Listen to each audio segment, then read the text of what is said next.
Hey guys, how are you all? I hope you all are doing well. Today we are going to see an amazing what-if story.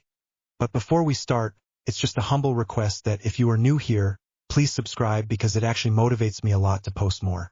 Also, the stories on my channel are fully written by me, so if you have any suggestions for what-if stories, please let me know below the comment section. Now, without any further delay, let's start. What if Harry Potter enrolled into Nevermore with dark magic? The boy who withered. The iron gates were already opening when Harry reached them. Like the place had been watching the road and got bored of pretending it had locks. Cold air slid under his collar. Wet leaves stuck to the wheels of his trunk. Somewhere behind the black fencing, the trees stood too still. Branches knotted together like hands that had agreed to keep secrets. His scar pulsed once, hard, like a warning knock from inside his skull. A figure waited on the gravel drive, posture straight, umbrella perfectly centered. Not a student, not a caretaker, someone who belonged to the building itself. She looked at him the way McGonagall looked at first years, only colder, like she was deciding if he was going to stain the carpet. Harry Potter, she said, as if reading a label. He did not answer right away. It was petty, maybe, but he refused to give her the satisfaction of him flinching at his own name. He rolled his trunk forward until it bumped his shin, then stopped. "And you are," he said. The woman's mouth twitched, like he had just told a joke and she was offended by the concept. "Larissa Weems," she replied. "Principal. Headmistress, if you prefer the old word. Your file described you as polite when you choose to be." Harry's scar pulsed again, softer this time, like it was listening. Weems did not look at the trunk. She looked at his hands instead, at his wrists, like she expected to see shackles. Then her gaze lifted to his face. Her eyes were a clean, sharp gray. "Come," she said. "You are late enough without lingering for drama." He almost laughed. "Drama, right?" He pulled the trunk through the gates. The metal bars shut behind him with a sound that was too final, too much like a cell door, and Harry's breath caught before he could stop it. Weems saw it. She pretended she did not. They walked up the drive without small talk.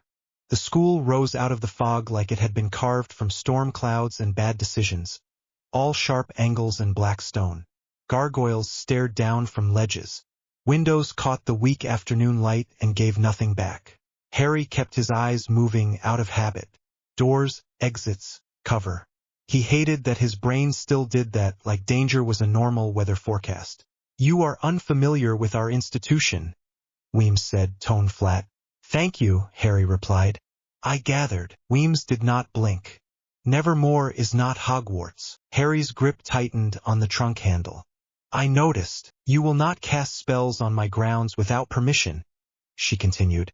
"You will not bring wizarding conflicts here.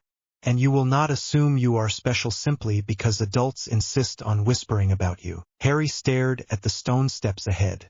"Sounds like you've met Dumbledore." That got him a real reaction. Her eyebrow rose, just a fraction. "I have spoken with Professor Dumbledore," she said carefully. "And with representatives of your ministry. They are concerned." "They always are. They are concerned," Weems repeated as if correcting his tone. "That you are unstable." Harry stopped walking. Weems took one more step, then stopped too, turning smoothly. She did not look impatient. She looked like this was exactly where she expected the conversation to happen. "I'm not unstable," Harry said. Weems held his gaze. "Your file lists an incident." Harry's mouth went dry. He could still see it when he blinked. The corridor, the shouting, someone's wand snapping, the rush of something dark coming up through him like smoke poured into his lungs. The smell of burning hair, the way the torches had dimmed, like the castle itself backed away from him. He swallowed. It was contained. Weems's voice stayed calm. "Contained by whom?" "Me." For a beat, her face did not change. Then she smiled, barely. It was not warm. It was more like a knife being shown and put away again. "Then you will understand why I intend to verify that," she said. "In my office." He wanted to argue. He wanted to tell her he did not need another adult trying to measure him like he was a problem to solve. But the gates had already closed behind him, so he followed her inside. The foyer smelled like old paper and wet wool. Students moved through the hallways in little clusters, uniforms neat but not identical. Some wore blazers. Some wore dresses. Some looked like they had stepped out of a funeral and into a fashion magazine. Every head turned. Harry kept his eyes forward anyway. Someone whispered, "That's him." Like his name had already been passed around the school like contraband. Another voice, lower, snorted, "Wizard." Weems did not escort him like a prisoner.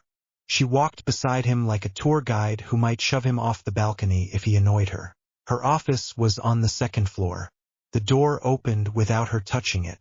Harry felt the magic in the wood, old and tight, like the building had its own pulse. Inside, the room was too clean. Dark bookshelves. A desk that looked like it had never been scratched. A window that looked out over the grounds and the line of trees that began where the lawns ended. There was a grandfather clock in the corner that ticked too loud. Weems went behind her desk and sat. Harry remained standing. "You may sit," she said. "I'm fine." Weems waited. Then she leaned back slightly, fingers steepled. "Your guardians," she began. He did not flinch. He had practiced not flinching. "They are not relevant," Harry said. Weems's gaze flicked to his scar, quick enough that most people would have missed it. Harry did not. "Your file suggests they are very relevant," she said. "It suggests you have been neglected, isolated, and exposed to trauma with minimal support." Harry's chest went tight, like someone had reached in and squeezed. "Is this meant to make me cry?" he asked, voice sharp. "Or are you planning to adopt me?" Weems smiled again. "Neither. I am establishing context." Harry did not sit. He stared at the books behind her, at the titles he could not read from here, at the way the shadows gathered in the corners of the room like they were waiting for a signal. Weems's voice softened by a degree. "Nevermore houses outcasts, students who do not fit, students who frighten the world that made them." Harry let out a short breath.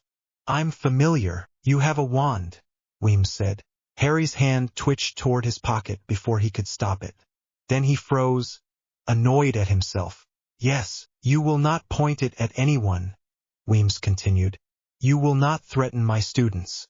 If you harm them, I will not call your ministry for help. I will handle it." There was no bluff in her voice.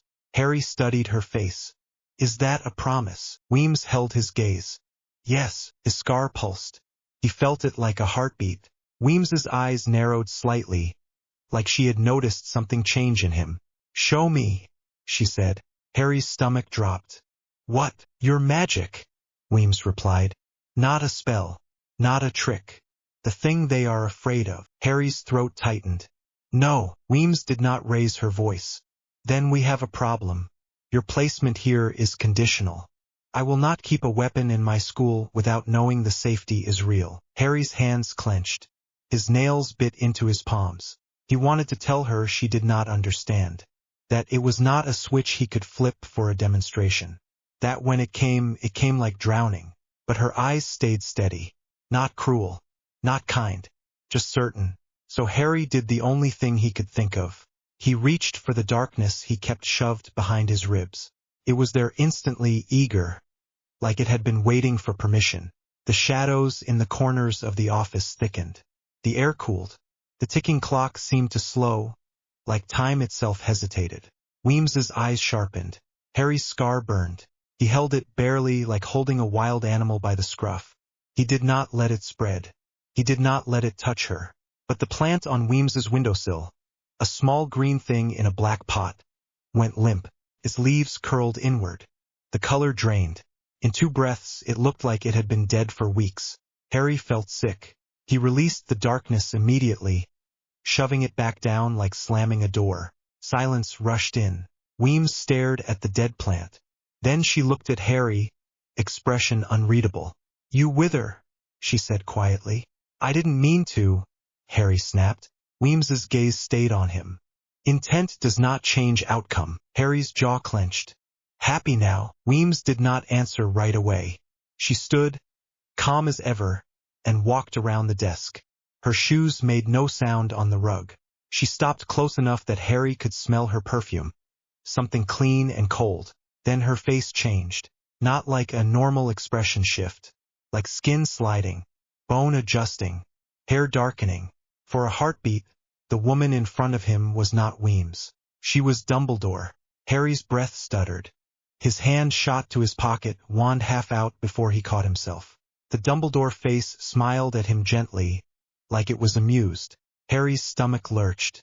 What the hell? Weems's face melted back into her own without hurry.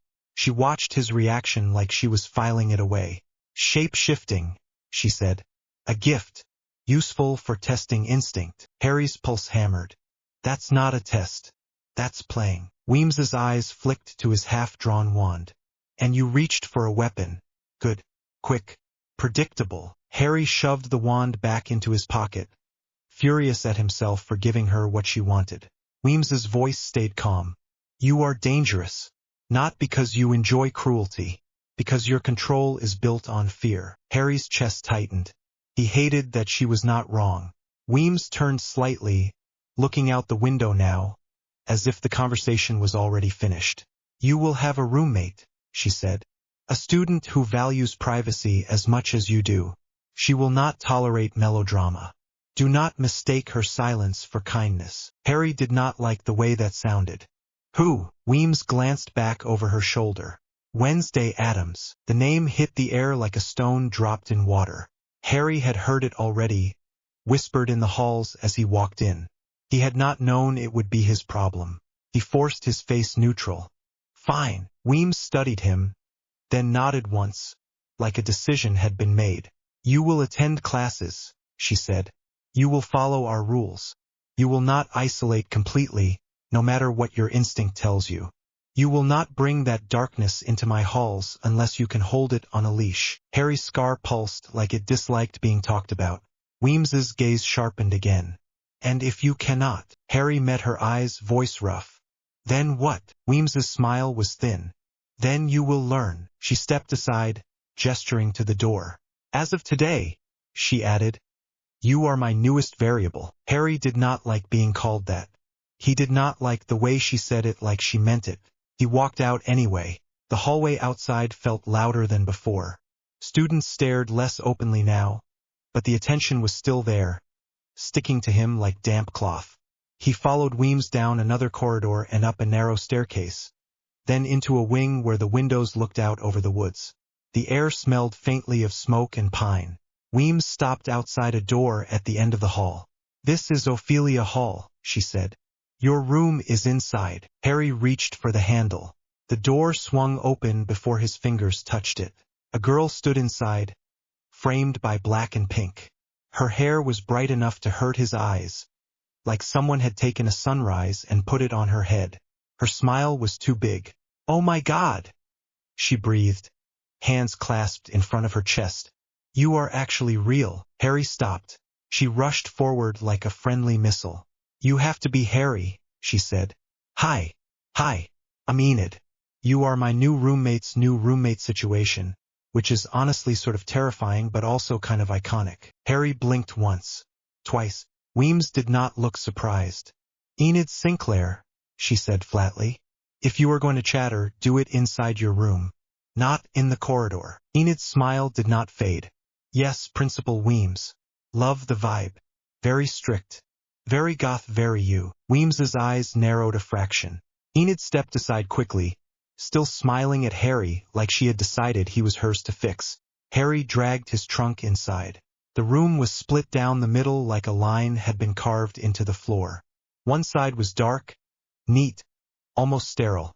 Black sheets, black candles, an old typewriter on the desk, a single raven feather in a jar.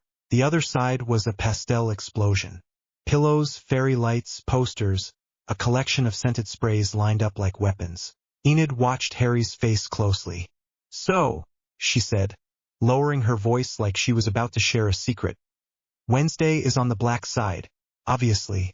Like you can smell her coming sometimes. It's a whole thing. Harry's mouth twitched despite himself. Smell. Enid nodded seriously. It's like cold air and impending doom. You'll get used to it. Or you won't. Nobody really gets used to Wednesday. You just survive her. Harry leaned on his trunk handle. And you? Enid grinned. Me, I survive by talking. A lot. Like, aggressively. It's self-defense. Harry glanced around the room. The windows were tall, the glass slightly warped, like it had been there for centuries. The trees outside swayed slowly, branches scraping each other. His scar had stopped burning, but he could still feel the heaviness under his skin, the darkness sitting where his ribs met his lungs, like a second heart. Enid's smile softened. "Are you okay?" she asked quieter. Harry's first instinct was to lie, but something about Enid's face, the way she asked like she genuinely wanted to know, made his throat tighten. "I'm fine," he said anyway. Enid did not push. She just nodded like she had heard that answer before and knew what it meant. "Wednesday's not here right now," she said. "She's probably doing something creepy, like, I don't know, digging a grave, or stalking a teacher, or playing cello dramatically on a rooftop. She does that sometimes." "Cello?" Harry repeated before he could stop himself. Enid's eyes lit up. "Oh, you know about that." "Yes. She plays. Like, she's really good. Also, it's always at the worst time. Like when you were trying to sleep and suddenly it's sad vampire music and you are like, 'Excuse me, I am trying to moisturize.'" Harry huffed a laugh, short and surprised. It felt strange in his throat, like he had not used that sound in a while. Enid beamed like she had one. "Okay," she said, clapping her hands once. "Rules of room life. 1. Do not touch Wednesday's stuff. She will know. 2. Do not ask her personal questions unless you enjoy being emotionally flayed. 3. If she offers you food, do not eat it unless you like mystery meat." Harry stared. "She offers food." Enid shrugged. "Sometimes. It's rare. Usually it's like a single grape placed on your pillow like a threat." Harry looked at the black side of the room. He could absolutely picture that. Weems's voice cut in from the doorway. "Miss Sinclair, leave." Enid's face fell dramatically. "But he's new. He's like a sad stray cat." Harry's eyebrows rose. Weems's stare sharpened. "Leave." Enid sighed loudly, then leaned toward Harry. "If you need anything," she whispered, "I'm right here, okay? And if Wednesday threatens you, just blink twice and I will call an exorcist." Harry's lips twitched again. "Right?" Enid shot him a finger gun, then bounced out the door. Weems stayed. Harry stood in the middle of the room with his trunk, suddenly aware of how tired he was, like the bones inside him were heavier than they should be. Weems glanced at the dead plant Enid had on her side of the windowsill, then looked away quickly, like she did not want to think about what Harry had done in her office. "You will have orientation in 1 hour," she said. Harry nodded. "Fine." Weems turned to leave, then paused. "Harry Potter," she said. He looked up. Her face was calm, but her eyes were sharp. "Do not underestimate this school," she said. "It does not forgive easily." Then she left. Harry sat on the edge of the bed, on the clean line between pastel and black, and stared at his hands. His fingers still felt cold from the magic. He forced himself to unpack. Slowly, methodically, like if he made everything neat, his head might follow. He placed his clothes in the drawers on the neutral side, unsure which half he belonged to. He set his wand in the bedside table. He hesitated with his broomstick, then shoved it under the bed like it was shameful. His trunk looked smaller when empty. His life looked smaller too. When the hour ended, he left the room. The halls of Nevermore had a quiet in them that Hogwarts never had. Hogwarts had always hummed with magic and shouting and ghosts and doors slamming. Nevermore felt like it listened. Students stared again. Some looked curious. Some looked like they were measuring him, deciding if he was prey or competition. Harry kept walking. Outside, the courtyard opened wide, the lawns trimmed and too perfect. Statues watched from corners. Gargoyles clung to ledges, stone faces frozen in sneers. A group of students stood near the center, gathered around a girl with braids and posture like a queen. She held herself like the world owed her space.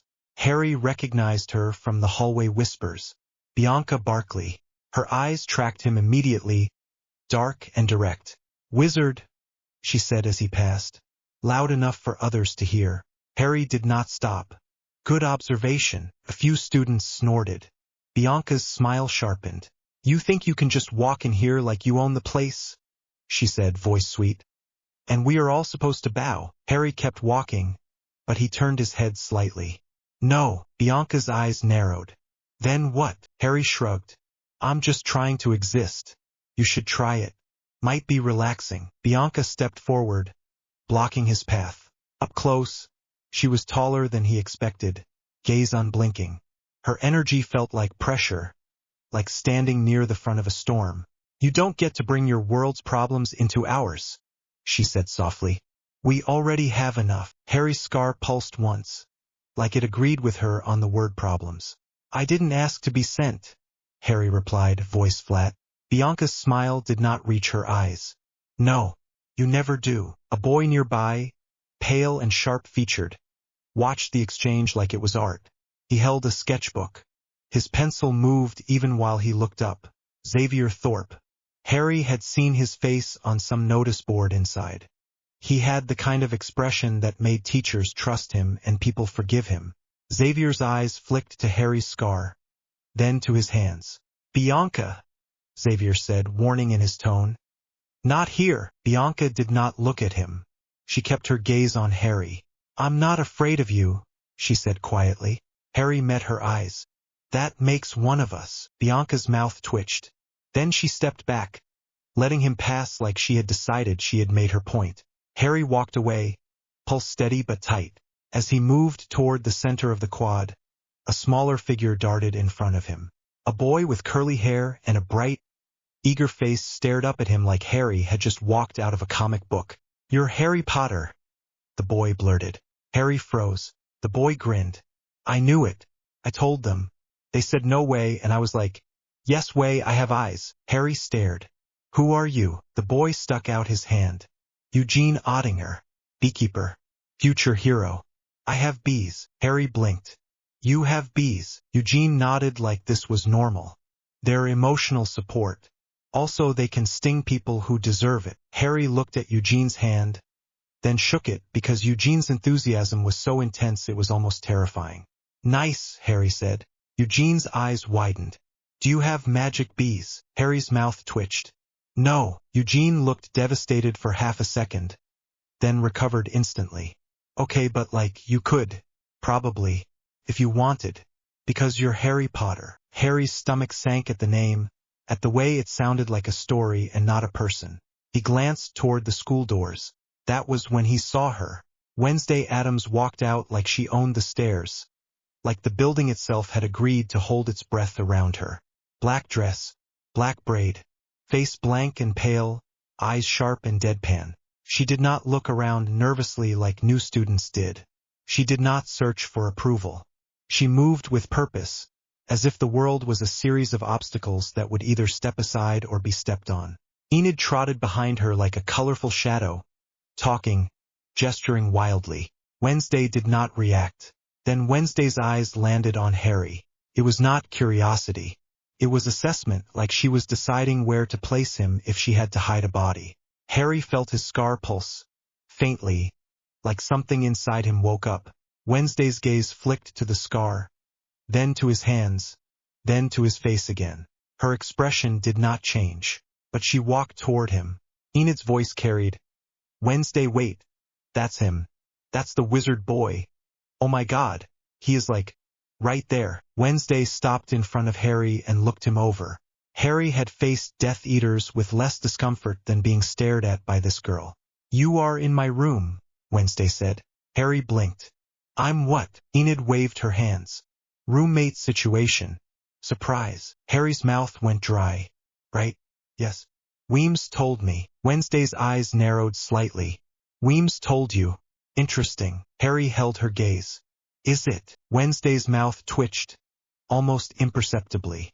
It will be. Enid leaned in between them, smiling too hard. Okay, this is going great. I can feel the friendship forming. Wednesday did not look at Enid. Leave. Enid's smile faltered. But I'm literally standing right here. Wednesday's eyes moved to Enid with the calm of a guillotine. Leave. Enid sighed. Fine. Fine. I'm going. I just want to say, if either of you kills the other, I would like it to not be in the room because I just got new bedding. Enid walked away, muttering. Harry and Wednesday stood in silence. Wind tugged at Wednesday's braid. She did not adjust it. Harry realized he was still holding Eugene's hand. Eugene had not let go. He gently pulled his hand free.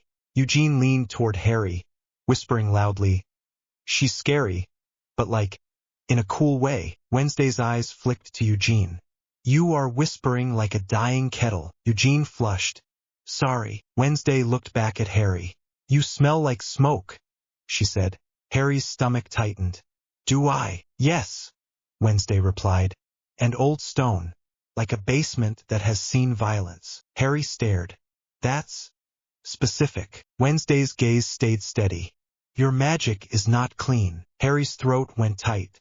"You don't know anything about it." Wednesday's eyes did not soften.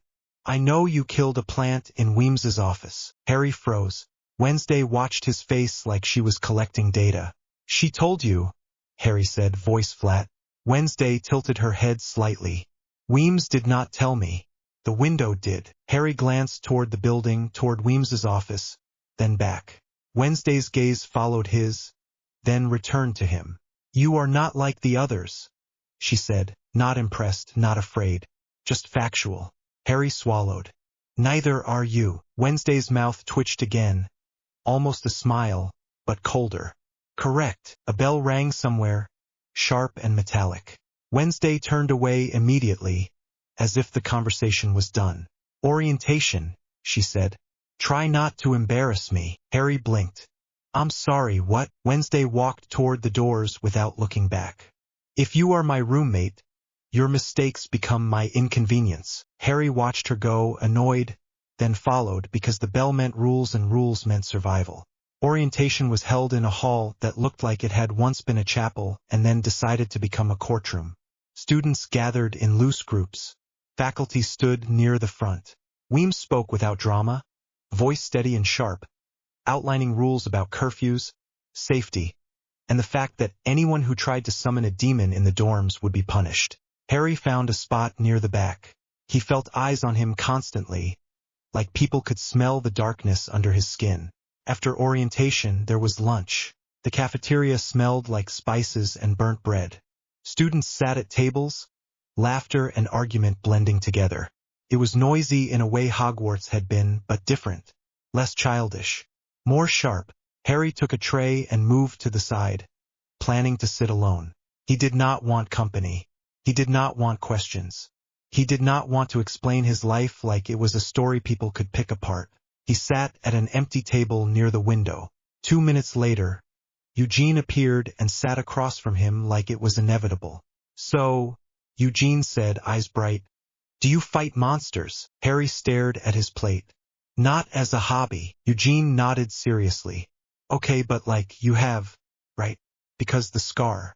The scar is like a monster story." Harry's fork paused halfway to his mouth. "What do you know about my scar?" Eugene shrugged. "Everyone knows about your scar. Bianca said it's from a dark wizard. Xavier said it's from a curse. Enid said it's from trauma. Wednesday said it's from bad decisions." Harry huffed a laugh despite himself. "Wednesday said that." Eugene nodded. "She's always right. It's annoying." Harry ate a bite of food that tasted like nothing. Across the room, Bianca sat with her group, gaze occasionally flicking toward Harry like she had not finished deciding what he was. Xavier sat nearby, sketchbook open, pencil moving. He glanced up once, eyes meeting Harry's, then looked away like he had not meant to stare. Enid sat with a group of girls, talking animatedly, hands flying. Wednesday sat alone. Of course she did. She did not eat much. She pushed food around her plate like it was a puzzle she did not care to solve. Her eyes stayed on the room, scanning, measuring. Harry's gaze caught hers once. Wednesday held it for 2 seconds, then looked away first. Harry did not know why that felt like winning. After lunch came classes. Harry expected something like Hogwarts, lectures and notes, and teachers pretending the world was safe. Instead, his first class was a greenhouse. Not like Professor Sprout's warm, damp, comforting space. This greenhouse felt like a lab. Glass panels, tables lined with strange plants that looked like they might bite. The teacher stood at the front, blonde hair neat, smile pleasant in a way that made Harry distrust her instantly. Hello, everyone, she said brightly.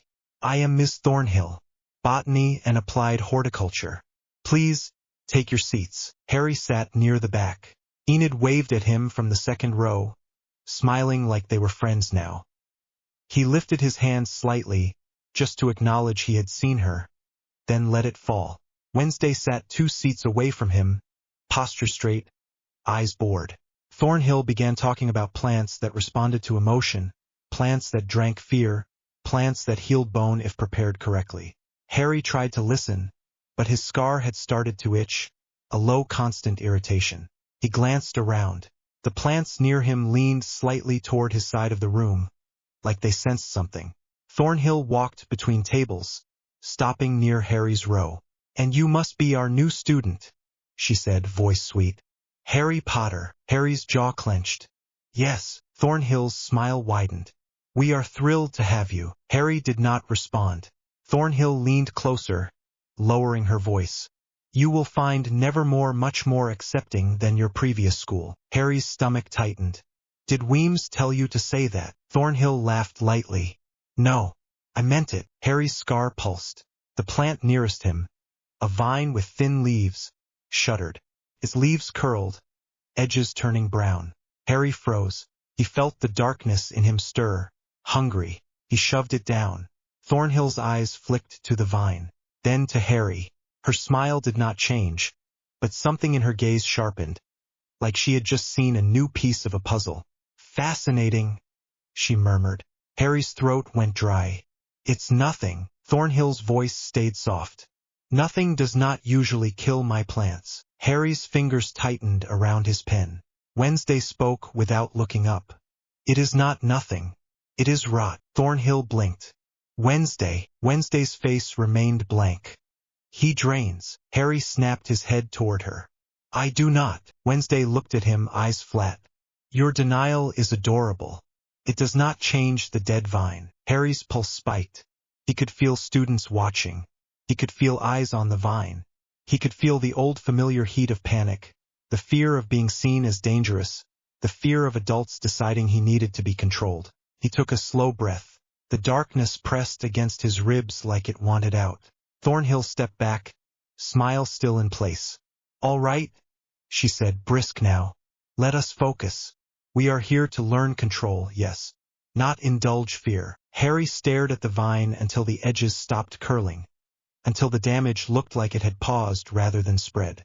He forced his shoulders to loosen. Wednesday watched him with a calm that felt wrong, like she had no fear of him at all. That was almost worse than fear.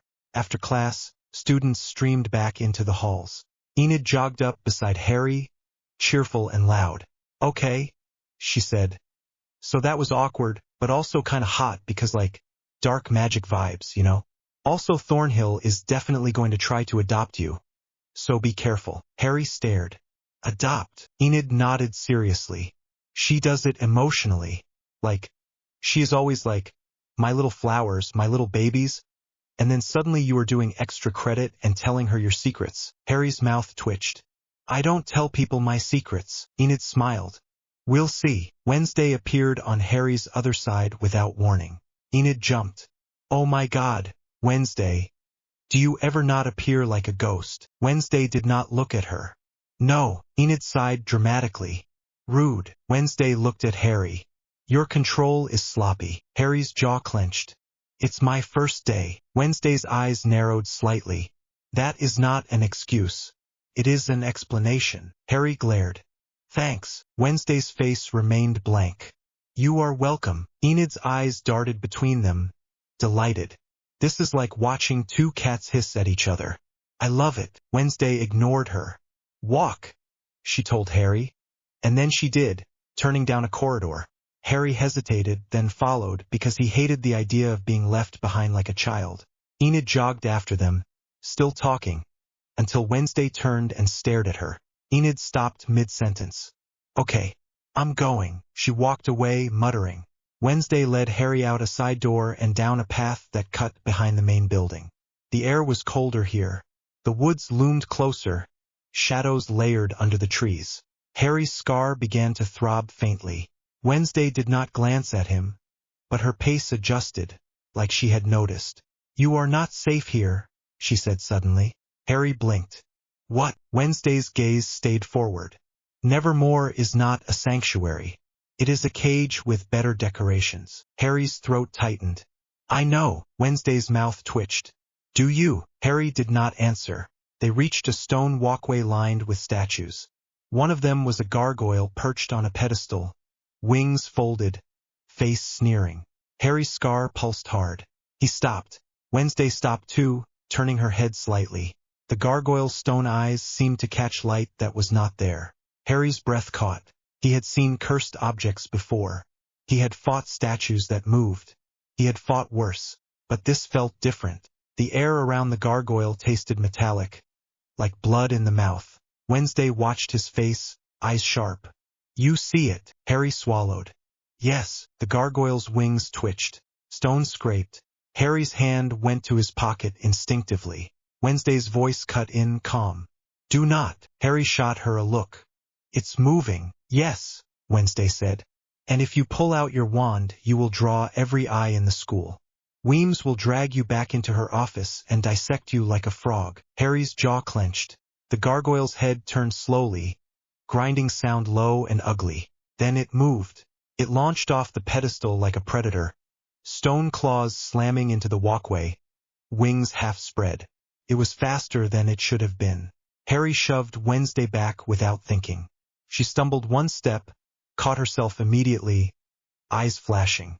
The gargoyle lunged at Harry. He yanked his wand out. He did not cast a spell. He reached for the darkness. It surged up like it had been starving. The shadows under the gargoyle thickened, rising like smoke. They wrapped around its legs, its wings, its throat. The creature fought, stone scraping, claws gouging the path. Harry's scar burned so hard his vision blurred. He clenched his teeth and pulled. The shadows tightened. The gargoyle froze mid-lunge, suspended in a web of darkness. Students screamed somewhere behind them. Footsteps pounded on stone. Harry did not look away. He could not. If he lost focus, the thing would tear loose. The gargoyle's stone cracked under pressure. A thin line spidered across its chest. Harry's hands shook. Sweat slid down his spine. The darkness in him wanted more. It wanted to crush. It wanted to drink whatever made the gargoyle move. Harry fought it, breath ragged. "No," he hissed under his breath, to himself more than anyone. "No." Wednesday's voice cut through, steady. "Release it." Harry snapped his head toward her. "It will attack again." Wednesday's eyes were cold. "You are about to lose control. That is worse." Harry's pulse hammered. He could feel the shadows trembling, eager. He forced himself to loosen his grip. The shadows slackened slightly, still holding the gargoyle, but not crushing. The creature jerked, stone joints grinding. Its head snapped toward Wednesday. It lunged. Wednesday did not move away. She stepped forward and drove her heel into the gargoyle's knee joint with clinical precision. Stone cracked. The gargoyle collapsed sideways, one wing slamming into the ground, claw scraping. Harry's shadows surged again instinctively, pinning it flat. The gargoyle thrashed, cracking the path. Wednesday crouched, calm as if she was examining a bug, and pressed her hand to the stone where the crack had spread. Her fingers traced the line like she was reading it. "This is not random," she said. Harry's breath came in harsh bursts. "It's trying to kill us." Wednesday looked up at him. "Yes, that is the point." Harry's scar burned again, and for a heartbeat the world shifted. He saw the gargoyle through a different lens, like the air itself peeled back. He saw a thread of something dark, thin as hair, running from the gargoyle's chest into the ground, into the soil toward the woods. His stomach dropped. Someone had tethered it. Someone had sent it. Harry blinked hard. The vision snapped back. He realized there were people around them now. Enid stood near the path, eyes huge, hands clenched near her chest.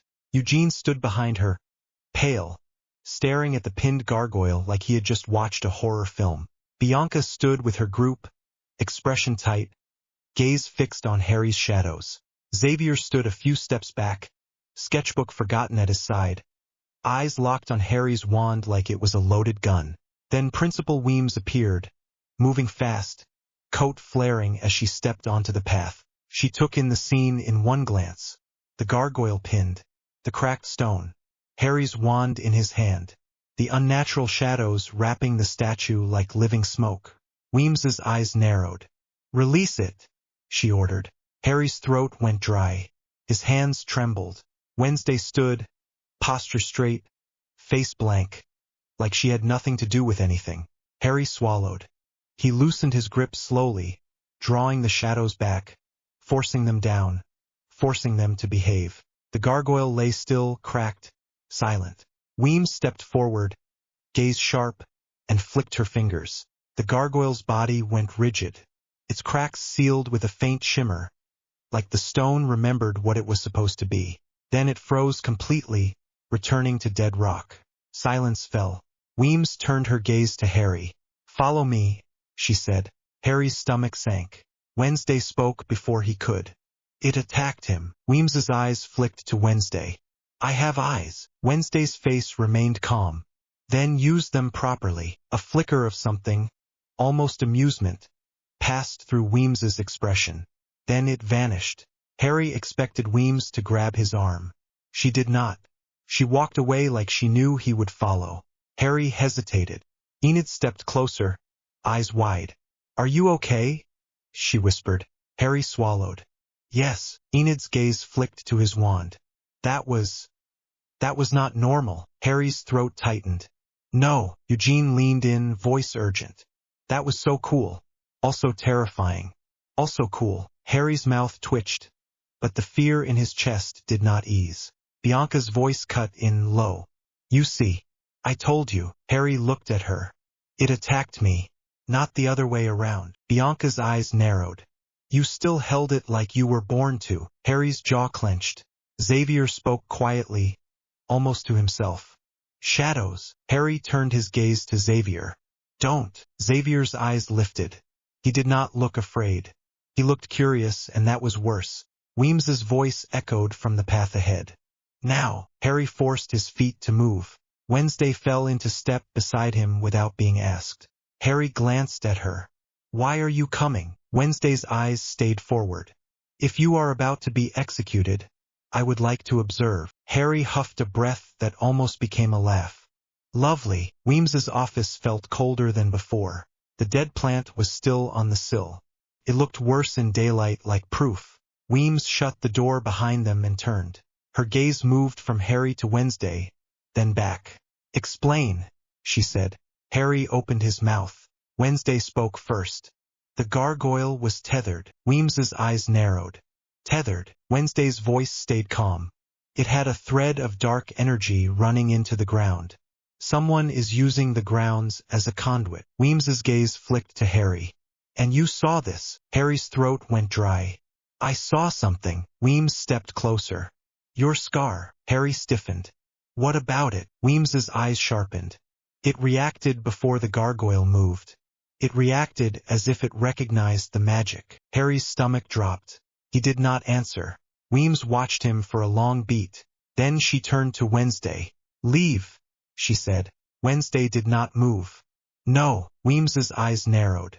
Wednesday's face remained blank. "If you want him to trust you, you do not isolate him immediately. You will only make him more dangerous." Harry's jaw clenched at that, but he could not deny the ugly truth. Weems studied Wednesday like she was weighing her. Then she looked back at Harry. "Your roommate has a point," Weems said coolly. "Which is unfortunate." Wednesday's mouth twitched. Weems's gaze fixed on Harry. "What happened at your previous school?" Harry's throat tightened. "You already read the file." Weems's voice stayed calm. "I want your version, not theirs." Harry's hands clenched. The urge to lie rose like instinct, but the dead plant sat there like a warning. "I lost control," he said quietly. Weems waited. Harry forced himself to continue. "There was a threat. I thought I had to stop it. I used something I shouldn't have." Wednesday's gaze stayed on him, unblinking. Weems's voice softened by a fraction. "And you frightened them." Harry's mouth went dry. "Yes." Weems held his gaze. "Did you hurt anyone?" Harry's throat tightened hard. "No." A beat. Then, quieter. Not physically. Weems's eyes sharpened again. Fear is injury too. Harry looked away. Weems exhaled once, like she had expected that answer. This is what I mean, she said. You are my newest variable. A dangerous one, but perhaps useful. Harry's stomach turned. Useful for what? Weems's gaze flicked toward the window, toward the woods. Something is moving on my grounds. Something that has already killed once in Jericho. Something my students are too impulsive to handle alone. Wednesday's voice cut in calm. You mean the monster? Weems's eyes narrowed slightly. I mean the threat. Harry's scar pulsed, hot and sharp. For a heartbeat he smelled smoke again. He heard screams that were not in the room. Then it stopped. Harry swallowed hard. Weems looked at him sharply. You will not investigate. Wednesday's eyes flicked to her. We will. Weems's gaze sharpened like a blade. No. You will not. Wednesday's face remained blank. If you have already decided we are going to do it, you might as well give us parameters. Harry stared at Wednesday, startled by her audacity. Weems stared at Wednesday with the tired patience of someone who had raised 100 outcasts. You are exhausting, Weems said. Wednesday did not blink. Thank you. Weems's gaze returned to Harry. You will attend classes. You will keep your wand holstered. You will not drain the life out of my school one plant at a time. Harry's jaw clenched. I'm not trying to. Weems's voice stayed cool. Try harder. She stepped back, then looked at Wednesday again. And you, Weems said, do not weaponize him. Wednesday's eyes stayed flat. I do not weaponize. I collaborate. Weems's mouth twitched like she wanted to smile and refused herself. Leave, she said. Both of you. And Potter. Harry paused. Weems's gaze locked onto him. If I see that darkness lash out again without control, I will not protect you from the consequences. Harry's throat tightened. Understood. He turned to go. Weems's voice followed him. And Potter. He stopped, not looking back. Weems spoke softly, almost to herself. You are not the only thing that withers. Harry's stomach dropped. He walked out before she could explain. The hallway felt too bright after the office, even though the light was gray and weak. Wednesday walked beside him, silent, steps soundless. Harry finally snapped, voice low. Why did you do that? Wednesday did not look at him. Do what? Talk back to her, Harry said. Stand there like you were not threatened by a principal. Wednesday's eyes flicked to him briefly. I am not threatened by authority. Authority is just a costume. Weems wears hers well. Harry stared. You're insane. Wednesday's mouth twitched. Yes, they reached their dorm. Enid hovered in the doorway like she had been waiting, eyes wide. Oh my God, she whispered. Are you alive? Are you expelled? Are you grounded? Do you need snacks? Wednesday walked past her without stopping. Harry paused long enough to say, Still here. Enid exhaled dramatically. Thank God. I hate change. Harry tried to step into the room. Enid blocked him with her body, still whispering. Okay, but like that gargoyle thing. Everyone is talking. Bianca is mad. Xavier is drawing you. Eugene is telling people you are like Batman but with magic. Wednesday is doing her silent murder face. Harry's mouth twitched. That's just her face. Enid nodded seriously. True. Also, I would like to say, if you are secretly evil, please tell me now because I have already emotionally bonded. Harry felt something in his chest tighten. Not unpleasant, just strange. I'm not evil, he said quietly. Enid's eyes softened. Okay. Harry stepped into the room. He shut the door behind him and leaned against it for a second, breathing. Wednesday sat at her desk, already writing, posture perfect, face blank, like the world had not just tried to kill them. Harry stared at her for a beat. You're not scared, he said. Wednesday's pen paused. She did not look up. Of you. Harry's throat tightened. Why? Wednesday's voice stayed flat. Because you are not cruel. You are just loud in the wrong ways. Harry frowned. Loud. Wednesday looked up then, eyes sharp. Your darkness is a flare. It announces itself. If you want to survive, you will learn to be quiet. Harry stared at her. You talk like you've done this before. Wednesday's mouth twitched. I have. Enid sat on her bed, hugging a pillow, watching them like a viewer at a tennis match.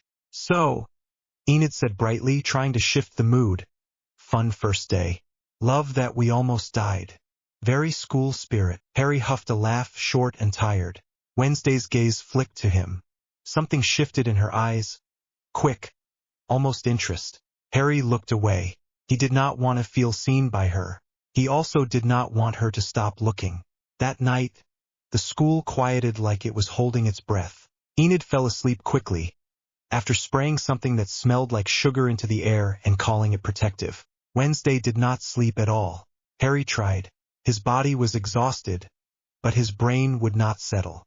Every time he closed his eyes, he saw stone claws and black threads running into the woods. His scar pulsed faintly, like a heartbeat that did not belong to him. He sat up. The room was dark. Moonlight spilled through the window, pale and cold. Wednesday sat in her bed, back against the headboard, eyes open, staring at the ceiling like she was bored of reality. Harry whispered, "Do you ever sleep?" Wednesday's voice came back instantly. "Sometimes. When necessary." Harry swallowed. "How do you know when it's necessary?" Wednesday's gaze shifted to him.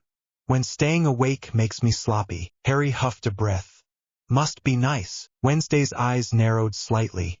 "You are restless." Harry stared at the window.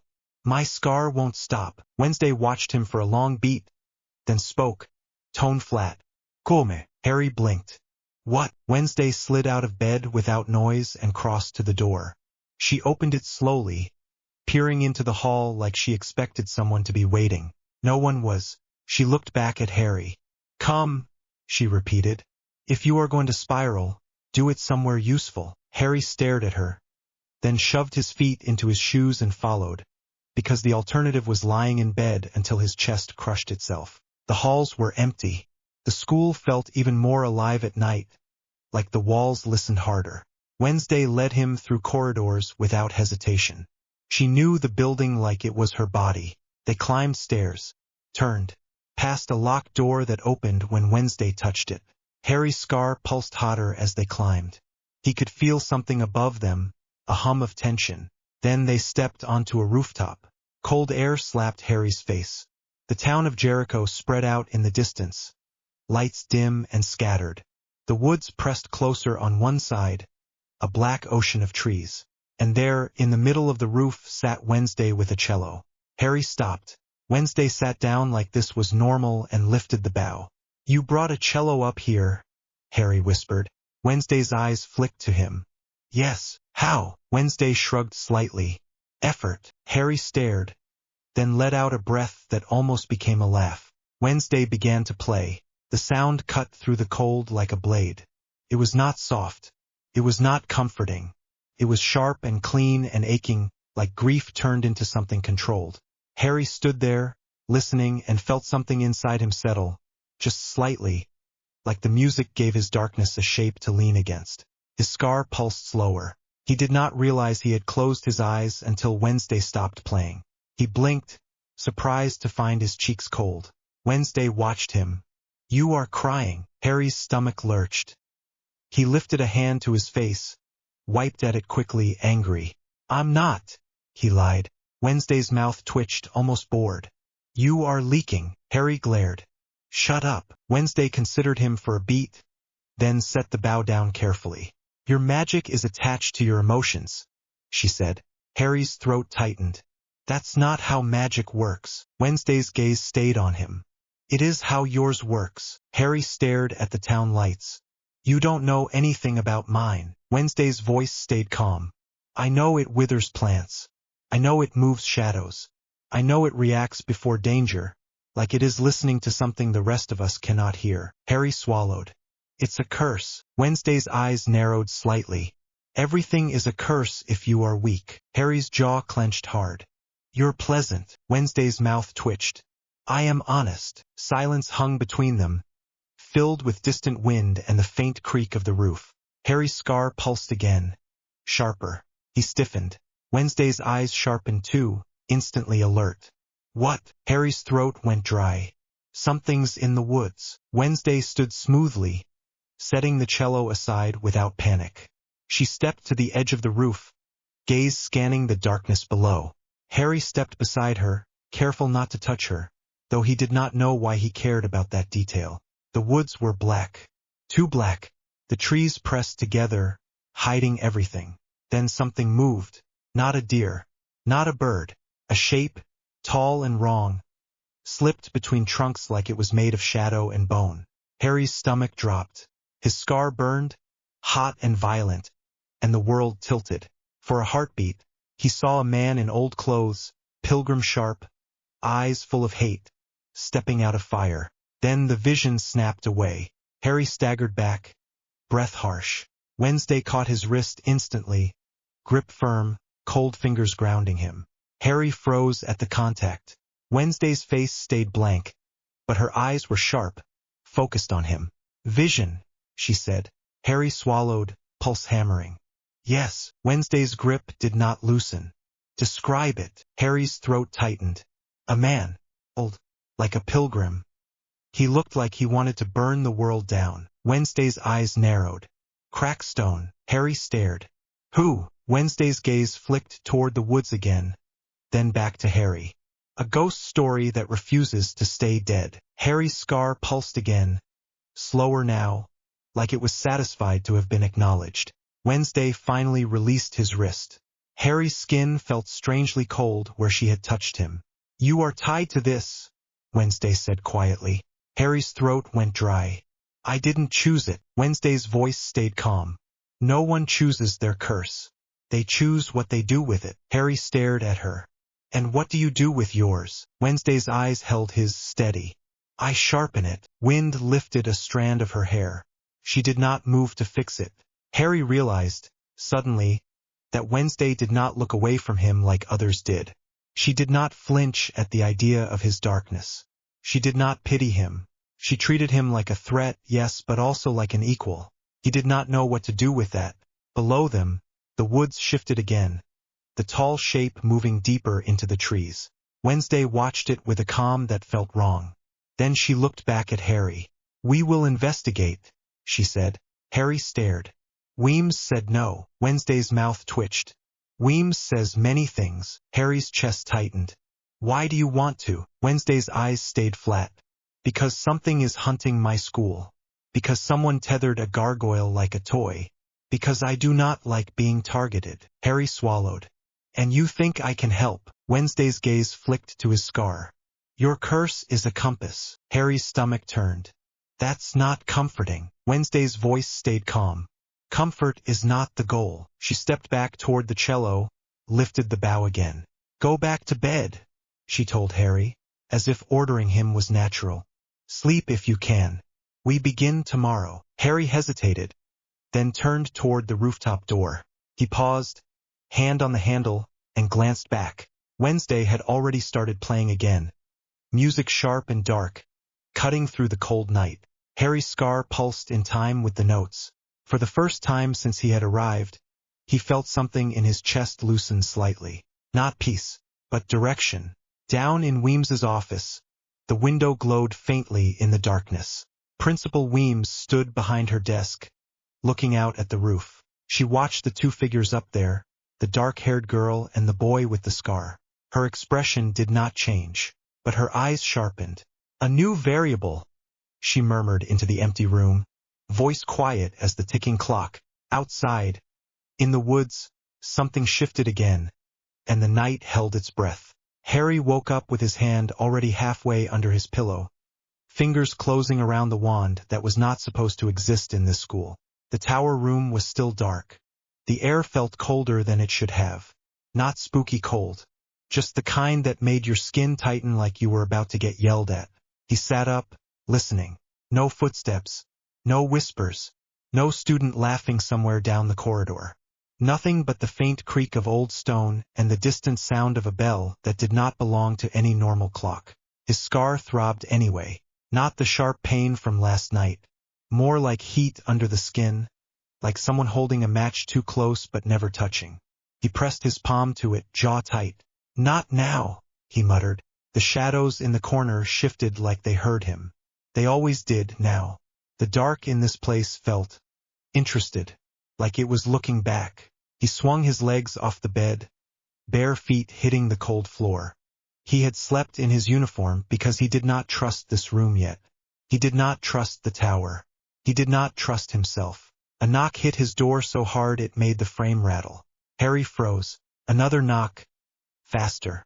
Then a voice, loud and breathless. "Harry, we need you right now, like now." That was Enid. Definitely Enid. Nobody else talked like their mouth was racing their brain. Harry dragged a hand over his face, pushed his hair back, then walked to the door. He did not open it right away. He slid his wand up his sleeve like he had practiced for years. Then he opened it. Enid stood there in bright stripes and panic, cheeks flushed like she had sprinted the whole tower. Wednesday stood just behind her, perfectly calm, hands folded like she was waiting for tea. Enid pointed at him like he was late for his own execution. "Okay, so you are alive, great, love that for us, but also you are coming because Wednesday said you are coming," and she had the look and I just did not argue. Wednesday's eyes flicked over him, taking in the way his shoulders were tense, the way he kept his weight balanced like he expected an attack. "You look like you slept poorly," she said. "I slept," Harry answered. "That counts." Enid stepped forward, lowering her voice like this was gossip and not a crisis. "Po-Cup meeting be shed, it is happening now, and I am not being dramatic when I say we are doomed. Bianca is going to cheat, and also maybe murder us, and also Wednesday said you can help, and I do not know how, but I am choosing hope." Harry looked at Wednesday. "Did you send her as the messenger so you could stand there and pretend you are not ordering me around?" Wednesday did not blink. "Yes." Enid's eyes went wide. "Wow, okay, honesty terrifying." Harry sighed, stepped back, and let them in. Wednesday walked in like she owned the room. Her gaze slid over the old furniture, the dust, the cracked window, the cobweb in the corner like she was cataloging evidence. She did not touch anything. She never touched anything unless she meant it. Enid hovered near the door, bouncing on her feet. "We really have to go, like right now. Ajax is already there and he is being supportive, but also he keeps asking if we are sure about canoe racing, and I told him we are sure and I am lying." Harry shut the door and leaned against it for a second, eyes closed. His scar pulsed again, like it was laughing at him. "Fine," he said, opening his eyes. "Lead the way. If this ends with someone trying to drown me, I am not saving anyone." Enid grabbed his wrist without thinking. Harry's body reacted before his brain did. His muscles locked. His breath caught. His eyes snapped down to her hand like it was a weapon. Enid instantly let go, hands up. "Oh my God, sorry, I forgot you are like not a touch person. I am so sorry." Harry swallowed, forced his shoulders to drop. "It is fine. Just warn me." Enid nodded so fast her hair bounced. "Yes, absolutely, touch warning from now on." Wednesday watched the whole thing with that same clinical focus she used on everything, like she was studying a bug under glass. Then she turned and walked out without a word. Harry followed, because of course he did. The corridor outside Bradbury Tower smelled like old stone and damp wood. The air was colder out here, too. Students were starting to move through the halls, voices low, footsteps echoing. Some stared. Most looked away when Harry looked back. He did not blame them. He was not subtle. Not anymore. Enid talked the whole walk, like she could fill the space and make it safer by force. "So Po-Cup is like this big tradition and each team has a mascot, and ours is black cats, which is cool because black cats are like witchy and cute and also mean, and I feel like that is a vibe for us, except Bianca and the sirens are basically cheating because they literally have voices that can control people, and how is that fair? And also Xavier is being weird again like always, and Wednesday is pretending she does not care, but she definitely cares. Because she is already plotting crimes, and you are going to help us because you are scary and smart, and maybe you have magic that can drown other people." Harry glanced at Wednesday's back. "She is plotting crimes." Wednesday did not turn around. "It is called strategy." "Strategy is what people call crimes when they win," Harry said. Enid made a noise like she could not decide if she was excited or horrified. "Okay, see, that is what I mean, you fit." They reached the bee shed behind the main buildings. The wood looked weathered and the air around it smelled like smoke and honey and wet earth. The door was already open.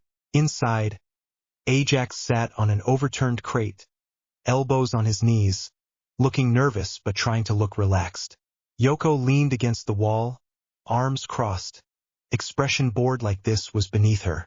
A couple of other black cats were there, shifting around, waiting. When Harry stepped in, the room went quiet. Ajax's eyes widened for a second. Then he cleared his throat and stood up too fast. Hey.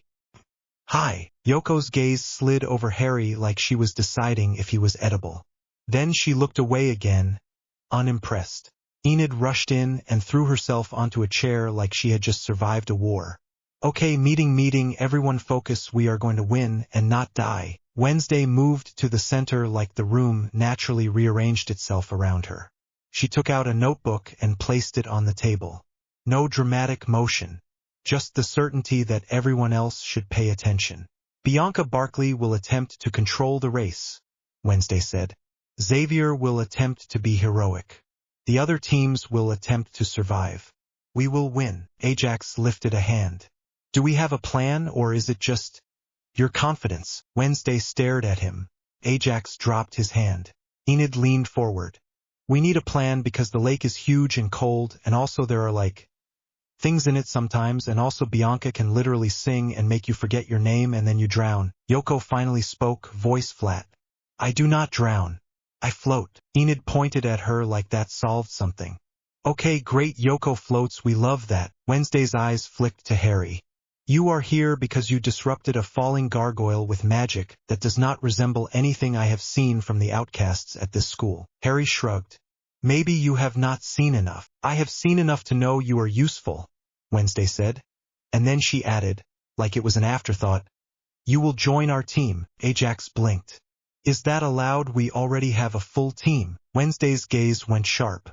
Not anymore. Enid's eyes went wide. Wait, who are we replacing? Are we replacing someone? Are we murdering someone? No, Wednesday said. Someone will be injured. It will not be us. Harry stared at her for a second. You are saying that like you already know how. Wednesday did not deny it. Sabotage is a time-honored tradition. Ajax's mouth opened, closed again. Okay, I am just going to say it. I am not a fan of sabotage. Wednesday's voice was calm. Then you are welcome to volunteer as the injured person. Ajax immediately shook his head. Nope, never mind, sabotage is fine. Harry leaned back against the wall, watching them. He could feel the dark magic in his scar humming, like it enjoyed the idea of people plotting harm in a tiny shed that smelled like honey. You are all insane, he said. Enid pointed at him. We are at Nevermore. That is not an insult, that is a description. Wednesday flipped her notebook open. We need to neutralize Bianca's song. We need to outpace the other boats. We need to anticipate obstacles in the lake. Yoko pushed off the wall. The lake is not stable. Currents shift.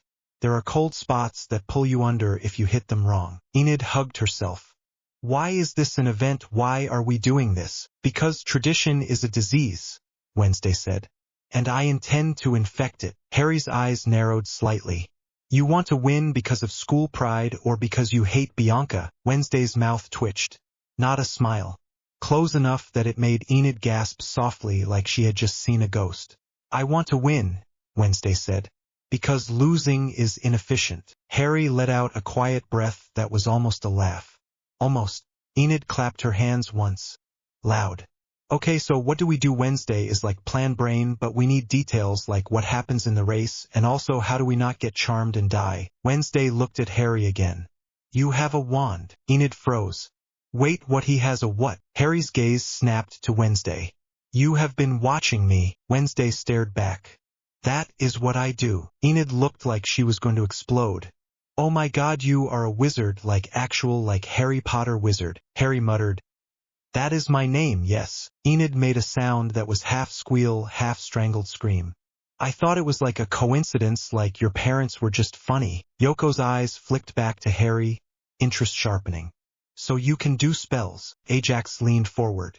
Can you conjure a motor? Harry's stare flattened. No. Wednesday tapped her pen against the notebook. Your magic can manipulate physical reality. You crushed stone with shadows. Harry did not correct her. Not fully. That was not exactly a spell. Even better, Wednesday said. Spell work can be traced. Instinctive power is harder to police. Enid looked between them. Are we going to get in trouble? Wednesday's voice was smooth. Only if we are caught. Harry's scar gave a small pulse like it approved. He pushed off the wall and stepped closer to the table. You are all assuming I want to help. Wednesday met his eyes. You do. You want to know what tried to kill you with a gargoyle. You want to know why it felt familiar. You want a reason to stay in control. Harry's throat tightened. It was annoying how easily she got close to the truth without even trying to be kind. He exhaled through his nose. Fine. I help. But I am not singing school songs or doing team hugs or whatever you people do. Enid raised a hand.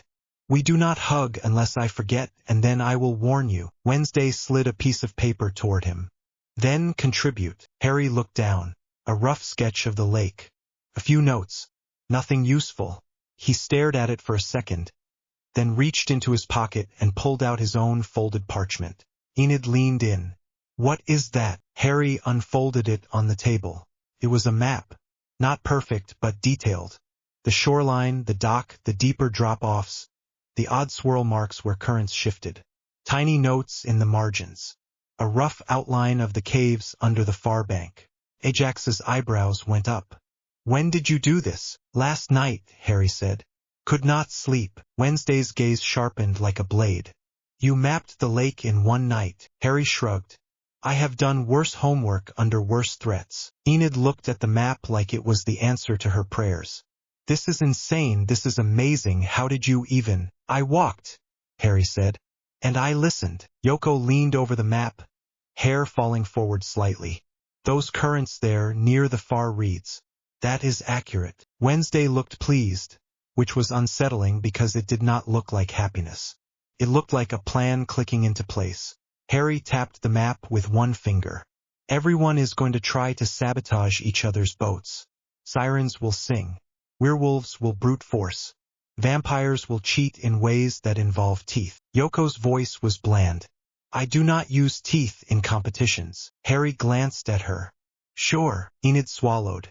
So what do we do? Harry pointed at a curved line on the map. Here. Underwater current. Pulls hard to the left. If you get caught in it, your boat spins and you lose time. If your boat is already angled just right, it pushes you forward faster. Wednesday tilted her head. You want to ride the current. I want to weaponize it, Harry corrected. We do not need to sabotage their boats. We guide them into the wrong water and let the lake do it. Ajax stared. That is kind of brilliant. Enid slapped the table once. Yes, that is the kind of cheating I can emotionally handle because it is like nature cheating. Wednesday's eyes stayed on Harry. How do we guide them? Harry looked at her, expression flat. You asked about my wand. Wednesday's mouth barely moved. Good. Enid frowned. Are we allowed to use magic in the race? Wednesday said. No. Enid blinked. So we are going to do it anyway. Wednesday nodded once. Ajax rubbed his face. Okay, I feel like I am going to throw up, but we are doing it. Harry looked down at the map again, then at Enid. Do you have anything that can block sound? Enid's eyes widened. Like earplugs. Harry shook his head. Better, Wednesday answered instead. We have access to the infirmary supply cabinet. Enid looked offended. We do not steal from the infirmary. Wednesday's gaze slid to her. We borrow permanently. Enid opened her mouth, then shut it and nodded because she knew she was outvoted. Harry tapped a spot near the middle of the lake. Bianca will try to sing from here. She wants her voice to carry. If I can dampen sound around our boat, she cannot get in our heads. Ajax leaned forward. Can you do that? Harry's scar pulsed again. Felt like a reminder, like a warning. I can, he said. But it is not gentle. Wednesday did not look away. I am not asking for gentle. Enid's voice came out small. Do we need gentle? Harry glanced at her and tried to soften his tone, but it came out blunt anyway. You need alive. Enid nodded fast. Alive good, we like alive. Wednesday began giving instructions like she was assigning roles in a military operation. Enid would handle supplies. Ajax would handle balance and speed.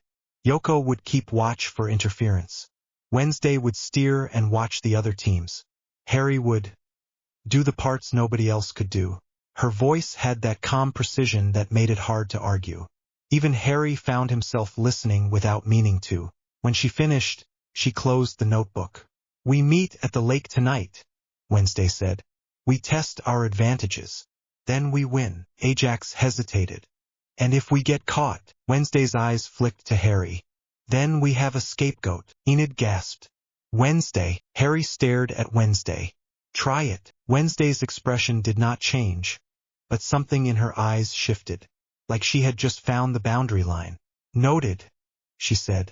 Enid let out a long breath like she had been holding it the whole meeting. "Okay, great, awesome, we are a team of criminals now." Harry rolled the map back up, slipping it into his pocket. "I have been on worse teams." Enid blinked. "Like what?" Harry's mouth twitched. "School teams that thought matching uniforms mattered." Wednesday stepped toward the door. "We are done here." As they filed out, Harry noticed something that made his skin prickle. Across the yard, near the main path, Principal Weems stood watching.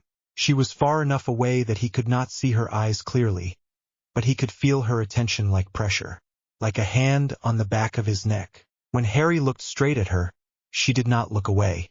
Then she turned and walked off, coat moving like a shadow. Enid shivered. "Okay, that gave me chills." Wednesday's voice was quiet. "She knows you are involved now." Harry's scar pulsed. Hot, annoyed. "Let her know," Harry said. "I am not here to be managed." Wednesday looked at him like she was filing that away for later, then walked on. That night, the lake looked black under the moon. The air smelled damp and cold. The dock creaked under their feet. The roster was simple. Wednesday, Harry, Enid, Ajax, Yoko. No one else. They moved quickly. No dramatic speeches. Enid whispered a lot, but it was more nerves than noise. Wednesday kept her eyes on the water like she expected it to bite her. Harry crouched at the edge, fingers brushing the surface without touching. He could feel the magic here. Not wizard magic. Something older, something wild.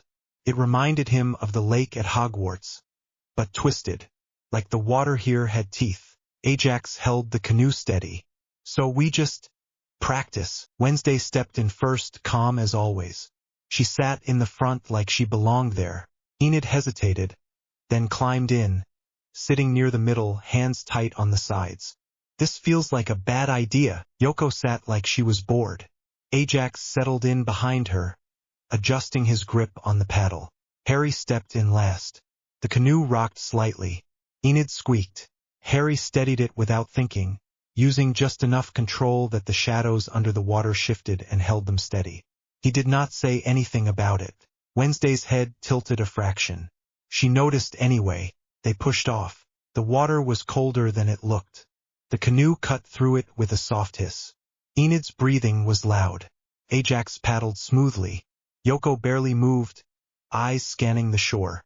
Wednesday watched the lines Harry had drawn on the map in her head, steering toward the current he had marked. "Now," Harry said quietly. Wednesday angled the canoe. The water grabbed them, not roughly, not violently. It was like a hand closing around the boat and pulling it forward. The canoe surged with a sudden speed that made Enid gasp and grip the sides. "Oh my God!" Enid whispered. "It worked." Ajax's eyes went wide. "That is wow." Harry kept his gaze on the water. He could feel how close the current was to turning. A little wrong and it would spin them. Wednesday held it steady with precision like she had been born steering through danger. "You should row now," she said. Ajax and Yoko paddled hard, using the current like a slingshot. The canoe shot forward, cutting the lake faster than it had any right to. Enid's mouth was open in shock. "We are going so fast." Harry's scar pulsed with something like satisfaction. Then the water beneath them shifted again. Something brushed the bottom of the canoe. Enid made a sound that was not a word. "What was that?" Ajax's paddle paused mid-stroke. "Tell me that was a log." Harry's eyes narrowed, body tensing. He could feel movement under the water. Not a fish. Too large. Too deliberate. "Keep paddling," Harry said. Wednesday's voice was calm. "If you stop, you tip." Enid grabbed her paddle like it was a lifeline and started paddling too, messy but determined. The shape under them moved again, closer. The canoe rocked slightly. Harry's breath went shallow. He did not want to do this. He did not want to show more power. Not in front of them. Not with Weems watching and the whole school ready to panic. But the water did not care what he wanted. The shape rose. A dark head broke the surface near the canoe, eyes reflecting moonlight. Not human. Not even close.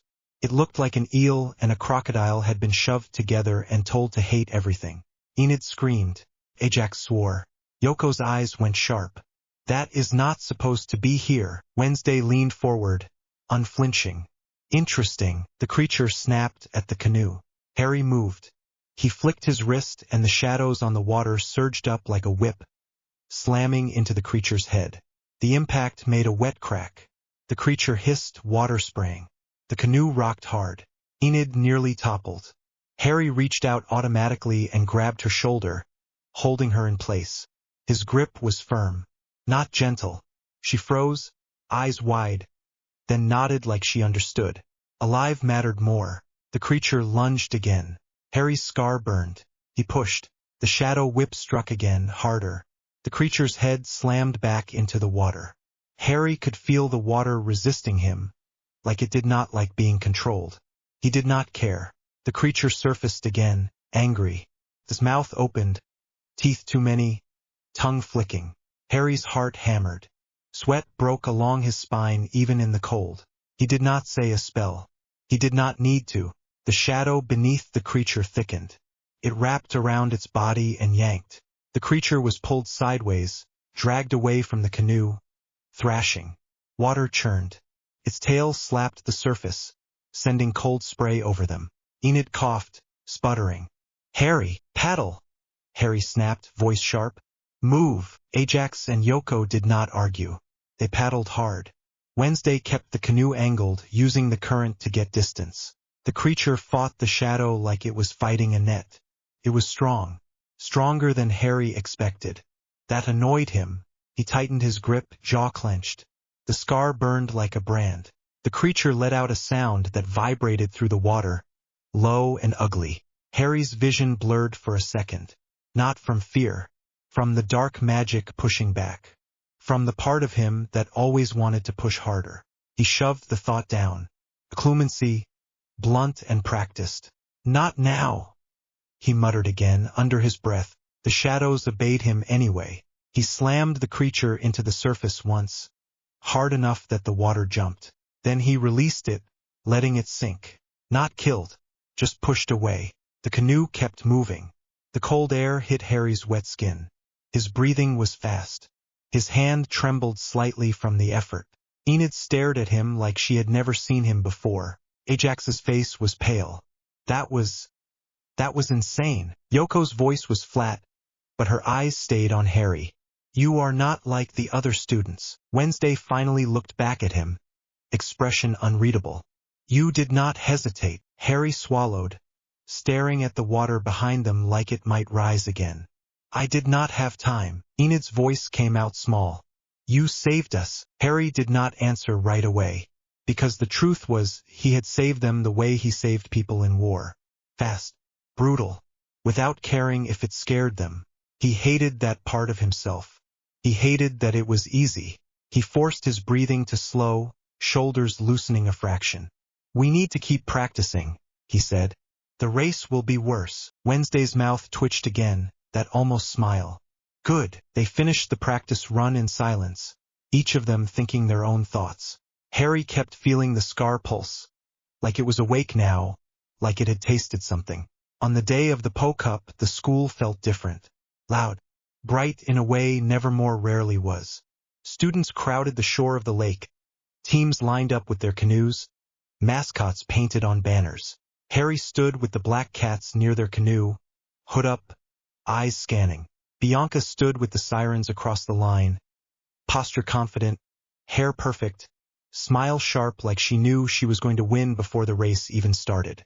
When her gaze landed on Harry, her smile shifted slightly, like she recognized danger. Xavier stood with another team, looking tense and trying to look noble. When he saw Wednesday, his face softened for a second. When he saw Harry beside her, it hardened. Enid fidgeted, bouncing on her toes. Okay, remember plan, remember breathing, remember do not die. Ajax gave her a look, That is not helping, Enid glared. It helps me. Wednesday stood at the front of their canoe, hands steady, eyes cold and focused. She did not look nervous. She looked like this was a puzzle she had already solved. Harry stayed close, not touching anyone, but close enough that he could move if something went wrong. His wand was tucked where nobody could see it. The dark magic under his skin felt restless. A teacher stepped forward to announce rules. Harry barely listened.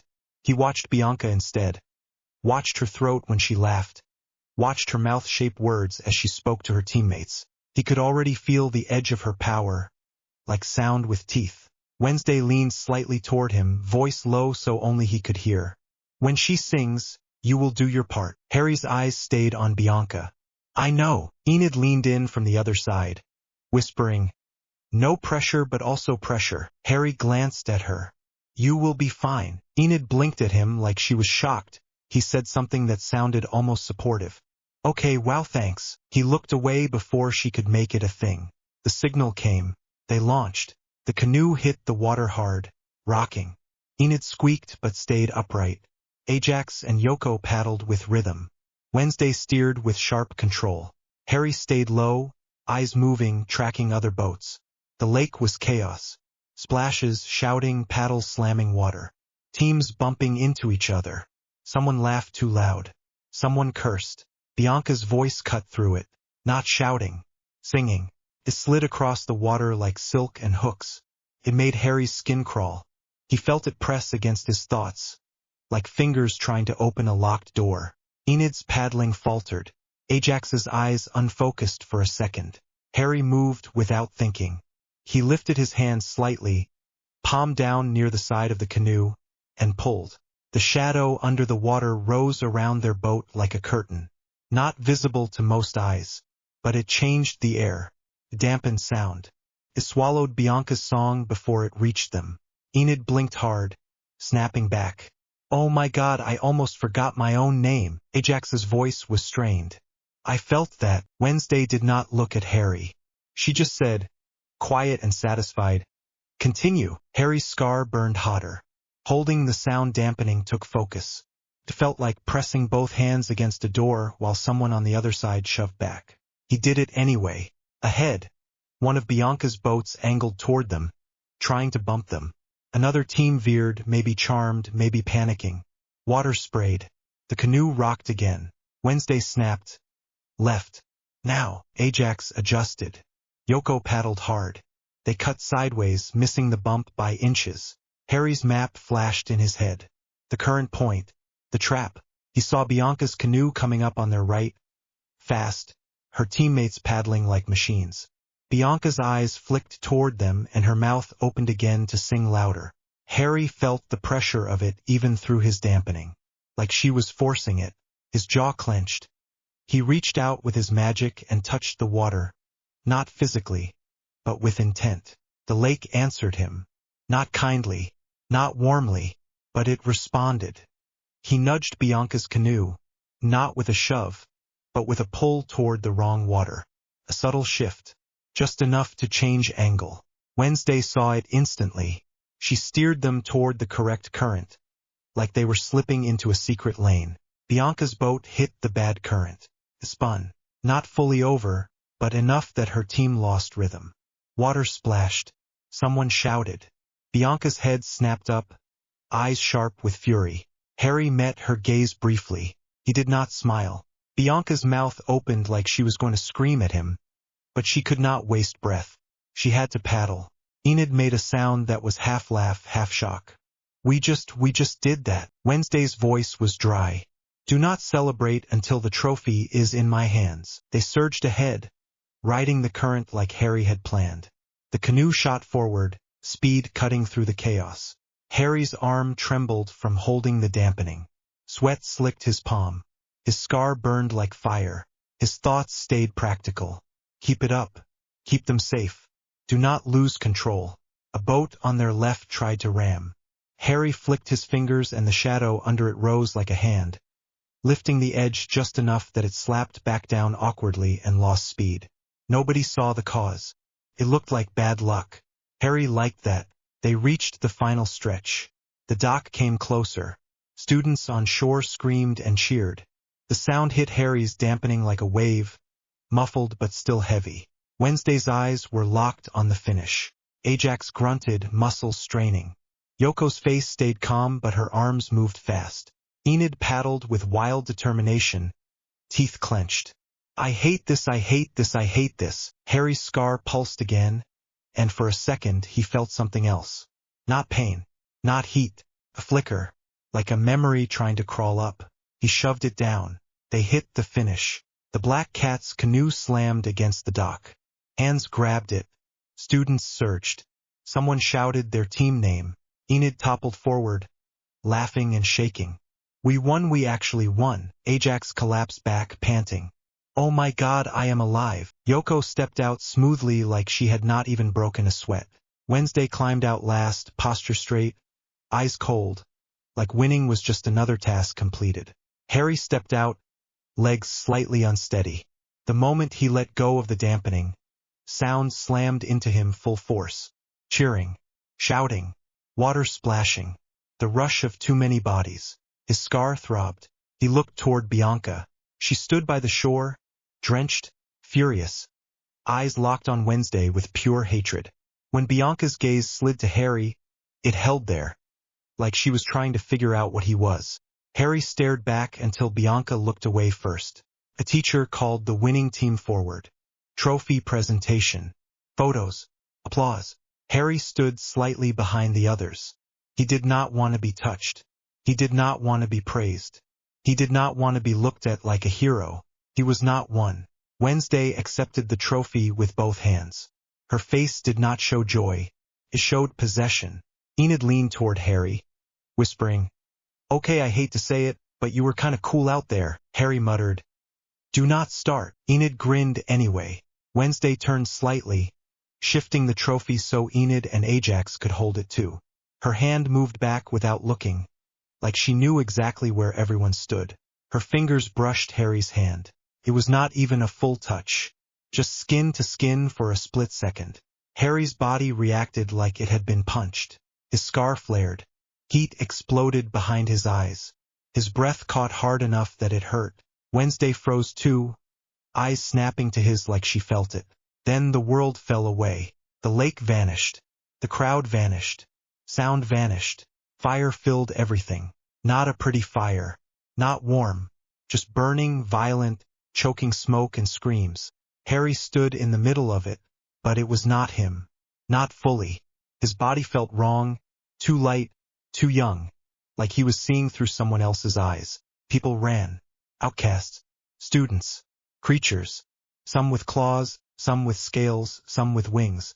Their faces were twisted with fear. A man in old clothes stood above them, holding a torch like it was holy. His face was hard, eyes full of hate. He shouted words Harry could not fully hear, but the meaning hit anyway. Burn them. Purge them. Cleanse. The fire surged. Harry smelled hair burning, skin, wood, blood. He heard someone sobbing. He heard someone begging. He heard someone laugh, low and cruel. Then he saw the symbol, a mark carved into stone. A name, Joseph Crackstone. The vision snapped sideways. Wednesday was there too, beside him, but she looked younger, hair loose, eyes wide for the first time Harry had ever seen them wide. Her hand was still in his, and in the vision she clutched it like she did not know why. Their hands were burning too, like the touch was the anchor keeping them trapped. Then the man turned. His eyes met theirs, and he smiled. Harry tried to pull away. The fire roared louder. The world slammed back. Harry stumbled. His knees nearly buckled. His stomach lurched hard, nausea rising like a punch. He grabbed the edge of the dock to keep from falling. Enid shouted, Harry, Harry, are you okay? Ajax reached for him, then stopped himself mid-motion, remembering, hands hovering awkwardly. Harry's breathing was fast. His hand shook. Sweat ran down his neck despite the cold air. His scar burned like someone had pressed a hot iron to it. Wednesday stood still, trophy forgotten for a second, eyes locked on him. Her face was pale. Her breathing was shallow, like she had run a long distance. You saw it, Harry rasped. Wednesday's voice was quiet. Yes. Enid stared between them, confused and worried. Saw what happened. Did you faint? Do we need the nurse? Wednesday's eyes did not leave Harry's. Not here. Harry forced his legs to work.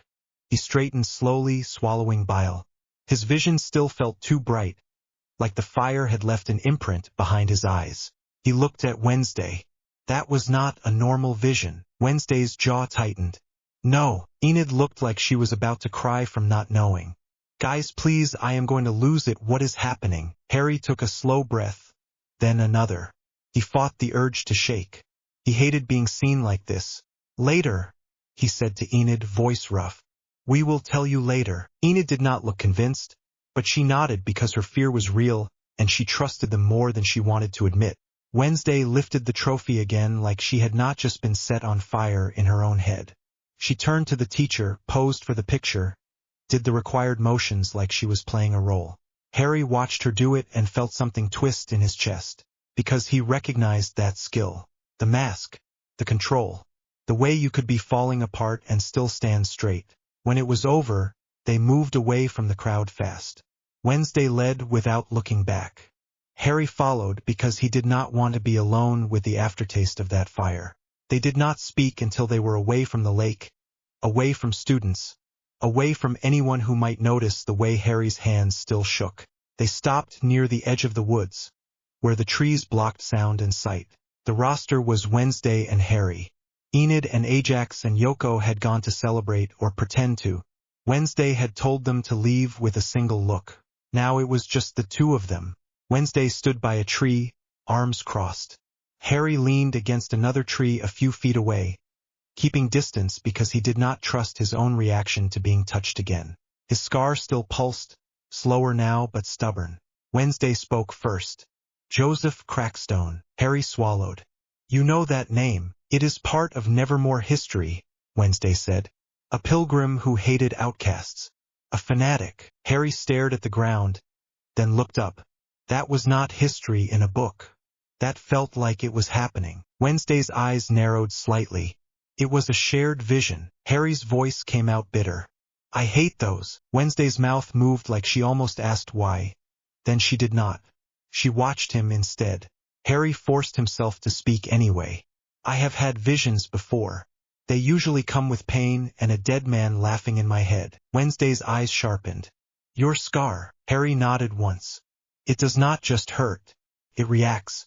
Like it is connected to things. Wednesday's voice was calm, but the intensity was there. And now it connected to me. Harry's throat tightened, annoyed at himself for how that landed. He looked away, scanning the woods. I did not ask for it. Neither did I, Wednesday said. Silence held for a second. Harry's breathing finally slowed enough that his hands stopped shaking. Wednesday's voice shifted slightly. Still clinical, still cold, but more focused. The vision triggered on contact. That implies a link, a psychic bond. Harry snorted softly. That sounds like something people write in bad romance novels. Wednesday stared at him. Do not confuse my vocabulary with sentiment. Harry met her eyes again. Good, because I am not interested in sentiment. Wednesday's gaze stayed on him, unblinking. Liar. Harry's jaw clenched. He did not respond. Wednesday stepped closer by one measured step, still keeping distance. We need to investigate Crackstone. We need to find where the vision is anchored. Harry's voice was rough. You think it is anchored to a place. I think everything has a root, Wednesday said. Even trauma. Harry's scar pulsed again like it heard the word. Wednesday continued. Jericho holds the memorial, the town square, the history, the normies who still tell the story the way they want it told. Harry's eyes narrowed. You want to go into town? Yes, Wednesday said. Today. Harry stared at her. After that race, after that vision, you want to go walk into a town full of people who hate outcasts. Wednesday's voice was flat. Correct. Harry let out a quiet breath, almost a laugh. You really do not know how to relax. Wednesday's expression did not change. Relaxation is how you get killed. Harry felt that in his bones. He nodded once. Fine. We go. Wednesday's eyes flicked to his scar. Can you control it? Harry's mouth went tight. I control it enough. Wednesday's voice was almost gentle in its own way, which was unsettling. Enough is not a guarantee. Harry snapped. Nothing is. Wednesday did not flinch. Agreed. They moved back toward the school in silence, both of them already thinking 10 steps ahead.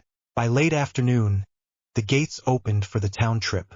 Students gathered in groups, some excited, some nervous. Teachers watched like prison guards pretending to be friendly. Harry stood near Wednesday by the gate. He had his hood up again, hands in his pockets, wand hidden. His scar felt like a live wire under his skin. Enid bounced up to them, holding a small bag. Okay, so we are going to Jericho, and there is like food and games, and also the Harvest Festival is happening, and there is a scary pilgrim statue, and I hate it, but also funnel cake, so I am conflicted. Harry glanced at her. You are coming. Enid blinked.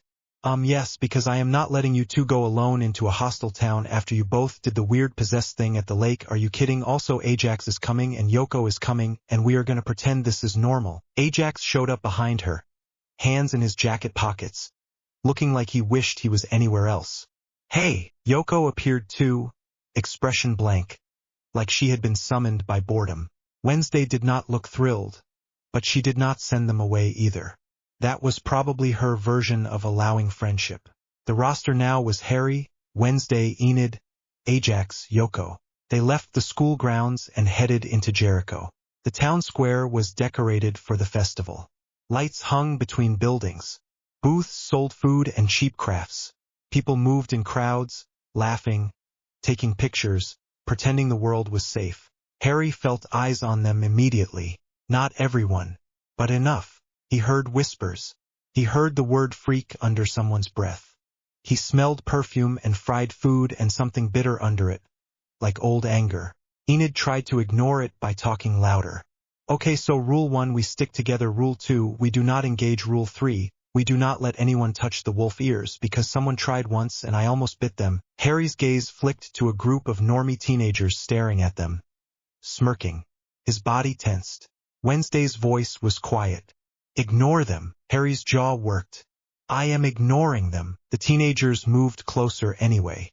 One of them, a tall boy with a smug face, bumped Enid's shoulder on purpose. Enid stumbled, catching herself, eyes flashing. Excuse you, the boy grinned. Watch where you are going, dog. Ajax stepped forward, shoulders tense. Back off. The boy laughed, looking at Ajax like he was entertainment. What are you going to do, stone boy? Harry felt the dark magic rise like a tide. His scar burned. His hand twitched in his pocket. He could break the boy's arm without touching him. He could slam him into the ground. He could make the shadows around his feet twist and choke. It would be easy. The boy leaned closer, voice low and nasty. This town is not your school. You freaks do not own the street. Harry moved. Not fast. Not dramatic. Just one step forward that put him close enough that the boy's grin faltered. Harry's voice was calm, which was never a good sign. Say it again. The boy tried to hold his nerve. Say what? Harry's eyes stayed on him. Freak. The boy scoffed. Freak. Harry's scar flared. The air around the boy shifted. Not visible but heavy. The boy's grin vanished as his arm jerked slightly, like something invisible had grabbed it. He gasped, eyes wide. What the hell? Harry tightened his fingers in his pocket. Subtle. The boy's arm twisted just enough that pain hit. Not broken. Not yet. The boy panicked. Stop, stop. Enid grabbed Harry's sleeve without touching skin. Just fabric. Careful. Harry, no, no, no, we are in public. Harry's breathing was steady.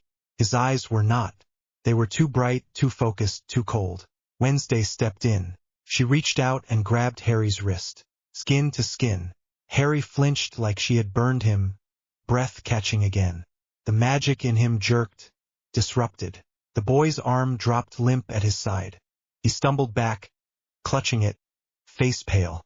Wednesday did not look at the boy. She looked at Harry. Her grip was firm, cold hand around his wrist, a leash and an anchor. Do you want to be expelled? Wednesday asked quietly. Or do you want answers? Harry's throat worked.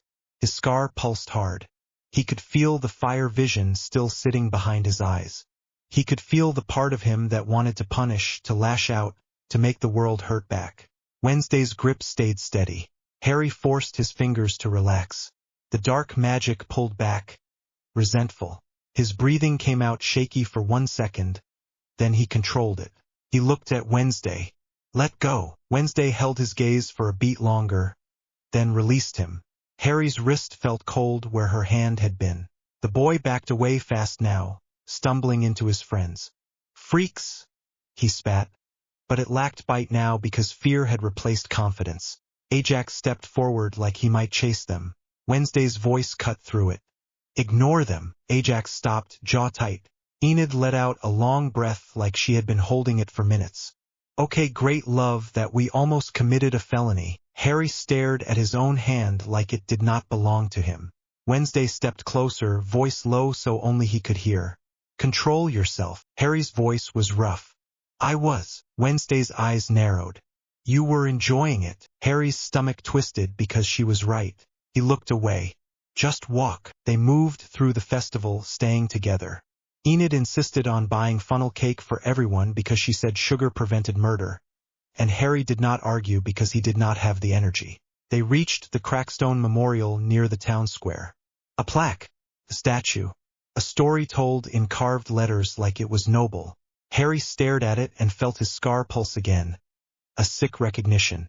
Wednesday leaned in, reading, eyes sharp. They turned a murderer into a hero. Harry's voice was quiet. People do that. If it makes them feel clean. Enid shivered. Okay, I hate this, can we leave now? Wednesday did not move. She stared at the plaque, then at the buildings around it, then at the crowd. Harry watched her, saw the way her mind worked, saw the way she hunted for patterns even in a place pretending to be normal. Then he felt it. Not a vision. Not fire. Presence. He turned slightly, scanning the crowd. Someone in a pilgrim costume stood near a booth. Face hidden by a hat, motionless. Too still. Not laughing. Not talking. Harry's scar burned. Wednesday noticed his shift instantly. What? Harry's voice was low. Do you see that pilgrim? Wednesday's eyes flicked. Yes. The pilgrim did not move. Then, slowly, the pilgrim lifted their head. Even from this distance, Harry felt it like a punch. Hey, old and heavy. The pilgrim's mouth moved, like they were speaking, but no sound reached them over the festival noise. Wednesday's voice was quiet, sharp.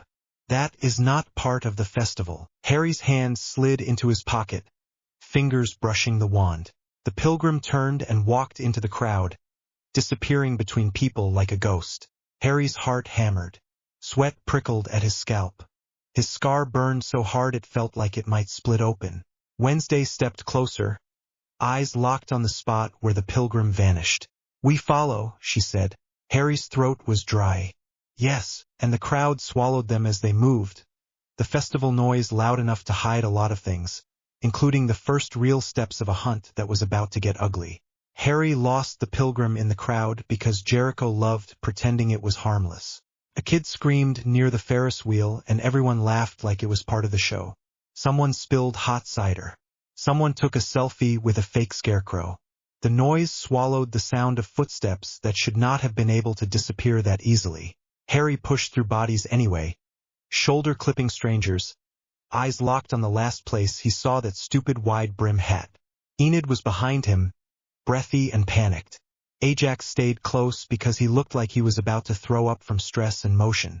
Yoko moved like a shadow in a crowd, calm and watchful. Wednesday was the only one not breathing hard. She shoved through the festival like it was a crime scene, not a celebration. Her eyes tracked corners and hands and exits.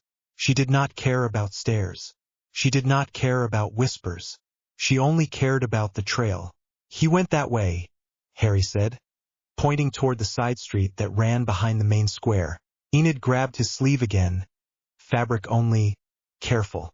Okay, yes, great, but also that alley looks like a place where people get murdered, and I would like to not be murdered today if possible. Wednesday cut in front of them and stepped into the side street first. Follow, she said. Harry did, because he could feel his scar heating up like a warning system with a bad attitude. It did not flare for nothing. It only flared when something wanted to hurt him, or when something wanted him to hurt others. The side street smelled like wet stone and old trash and grease from the food stalls. The festival noise faded behind them, replaced by muffled music and distant laughter.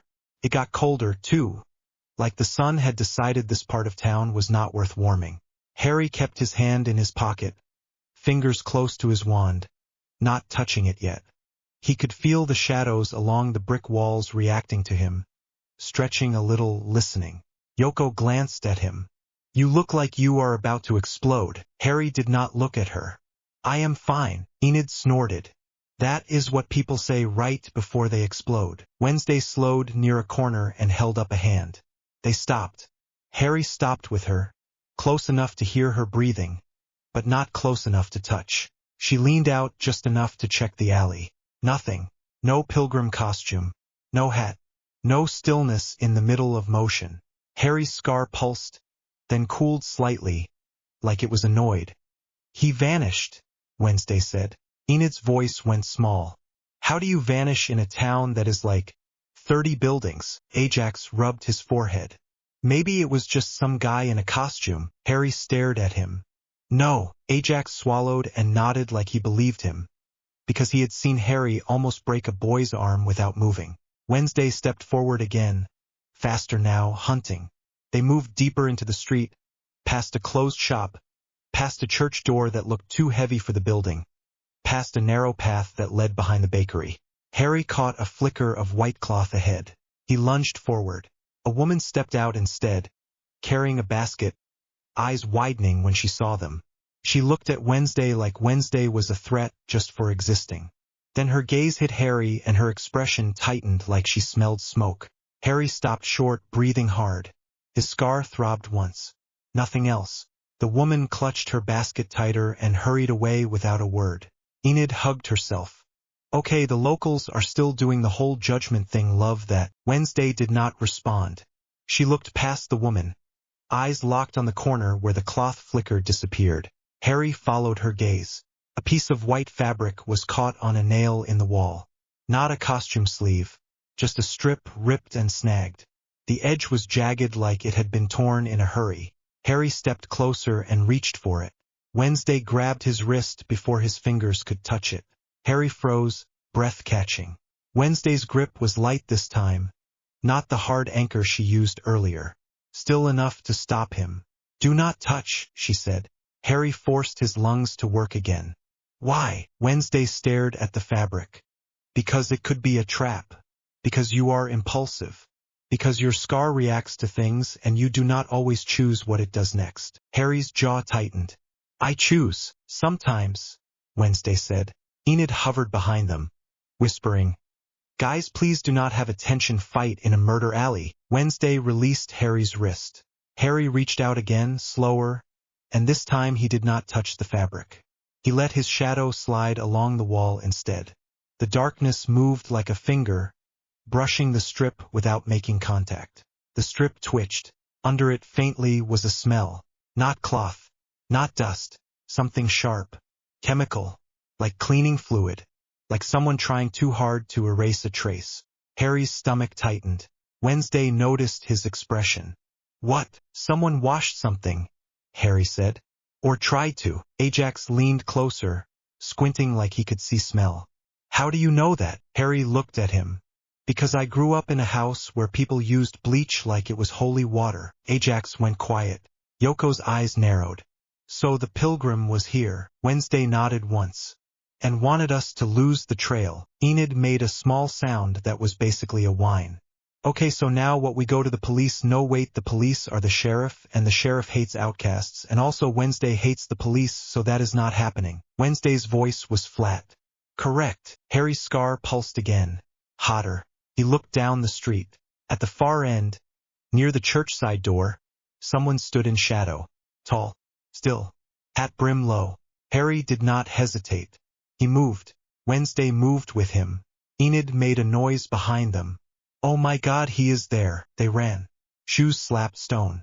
Breath smoked in the cold air. The figure did not run until they got close. Then it turned and slipped through the church door. Harry shoved the door open so hard it bounced against the wall. Cold air hit him like a punch. The inside smelled like old wood and stale incense and damp stone. The light was low, dim candles flickering like the building was afraid to be seen. The pilgrim figure was already moving down a narrow corridor behind the main hall. Harry chased. Wednesday's boots hit the floor behind him, steady, controlled. Enid and Ajax came after, slower, panic in their footsteps. Yoko moved silent. The corridor led to a stairwell that went down. Harry's scar burned. The air got colder with every step. They hit the bottom and turned into a storage space, half full of old chairs and broken boxes. The pilgrim figure was gone. Harry spun in place, scanning. Wednesday's eyes swept the room, faster than his.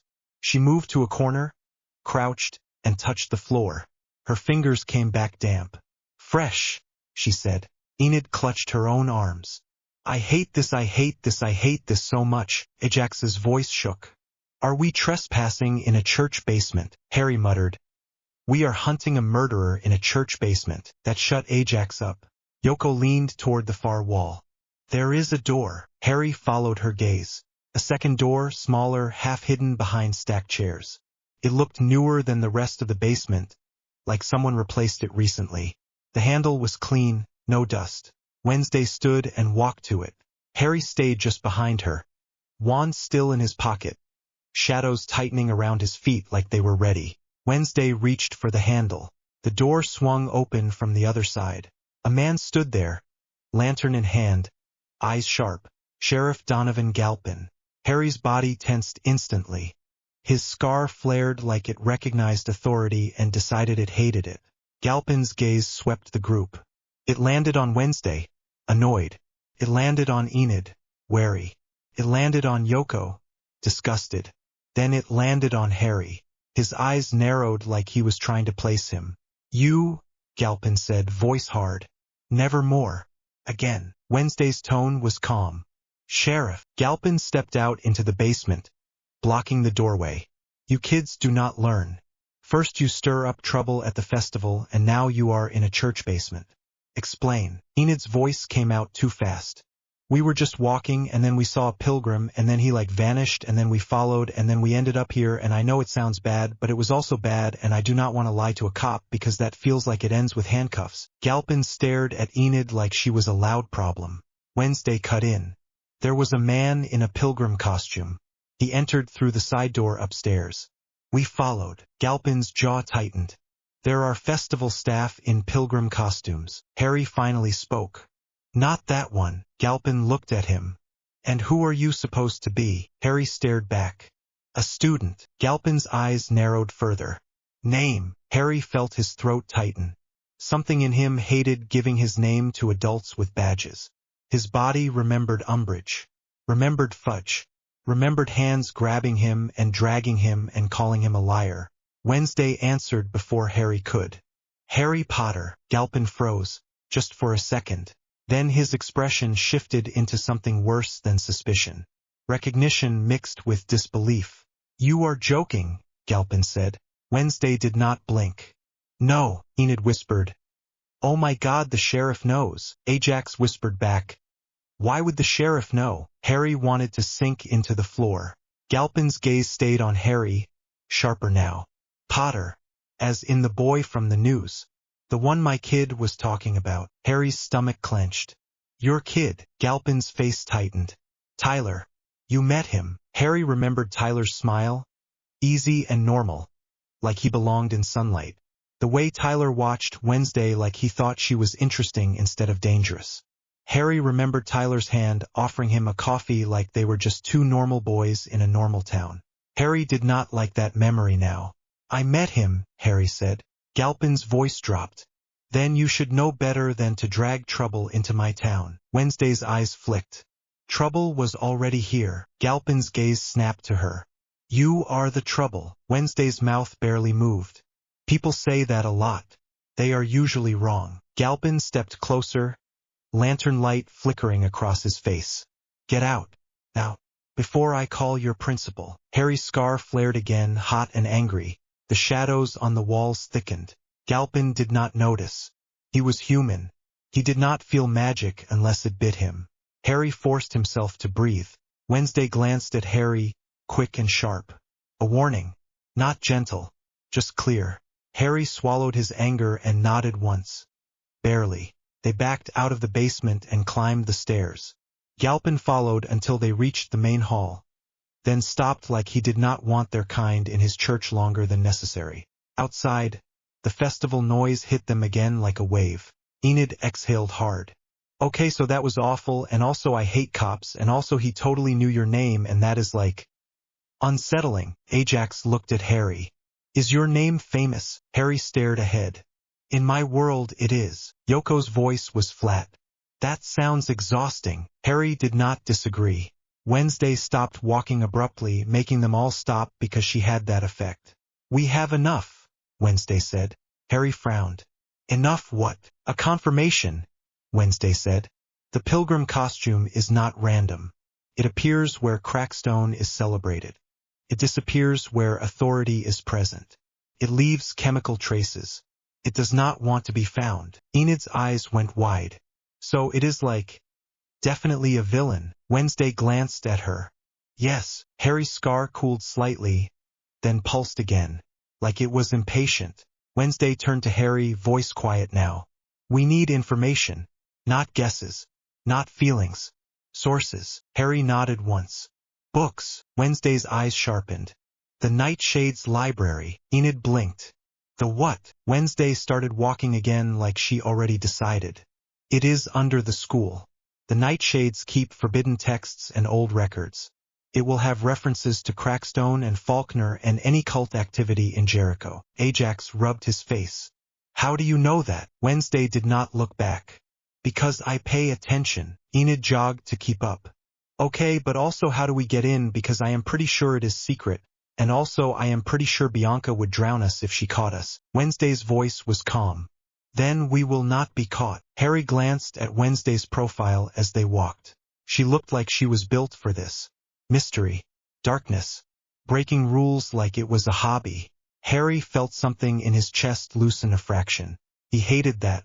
Back at Nevermore, Weems was waiting. Not in her office. Right in the quad, standing under the archway like a guard. Her eyes flicked over them as they returned, taking in their dirt, their tension, the way Enid was still shaking from adrenaline. Her gaze landed on Harry last. It held. Harry kept his face blank, even though he wanted to tell her to stop staring like she owned him. Weems stepped forward. Miss Adams. A word. Wednesday stopped. Harry stopped too. Weems' eyes flicked to him. Not you. Harry almost laughed. It would have come out wrong, sharp and ugly. Wednesday looked at Harry once. Quick. Like she was telling him to stay put. Then she followed Weems toward the main building. Enid immediately exhaled like she had been holding her breath the whole time. Okay, cool, we are not expelled yet, Ajax muttered. Give it time. Yoko's voice was bored. If they expel you, I will take your room. Enid stared at her. Yoko shrugged. The tower has good shadows. Harry's scar pulsed. He did not like being separated from Wednesday right now. Not because he liked her. Not because he trusted her emotionally. Just because she understood what was happening and she did not freak out when his scar did something weird. Enid nudged Harry carefully, shoulder bumping his sleeve. Hey, you okay? Harry stared ahead. I am fine, Enid sighed. You say that a lot and it is never true. Harry did not respond. They waited. Wednesday returned 10 minutes later, expression unchanged, but the air around her felt colder. Weems did not come back with her. Enid leaned in. What did she say? Wednesday said. She reminded me of the rules. Ajax snorted. And you listened. Wednesday looked at him. No. Enid's mouth twitched.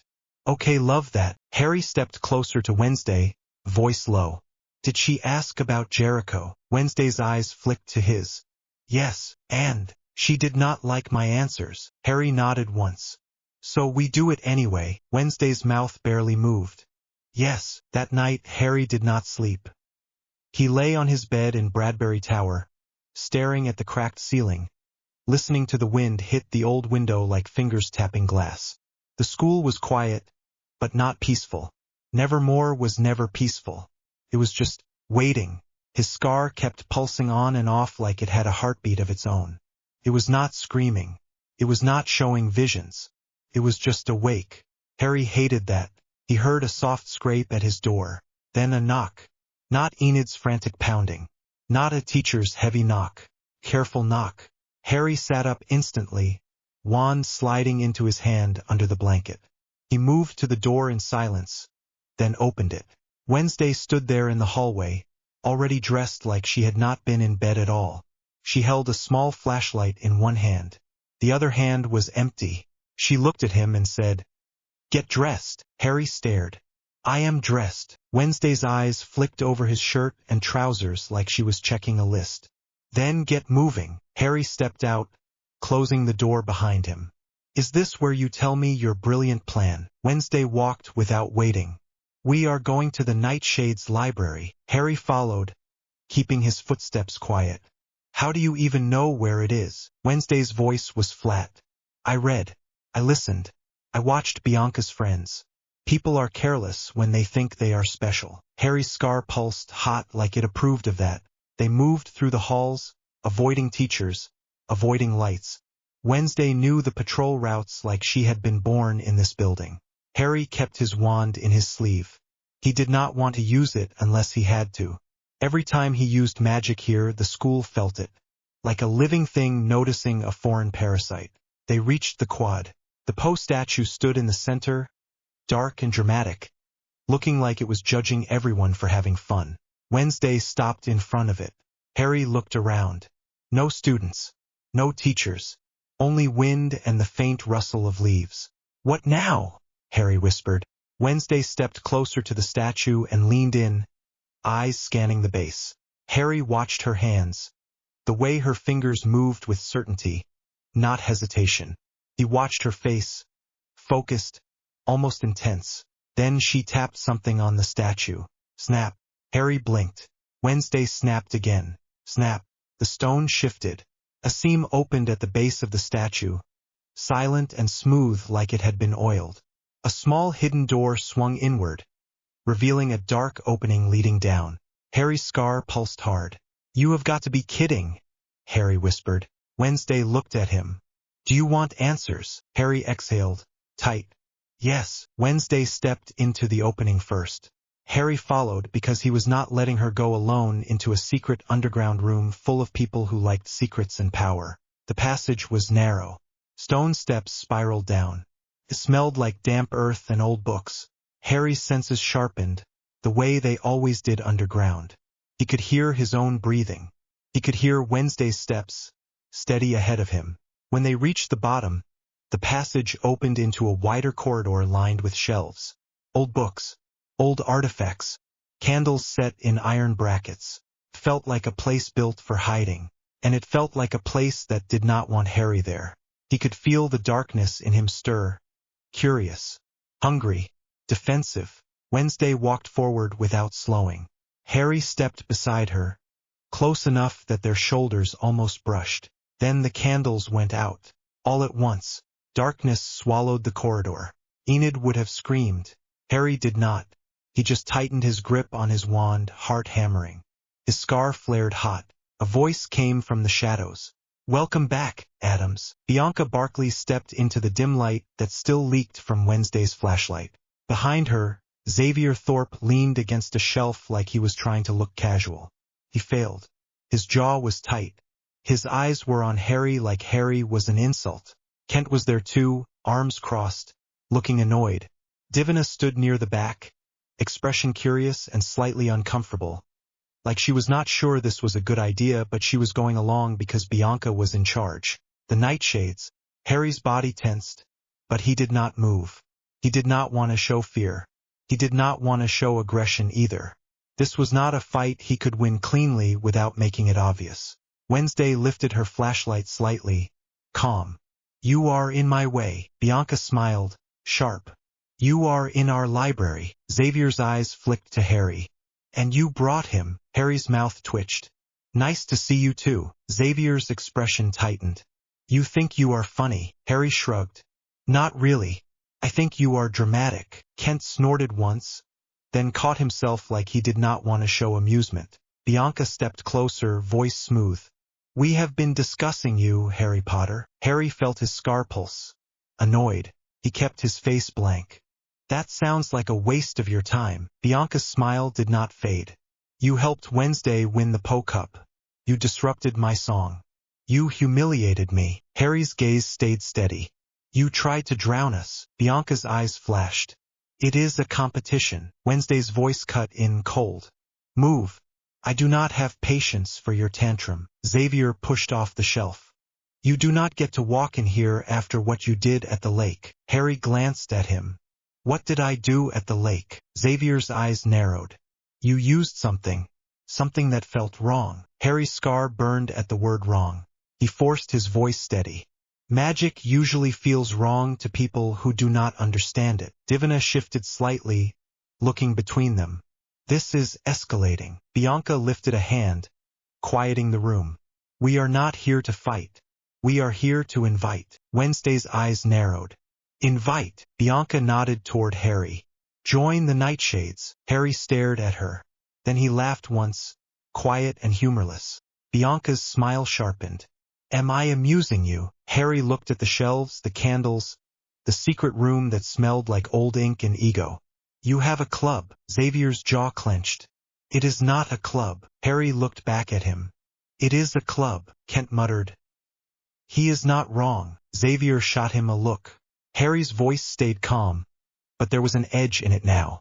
You have secret meetings and dramatic lighting, and you think it makes you dangerous. That is cute. Bianca's eyes narrowed slightly. We are dangerous. Harry tilted his head. Are you? Wednesday watched Harry like she was waiting to see what he would do. Harry could feel the darkness in him humming like a threat under his skin.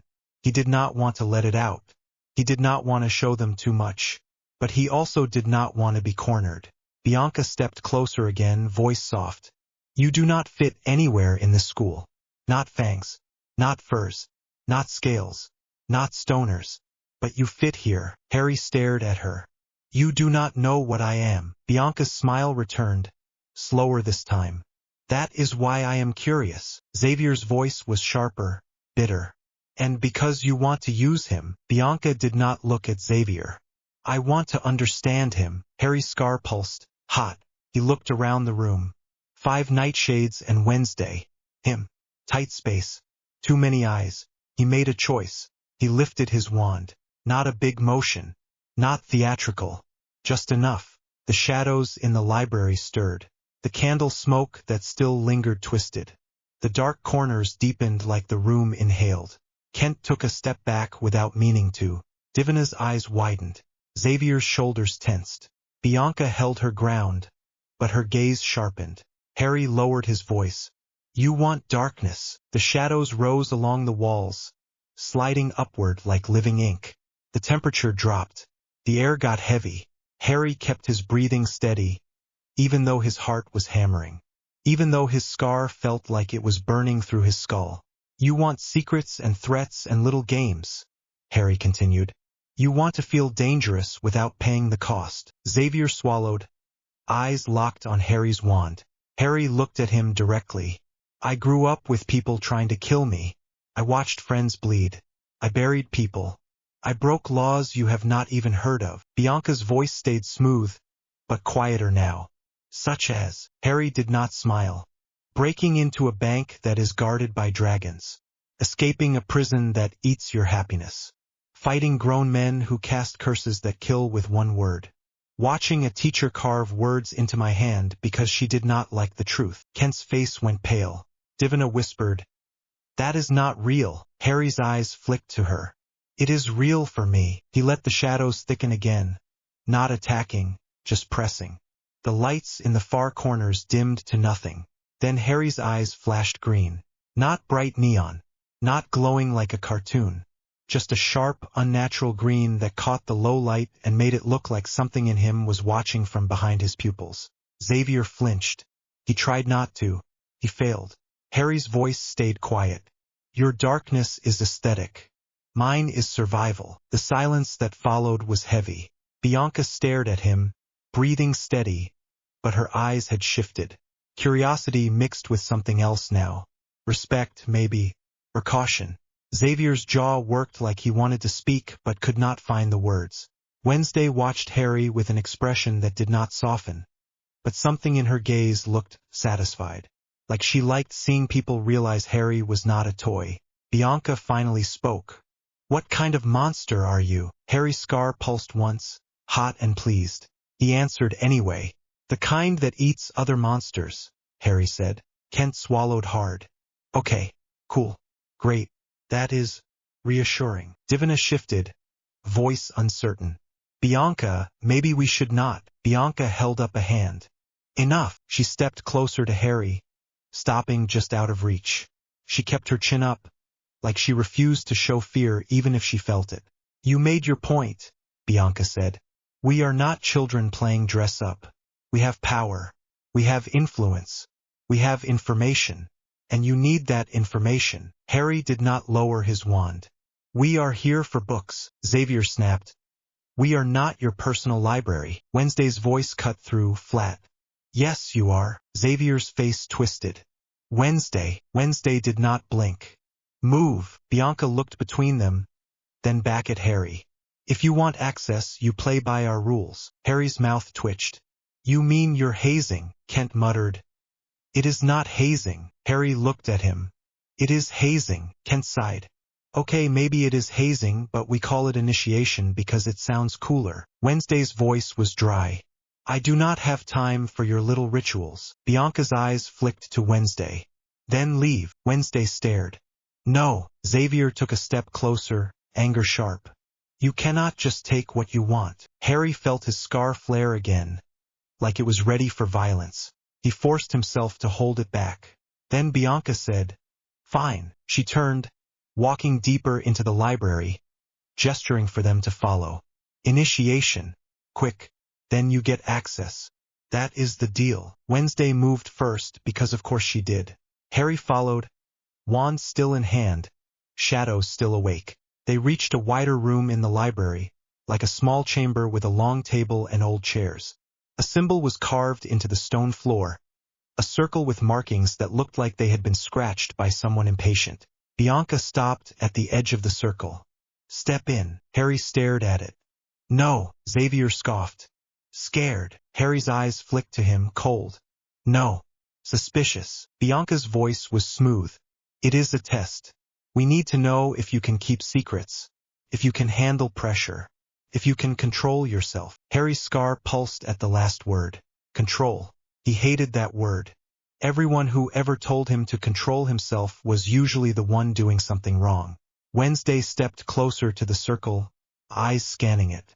"It is not a spell circle." Bianca's smile sharpened. "No. It is older. It is outcast tradition." Harry stared at the circle. He could feel the stone under it, cold and quiet. He stepped in. The moment his foot crossed the line, the room shifted. Not physically, not like walls moved, but the air changed, thick and heavy, like the space wanted to trap him. The shadows on the floor tightened around his feet like they were trying to hold him still. Harry's breathing hitched, then steadied. Bianca stepped to the edge of the circle and said, "Truth." Harry stared at her. Xavier's voice came from behind Bianca. "We ask. You answer. One question from each of us." Kent added, "No lying. Siren will know." Bianca's smile stayed sharp. "Exactly." Harry's eyes flicked to Bianca. "You are using your power." Bianca's gaze did not move. "Just a little. To keep you honest." Harry's scar burned like it hated being forced. He looked at Wednesday. She stood just outside the circle, arms crossed, expression unreadable. Her gaze met his. She gave a small nod, like she was telling him to play along for now. Harry swallowed and looked back at Bianca. "Fine." Bianca spoke first, voice low and precise. "Why are you really here?" Harry's throat tightened. He felt the pressure of Bianca's siren pull. Not enough to control him, but enough to press at his mind like fingers. He forced the truth out anyway. "Because I saw a vision. Because my scar is connected to something here. Because someone in Jericho is wearing a pilgrim costume and it feels like it is tied to Crackstone. And because I do not like being hunted." Bianca's eyes narrowed. "A vision." Harry nodded once. Xavier's question came next, voice sharp. Why do you follow Wednesday? Harry's jaw tightened. The circle felt colder. He stared at Xavier. Because she is the only person here who does not try to own me. Wednesday's gaze flickered, just a fraction. Xavier's face twisted. That is not an answer. Harry's voice stayed flat. It is. Kent went next, voice awkward. Okay. Are you like evil? Enid would have laughed. Harry did not. He stared at Kent. No, Kent blinked. That was quick. Harry's mouth twitched. Evil people do not ask if they are evil. They just do things and call it necessary. Divina's question was softer, hesitant. Does it hurt? Harry's scar pulsed. Hot. He swallowed. Yes. Divina's eyes softened slightly. All the time. Harry nodded once. The circle pressure eased. Not fully, but enough. Bianca studied him for a long moment. Then she stepped back and nodded toward the shelves. Fine, Bianca said. You get access. For tonight. You touch nothing that you do not put back. Wednesday's voice was dry. We were not going to. Harry glanced at Wednesday. He murmured. We were going to. Wednesday did not deny it. They moved into the rows of shelves, Bianca and the others watching like guards. Harry walked beside Wednesday, keeping his wand lowered now, but still ready. He leaned in slightly, voice low. What are we looking for? Wednesday's eyes scanned spines fast. Faulkner. Crackstone. Hide. Harry's scar pulsed at the last word. Hotter than the others. Harry caught it. You think the monster is connected? Wednesday nodded once. Everything is connected. Harry wanted to argue. He did not. Not yet. They found the book first. An old journal, leather cracked, pages thick and yellowed. The name Nathaniel Faulkner was written inside in careful script. Wednesday opened it like she was opening a body. Harry leaned in, reading over her shoulder. The entries were old, written by someone who sounded tired and obsessed. Faulkner wrote about outcasts like they were a responsibility he never asked for but could not ignore. He wrote about Nevermore like a fortress. He wrote about threats from Jericho. He wrote about the fear that never left. Then the word hide appeared. Wednesday tapped the page. Here. Harry's eyes narrowed, scanning. Faulkner described the hide as a dormant beast hidden in human skin. A creature of violence and instinct. Not an outcast in the usual sense, but something else. Something that could not be controlled by rules or social structure. He wrote about triggers. He wrote about chemicals. He wrote about a master. Harry's stomach tightened. A master. Wednesday's eyes sharpened. A person who unlocks it. Harry's scar burned. Like it recognized the idea of a master. Someone controlling something inside you. Someone pulling a monster out of you and calling it useful. Harry swallowed hard. His voice came out rough. That is not a student. Wednesday's tone stayed calm. It could be. Harry shook his head once. You do not understand what that means. Wednesday glanced at him.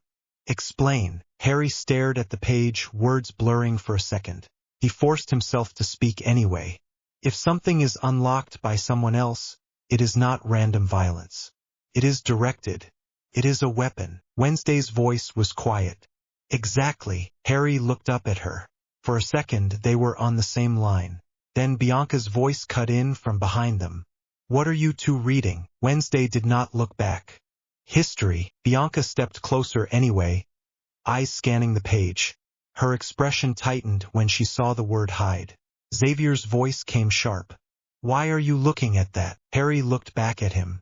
Because someone is killing people. Xavier's jaw clenched. Do not act like you care. Harry's scar pulsed. Annoyed, he looked at Xavier. I do not care about your opinions. I care about not dying. Kent shifted awkwardly. Okay, that is fair. Divina leaned closer, reading. Her face paled slightly. A master can control it. Wednesday nodded once. Yes. Bianca's gaze sharpened.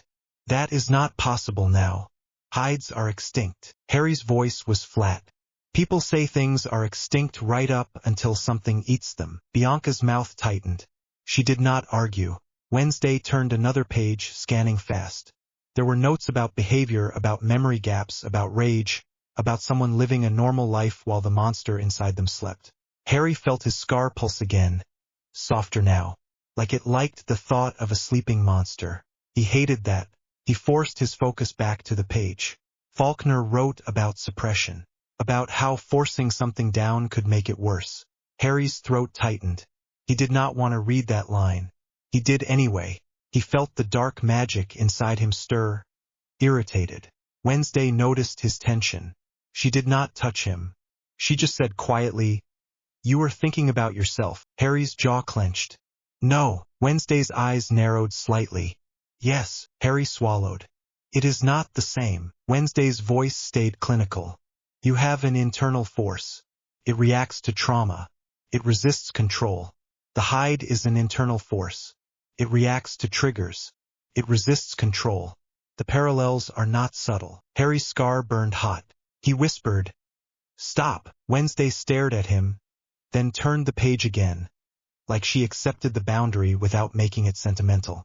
Bianca watched them with a new kind of attention now, less smug, more cautious.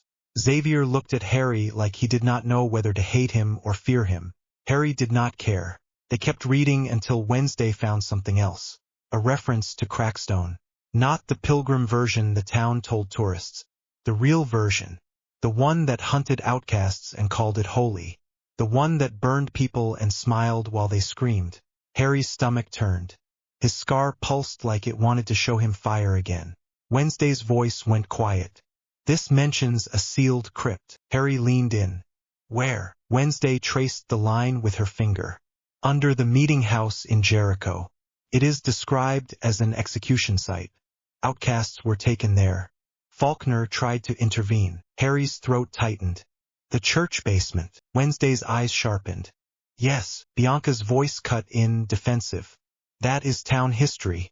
They turned it into a memorial." Harry looked at her. "They turned it into a trophy." Bianca flinched slightly at that. Xavier's voice came bitter. "So you think the pilgrim is Crackstone?" Wednesday's tone was flat. "I think someone wants him to be." Harry's scar pulsed. "Hot." Divina whispered, "That is insane." Harry looked at her. "Insane things happen when people think they are chosen by something bigger than them." Kent swallowed. "Okay, I do not like this." Wednesday closed the journal carefully. "We have enough for tonight." Bianca's eyes narrowed. "Enough for what?" Wednesday looked at her. "To keep moving." Bianca stared back, then nodded once, grudging. "Do not tell anyone about this place." Wednesday's voice was dry. "I will tell everyone." Bianca's expression tightened. "Wednesday." Wednesday held her gaze. "If you try to stop me, I will." Bianca's mouth opened, then shut. Kent muttered, "That is a threat." Wednesday said, "It is a promise." Harry watched Bianca's face shift. She did not like Wednesday. She did not trust Harry. But she also did not look like she wanted to push either of them right now. Xavier stepped closer to Harry, voice low. "You think you are better than us?" Harry looked at him. "No." Xavier's eyes narrowed. "Then why do you talk to us like we are children?" Harry's voice stayed calm. "Because you are acting like children." Xavier's jaw clenched. "I have seen darkness too." Harry's scar pulsed. Annoyed again. Harry looked at him, expression flat. "Then you know the difference between being scared and being dangerous." Xavier's eyes flickered. For a second, something in his face looked wounded. Then it hardened again. Bianca stepped between them. "Enough. They are leaving." Wednesday turned without another word and walked back toward the corridor. Harry followed, keeping his wand hidden again. As they climbed the stairs out of the secret passage, Harry felt the air get warmer, like the school above was pretending to be safe again. When they reached the Poe statue exit, Wednesday snapped twice and the stone sealed behind them like it was never open. Harry exhaled slowly. Wednesday did not look at him. "We need to confirm the meeting house connection." Harry nodded once. "We also need to not get caught." Wednesday's voice was flat. "Yes." Harry glanced at her. "You are not going back to bed, are you?" Wednesday looked at him finally. "Do you sleep?" Harry stared back. "Sometimes." Wednesday's eyes narrowed slightly. "Liar." Harry almost smiled. Almost. They separated at the tower corridor. Wednesday turned toward Ophelia Hall. Harry headed toward Bradbury Tower. He got 3 steps before he heard her voice again. Quiet. "Harry." He stopped and looked back. Wednesday stood still in the hallway, flashlight still in hand. Your darkness, she said. It responded in that room. Harry's scar pulsed. He kept his voice steady. It always responds. Wednesday's gaze stayed sharp. Control it. Harry's jaw tightened. I am trying. Wednesday nodded once, then turned and walked away. Harry stood there for a second, listening to her footsteps fade. Then he went back to his room and stared at the ceiling again, scar pulsing, mind stuck on the word master. The next day, Enid decided they needed a bonding activity like it was medical treatment. Harry was sitting at the edge of the quad after classes, hood up, watching students move around like they were normal. He felt normal for about 3 seconds before his scar pulsed and reminded him he was not. Enid appeared like a bright, loud ghost. She dropped onto the bench beside him, careful not to touch his skin. She shoved a small bag into his lap. Harry stared down at it. What is this? Enid grinned. Self-care. Harry's eyes narrowed. That sounds like a trap. Enid gasped. Rude. Also accurate. But it is a nice trap. Ajax showed up behind her, looking resigned. Yoko followed, expression bored. Wednesday walked up last, like she was only here because she decided it was strategically necessary. Enid bounced. Okay, so last night was terrifying and spooky and we almost died, and we also found out there is a secret murder diary library under a statue, and I am not okay with any of that, so we are doing something normal now. Harry stared at her. Define normal. Enid pulled out 4 small jars. Face masks. Harry blinked once. No. Enid shoved a jar toward him anyway. Yes. Wednesday sat on the opposite end of the bench, posture straight, like she was attending a funeral. This is pointless. Enid pointed at her. You need it the most. Wednesday's eyes narrowed.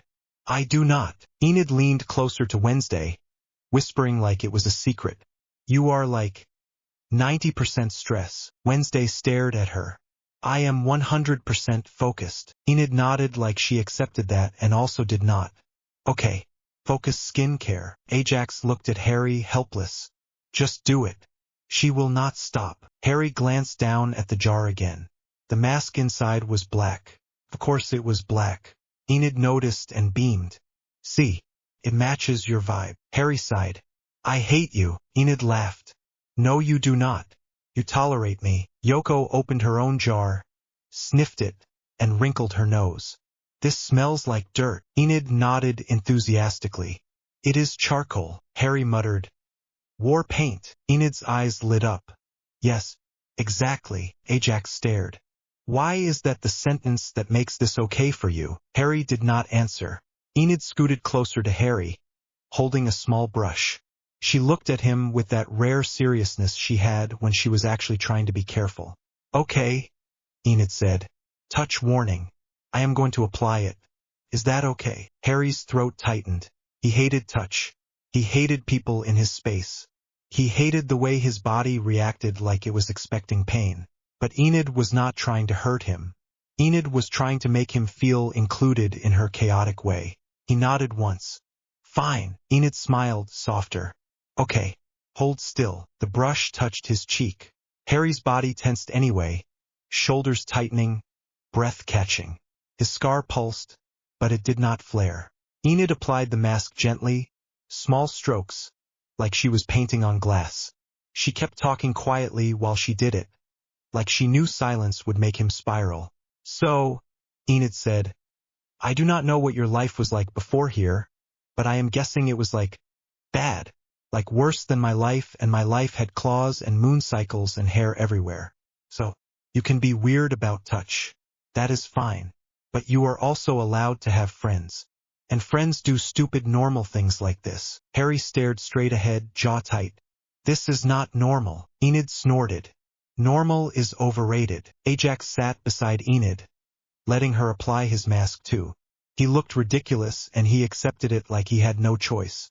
Yoko applied her own mask with slow boredom like she was doing a chore. Wednesday did not move. Enid turned to her. Okay, your turn. Wednesday stared at the brush like it was a weapon. No. Enid leaned in. Yes. Wednesday's eyes narrowed. Do not touch me. Enid froze, then nodded. Okay, you can do it yourself. But you have to do it. Please. For me. Wednesday stared at Enid for a long moment. Then she took the brush and the jar and applied the mask herself with efficient precision like she was painting a corpse. No wasted strokes. No hesitation. Enid smiled like she won a war. Harry sat there with black charcoal on his face, feeling stupid and also strangely calmer. Wednesday glanced at him. Her eyes flicked over his face, then away fast like she did not want to acknowledge it. Harry's mouth twitched. You look like you are attending an execution. Wednesday's voice was flat. I am. Enid laughed. Oh my God, you both are terrible. They sat like that for a while, letting the masks dry. Students walked by and stared. Enid waved at them like she wanted to fight anyone who judged. Harry listened to the sounds around them. Wind through trees. Distant chatter. A raven call. His scar stayed quiet. That was new. Ajax shifted, voice low. So, nightshades. Real. Enid nodded fast. Yes, and also terrifying, and also Bianca was there and Xavier was being Xavier and Harry did the scary eyes thing and I am not over that. Harry glanced at her. Do not talk about that here. Enid lowered her voice. Okay, sorry. But are we in danger? Wednesday answered, calm. We are always in danger. Enid's eyes narrowed. That is not comforting. Wednesday stared back. It is accurate. Yoko peeled her mask slightly at the edge. Bored. If a pilgrim comes near me, I will bite him. Enid blinked. Yoko shrugged. What? It is efficient. Harry let out a quiet breath that was almost a laugh. Wednesday noticed. Her eyes flicked to him again. Harry felt his chest tighten. Not panic. Something else. Something that felt too close to warmth. He hated it. Enid clapped once. Okay. Masks off. They all stood, heading toward the fountain to wash off. Harry moved slower. He did not love the idea of cold water on his face. He did it anyway. Enid splashed water onto her cheeks, scrubbing. Ajax did the same, groaning about the texture. Yoko barely got wet because of course she did not. Wednesday washed with minimal mess, like she could not stand disorder. Harry rinsed his face and looked up. Wednesday was watching him in the reflection of the water. He held her gaze for a second. Then Enid made a strangled sound. Eugene is running. Harry turned. Eugene came sprinting across the quad, breathing hard, face pale, hair messy like he had been out in the wind. He stopped in front of them, hands on his knees, gasping. Wednesday stepped closer. What? Eugene looked at Wednesday, then at Harry, eyes wide. I saw something. Enid's voice went soft. Eugene, breathe. What did you see? Eugene swallowed hard. In the woods, near the old shed by the apiary. Someone in a pilgrim costume. I thought it was the festival, but it was here. On school grounds. Harry's scar pulsed, hot and immediate. Wednesday's eyes sharpened. Where exactly? Eugene pointed, shaking. Past the hedges. Near the fence line. He was looking toward the school like he was counting windows. Enid's face went pale. Okay, no. Absolutely not. That is not allowed. Harry's voice came out low. Did he see you? Eugene shook his head fast. No. I hid. But I heard him. He was talking to someone. Not like on the phone. Like he was whispering to the trees. Ajax swallowed. That is creepy. Yoko's eyes narrowed. Or crazy. Wednesday's voice stayed calm. Or both. Harry's scar burned hotter, sending heat up his scalp. He could feel the darkness in him stir like it wanted to hunt. He forced it down. Wednesday looked at the group. We are going. Enid grabbed Eugene's hand. No. He is not going alone. Eugene nodded fiercely, trying to look brave even while shaking. I can help. I know the woods. Harry stared at Eugene. If you run toward us. Not away. Do you understand? Eugene blinked, then nodded. Yes. Harry glanced at Wednesday. We need to be careful. Weems will lose her mind if we get caught out there. Wednesday's eyes stayed sharp. Then we will not be caught. They moved fast, cutting around the buildings, staying near tree cover. The sky was already darkening, late afternoon bleeding into evening. The air smelled like damp leaves and cold stone. Eugene led them toward the apiary, breathing steadier now but still tense. Enid stayed close to him, protective. Ajax trailed slightly behind, eyes scanning like he expected something to jump out. Yoko looked bored, but her gaze was sharp. Wednesday walked beside Harry, close enough that he could sense her presence without looking. Harry's wand was back in his sleeve. His fingers kept brushing it, restless. They reached the edge of the woods. The trees swallowed sound. The world felt colder immediately. Eugene pointed ahead, whispering, "There, that path." They moved down the path, leaves crunching underfoot. Harry kept his steps lighter, instinctive. He did not want noise. He wanted control. His scar pulsed again. Then he smelled it, that same sharp chemical smell. He stopped abruptly. Wednesday stopped too, instantly matching him. Enid whispered, "What?" Harry lifted a hand slightly, signaling them to stay back. He crouched near a tree and looked at the ground. Footprints. Not deep, not heavy, but fresh. And there was a smear on the bark, pale and chalky, like someone brushed against it with fabric that had been treated with something. Harry's stomach tightened. Wednesday crouched beside him, eyes scanning. "He was here." Harry nodded once. "And close." Eugene's voice shook. "I told you," Enid whispered. "Okay, we should leave now. We got proof. We should go tell someone, like a teacher or like Weems. I hate her, but she has authority vibes." Wednesday's voice was flat.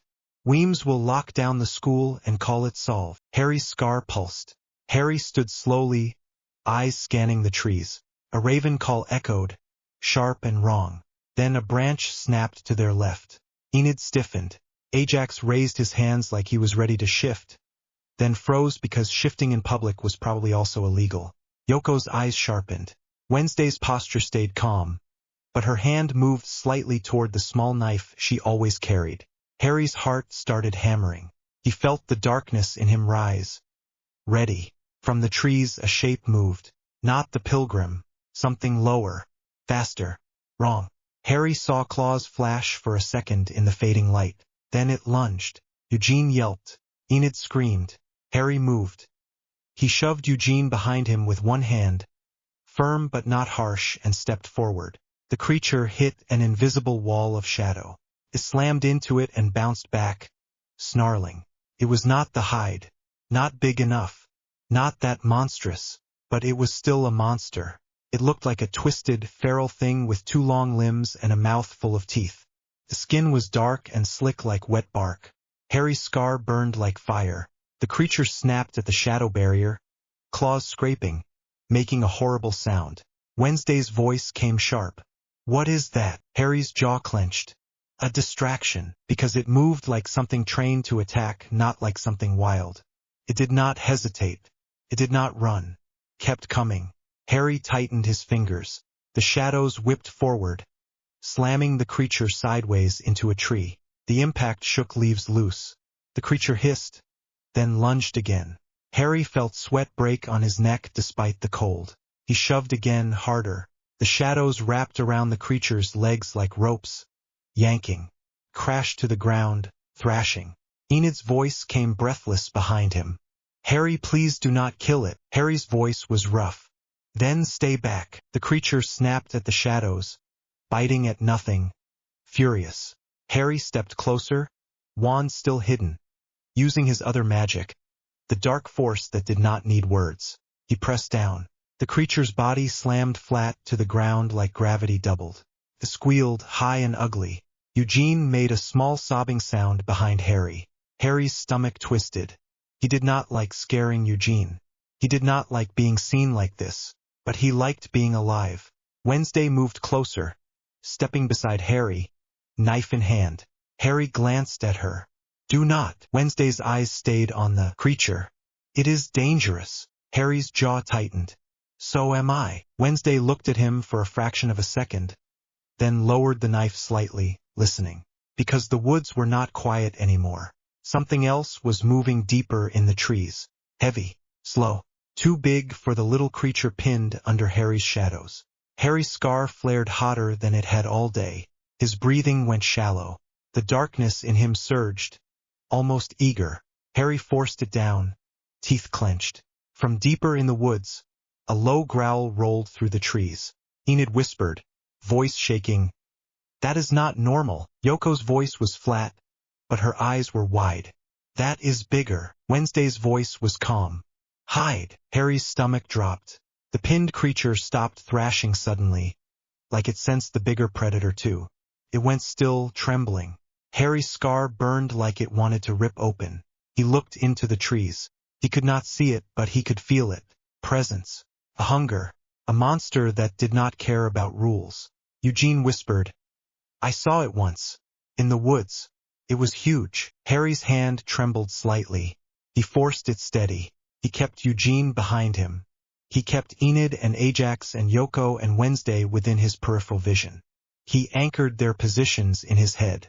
He could not afford mistakes. The growl came again, closer. Branches shifted. A silhouette moved between trunks, too tall, too wide. Harry's shadows tightened instinctively, ready to strike. Wednesday leaned closer to Harry, voice low. "We leave. Now." Quietly, Harry's jaw clenched. "If we run, it chases." Wednesday's eyes flicked to him. "Then you slow it." Harry's scar pulsed like it liked that idea. Harry looked back at the group. "Stay behind me. Do not split. If I say move, you move." Enid nodded fast, tears in her eyes. "Yes, yes." Ajax swallowed, hands shaking. "Okay." Yoko's voice stayed calm. "I can fight." Harry looked at her. "Not this." Yoko's eyes narrowed, but she did not argue. Harry started backing up, slow, controlled, keeping his gaze on the trees. The silhouette shifted again. A massive shape stepped into the faint light. Harry's blood went cold. It was the hide, tall, twisted, muscles stretched under skin that looked wrong. Its face was a nightmare of bone and teeth and rage. Its eyes were dark, but they reflected light like an animal's, hungry and focused. It sniffed the air. Then it looked straight at them. Harry's scar screamed. The hide's head tilted slightly, like it recognized something in Harry, like it smelled another monster. Then it roared. The sound hit the woods like a punch, shaking leaves loose. Eugene cried out. Enid grabbed him, pulling him close. Ajax stumbled back. Yoko's posture shifted. Ready. Wednesday did not move. Her eyes locked on the hide like she was memorizing it. Harry stepped forward. The shadows surged around his feet like they were alive. He felt heat behind his eyes. He felt the dark force inside him push, eager to meet the monster head-on. Harry clenched his jaw so hard it hurt. Not now. Not fully. He raised his hand. And from the darkness behind him, something rose. Not light. Not a shining Patronus like he had once learned. This was a shadow form, heavy and sharp, shaped like a stag and a hound at the same time, antlers and teeth, a grim made of night. It stepped in front of Harry, silent, massive, blocking the hide's path. The hide froze for a fraction of a second. Then it lunged. Harry's shadow guardian lunged too. They collided with a wet crack and a burst of leaves and dirt. Harry's arm jerked from the force of controlling it. Pain shot up his shoulder. Sweat broke across his forehead. He did not let go. The hide slammed into the shadow guardian again, claws ripping at darkness like it was flesh. Harry's breathing went fast. His scar burned like fire. Wednesday's voice cut through behind him. Harry! Harry did not look back. Move! Enid grabbed Eugene and started backing up fast. Ajax followed, shaking. Yoko stayed near them, guarding. Wednesday did not move right away. Harry felt her hesitation like a weight. He snapped, voice raw. Wednesday. Now. Wednesday finally stepped back, moving with controlled speed, eyes still on the fight. Harry held the hide in place as long as he could, shadow guardian straining under the monster's strength. The hide's claws ripped through the guardian's neck. The shadow form faltered. Harry's stomach dropped. He shoved more power into it, teeth clenched, scar screaming. The guardian surged again, antlers slamming into the hide's chest, forcing it back a step. Harry took that second and threw his free hand toward the ground. Shadows exploded outward like a net, wrapping around the hide's legs. The hide roared again, furious, trapped for a heartbeat. Harry used that heartbeat. Go! He shouted. The group ran. Harry backed up fast, keeping his eyes on the hide, maintaining the shadow net for as long as his body could handle. The hide ripped free with a violent jerk, snapping shadow strands like they were rope. Charged. Harry's heart slammed against his ribs. He turned and ran, sprinting after the others, boots slipping on leaves, breath tearing in his chest. Behind him, the hide's footsteps thundered. Closer, closer. Harry's scar burned so hard it felt like he might black out. He shoved his hand toward the trees without looking, and the shadows snapped up from the ground, forming a wall behind them. The hide slammed into it. The impact shook the woods. Harry nearly stumbled from the backlash, pain shooting through his arm. He kept running anyway, lungs burning, sweat cold on his skin. They burst out of the woods near the school fence line, gasping, stumbling, half falling into the open. The hide's roar echoed behind them, furious. But it did not cross the fence. It stopped at the edge of the trees, head tilted, eyes locked on Harry like it was memorizing him. Then it turned and vanished back into the woods. Harry stopped running, bent over, hands on his knees, coughing hard. His whole body shook. His scar pulsed like a live wound. Enid was crying quietly, holding Eugene like she would not let go. Ajax sat on the ground, pale, breathing like he was about to faint. Yoko stood tense, eyes on the woods, jaw tight. Wednesday stood beside Harry, breathing steady, face pale but controlled. Harry straightened slowly, chest heaving. Wednesday's voice was quiet. That confirms it. Harry wiped sweat off his forehead with the back of his hand. His fingers trembled. Confirms what? Wednesday looked at him, eyes sharp. The hide is real. It is on school grounds. And it recognized you. Harry's scar pulsed, hot. He swallowed hard. It did not recognize me. It wanted to kill me. Wednesday's gaze held his. Those are not mutually exclusive. Harry's throat tightened. Enid whispered, voice shaking. We are so dead. Eugene's voice came small. It was looking at him like it knew him. Harry's stomach twisted again. Wednesday stepped closer to Harry, just close enough that he could feel her cold body heat in the air. She lifted her hand slightly, hesitated, then brought her fingers to his cheek. Not a grab, not an anchor, just a light touch, checking. Harry froze. His scar pulsed once, but no vision came. No fire, no screaming memory, just the cold of her fingertips and the fact that she was touching him like he was real, like he was not a weapon or a problem. You are bleeding, Wednesday said quietly. Harry blinked, confused, then lifted his own hand to his cheek. Blood. A thin line, probably from a branch he ran through. He had not even felt it. He swallowed. It is nothing. Wednesday's eyes narrowed. It is something. Harry stared at her hand on his face. He did not pull away. He did not know why. Enid sniffed behind them. Okay, I am going to pretend I did not see the emotional face touching because I am traumatized, and also I will cry harder. Ajax let out a weak laugh that sounded like it hurt. Same, Yoko muttered. Get a room, Enid gasped. Yoko shrugged. I am coping. Wednesday's fingers stayed on Harry's cheek for one more second. Then she pulled away, cold hand dropping to her side. Harry's face felt warmer where she touched. That annoyed him. He looked at her and said, voice rough, you should not do that. Wednesday's gaze stayed steady. Why? Harry swallowed. Because it makes it harder. Wednesday tilted her head slightly.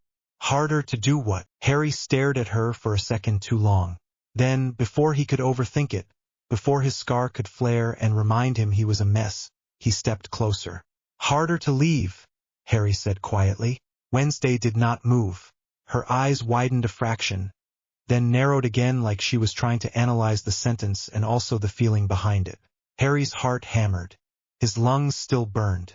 His body still shook from the hide chase. He did not want to think. He leaned in and kissed her. It was quick. Not messy.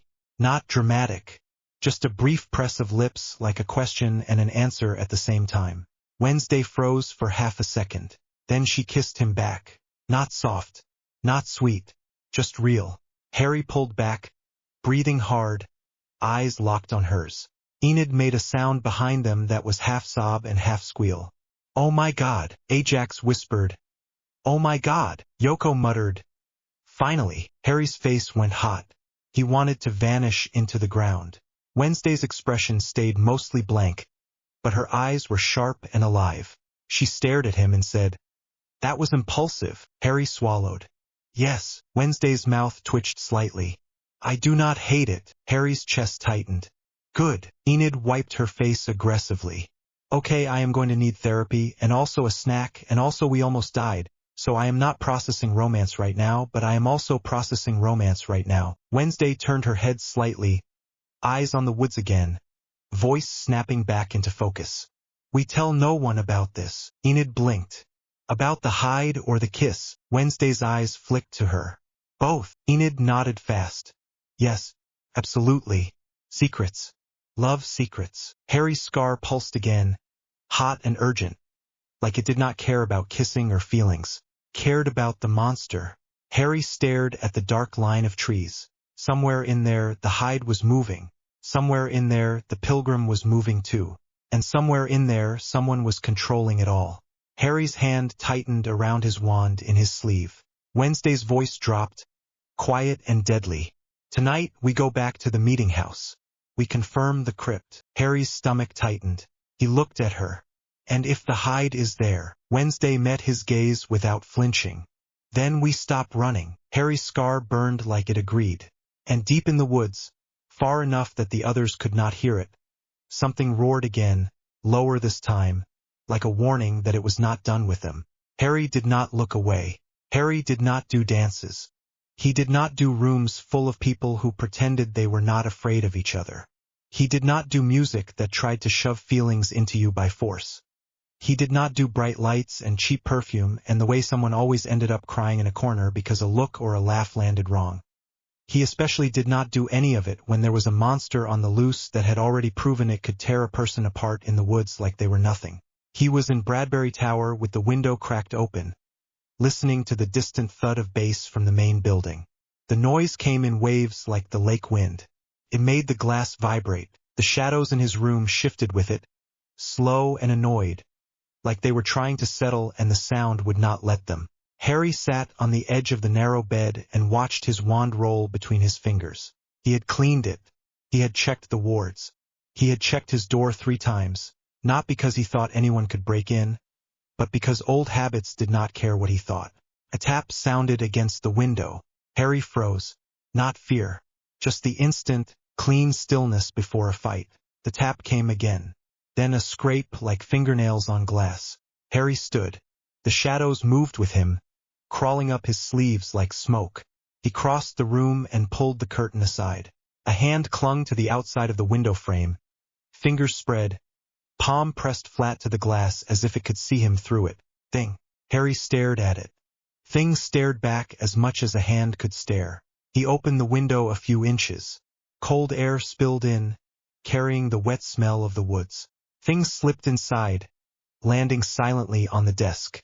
It lifted 2 fingers in a little wave. Then it reached under itself and pulled out a folded piece of thick black paper. Harry did not take it. Thing tapped the paper impatiently, like it was dealing with a slow student. Harry sighed. "You have got nerve, you know that." Thing tapped again, harder. Harry took the paper. It was heavy not because of weight, but because it felt like it had been pressed, sealed, and decided. He unfolded it. The handwriting was sharp, precise. No wasted loops. Attend the Raven dance tonight, not as a social experiment, as perimeter control. Wear something that does not make you look like you crawled out of a cupboard. Wednesday. There was no please. There was no question. It read like a command written by someone who assumed the universe would follow it because she had already decided it would.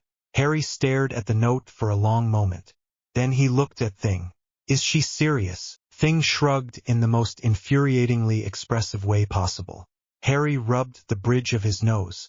His scar, the ugly line hidden under his hair, gave a dull pulse like it approved of the idea of going somewhere loud and dangerous.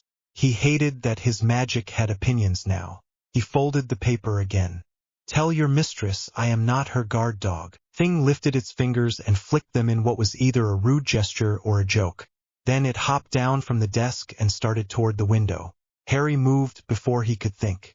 His hand shot out, fast as a seeker grab, and he caught Thing by the wrist. Thing froze.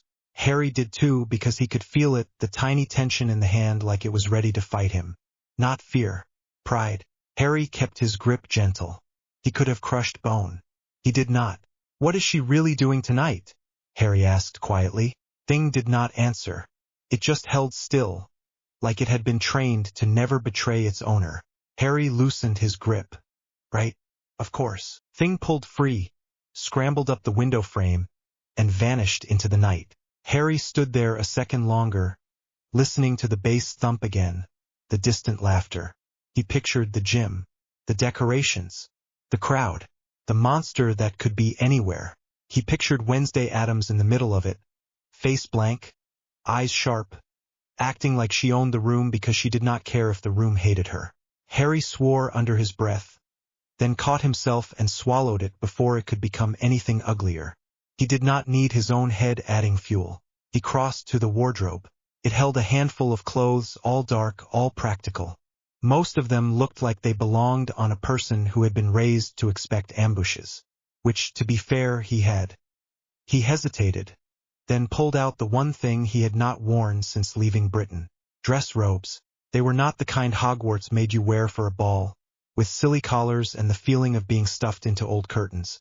These were older, properly cut. The fabric was black, but it drank light instead of reflecting it, and there was a faint sheen in it like oil on water. They had been a gift from someone who believed Harry should look like he belonged in a room full of power. Harry had hated them at the time. Now he ran his fingers over the sleeves and felt the stitching that acted as a shield charm. Reinforced seams, hidden pockets, a thin lining that could take a knife and not tear. Armored. He sighed again. "All right," he muttered to the empty room. Perimeter control. He started getting dressed. Later that evening, the gym looked like someone had tried to build a coffin with party decorations. Black streamers hung from the ceiling. Fake ravens perched on branches made of twisted wire. Candles flickered in clusters, their flames too steady, probably enchanted. The air smelled like wax and hairspray and something sweet that made Harry's stomach turn. The music was loud enough to vibrate his teeth. Students filled the floor, some dancing, some pretending not to dance, some leaning against walls and watching like they were waiting for something to go wrong. Nevermore did not do normal parties. Normal parties were too safe. Harry stepped inside and immediately felt eyes on him. It was not just because of the robes. It was because of what he was. The sense of it, the way people smelled him, felt him. Sirens paused mid-laugh. Werewolves lifted their heads like they caught a scent they did not like. Vampires narrowed their eyes, bored but not relaxed. Harry ignored all of them. He kept his shoulders loose, his wand tucked inside his sleeve where his hand could reach it without anyone noticing. The shadows around him were restless in the noise, pressing close to his skin like they wanted to hide him from all this light. He stayed near the edge of the room, close enough to see everything, far enough to not get dragged into it. Enid spotted him first. She was in a dress that looked like someone had stolen color from a rainbow and shoved it into fabric. It made her stand out so hard she looked like an alarm. Her eyes went wide. She shoved through a group of vampires without even noticing their glares and stopped in front of him, bouncing on her heels. "Oh my God," she said. Okay. You actually came. I did not think you would. Like at all." Harry glanced at her. "I was threatened by a hand." Enid blinked. "Thing came to you." "Thing broke into my room," Harry corrected. Enid made a noise that could have been a laugh or admiration. "That is so Wednesday." Harry's eyes flicked past her shoulder. Wednesday stood near the center of the room, still as a statue while the dance moved around her. She wore black, obviously, a dress that looked sharp enough to cut someone. Her hair was braided tight. Her face was blank. Tyler Galpin stood beside her, trying to look relaxed. He was dressed in a suit that fit him better than Harry expected. He smiled at Wednesday like he was waiting for her to smile back. She did not. Enid followed Harry's gaze and leaned in, voice dropping like she was sharing a secret, even though the entire room could probably hear her if the music was not so loud. "Is it just me?" Enid said. "Or does Tyler look like he is about to explode from nerves?" Harry watched Tyler's hands. One of them twitched against his leg like he wanted to reach for Wednesday and did not know if he was allowed. "He is trying," Harry said. Enid scrunched her nose. "He is trying too hard. He is like a golden retriever wearing a tie. Like, cute. But you also kind of want to tell him to sit down." Harry's mouth almost twitched. Almost.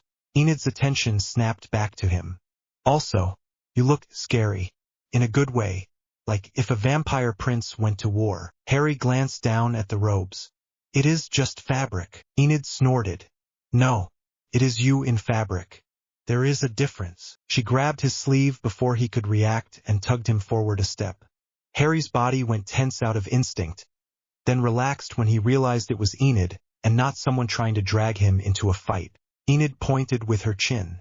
"Wednesday told me you were on monster duty tonight." "She did," Harry said flatly. "And," Enid added, eyes bright, "she told me to tell you that if you let something happen to her, she will haunt you forever." Harry looked at her. "She said that?" Enid grinned. "Not exactly, but it was implied." In her face, Harry's eyes went back to Wednesday again. She turned her head slightly, like she felt him looking. Her gaze hit him across the room. No wave, no smile. Just a quick, clinical check like she was confirming he had arrived and the plan was still intact.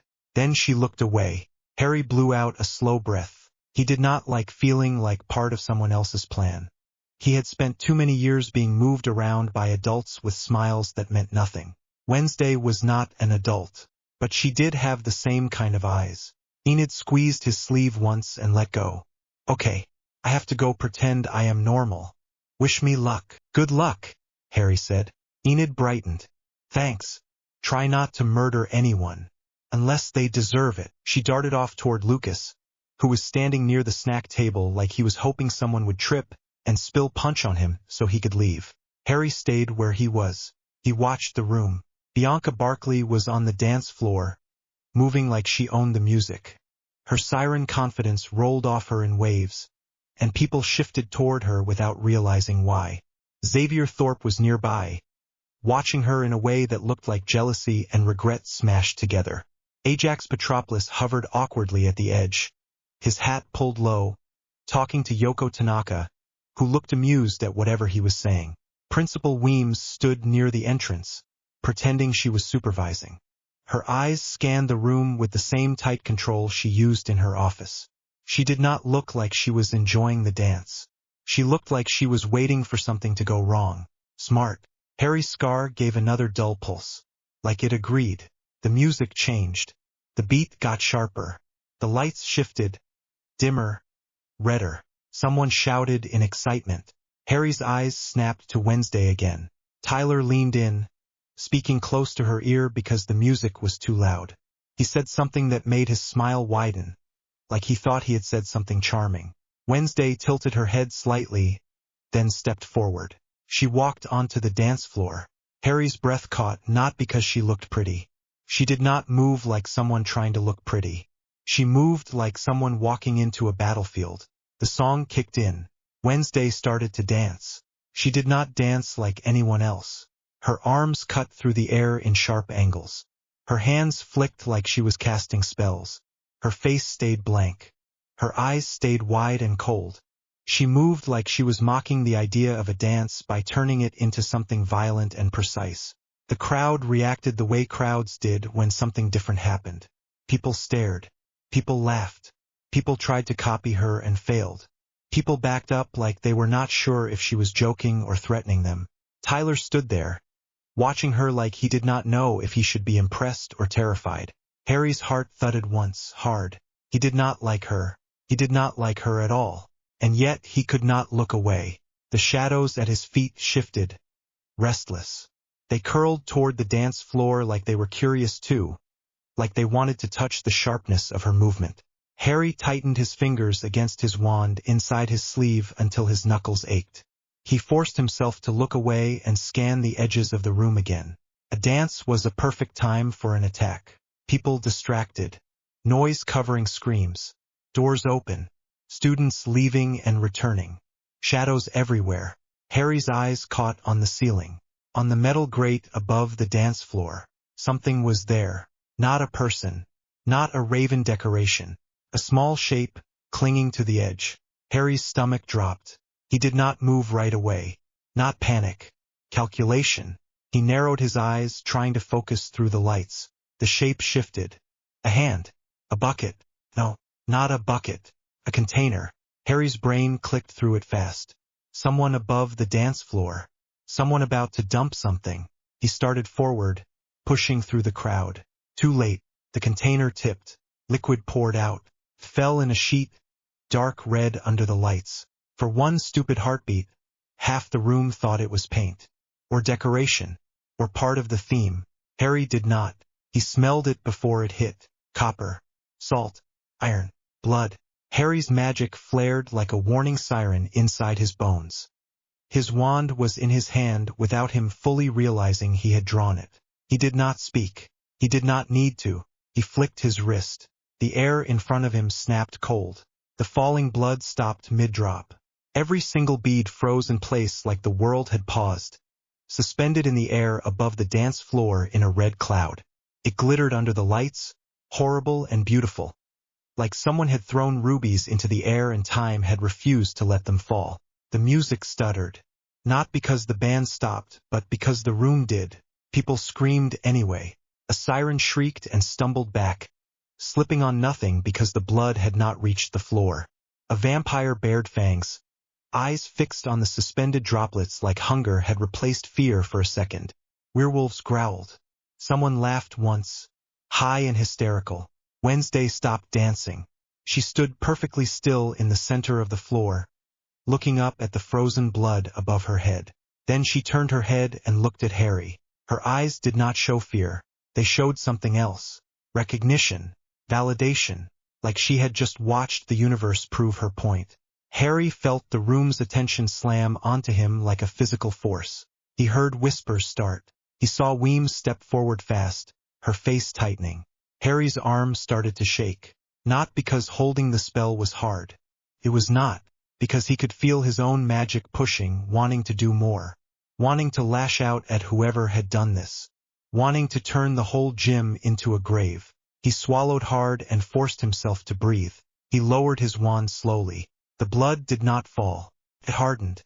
Each drop turned to a dark crystal, suspended for a beat longer, then shattered into dust that vanished before it could touch anyone. A gasp went through the room. It was like the air had been sucked out, then shoved back in all at once. Tyler stared at Harry. His mouth was slightly open. His face had gone pale. Enid shoved through the crowd, eyes wide, looking at Wednesday like she was checking she was still alive. Bianca stared too, her confident expression cracked by a flicker of something like respect mixed with worry. Xavier looked furious. Weems reached the edge of the dance floor and snapped, loud enough to cut through the noise. Potter. Harry did not look at her. His eyes were still on the ceiling. The shape that had tipped the container was gone. Harry moved fast, pushing through the crowd toward the wall, toward the door that led into the hallway. Weems stepped into his path. Her posture was rigid. Her voice was controlled in the way people were controlled right before they lost it. What exactly do you think you are doing? Harry's gaze hit hers. Finding the person who tried to drench your student body in blood. You used magic in front of everyone. Weems hissed, low enough that only he could hear. Harry's jaw tightened. This is a school for outcasts. You are not like them, Weems snapped. Harry's scar burned at that, like it agreed with her in the worst possible way. He kept his voice flat. No, I am worse. Weems's eyes flicked to his wand. Put it away. Harry did not. If you want to detain me, do it after I stop whoever is playing games with body parts. Weems's nostrils flared. She looked like she wanted to shift into something else. Something bigger. Something that could physically block him. Then Wednesday stepped forward. She moved through the frozen crowd like she was walking through water. Tyler hovered behind her, uncertain. His hands half lifted like he wanted to stop her and did not dare. Wednesday stopped beside Weems. Her face was calm. Her voice was cool and clear. Principal, she said. If you waste time disciplining him, you will miss the chance to catch the culprit. That seems inefficient. Weems's eyes sharpened. Adams, do not involve yourself. Wednesday blinked once. It is already involved. It was above my head. Weems's jaw worked. She glanced around the room. The panic, the fear, the whispers building like smoke. She hated loss of control. Harry could see it in her, the tightness in her shoulders. Her gaze snapped back to Harry.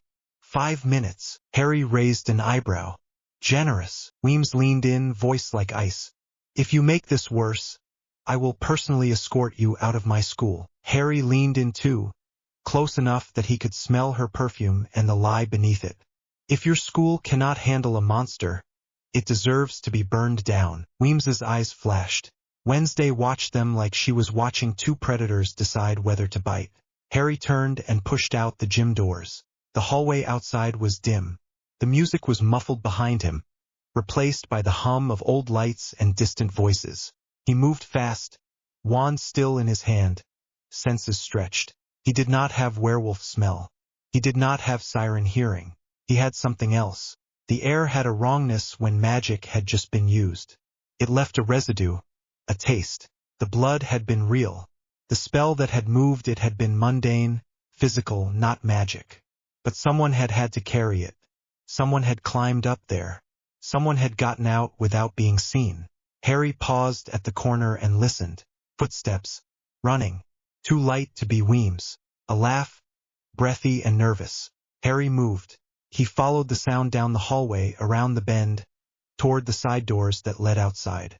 The doors were cracked open, cold air spilling in. Harry stepped through and felt the night hit his skin. The courtyard was dark, lit by a few lanterns. The trees around the school swayed gently, branches scraping against each other. Someone ran across the grass toward the woods. Harry's eyes narrowed. He lifted his wand. A shadow surged forward from his feet, racing like a black wave across the ground, silent and fast. It caught the runner by the ankle. The runner yelped and fell hard, face planting in grass.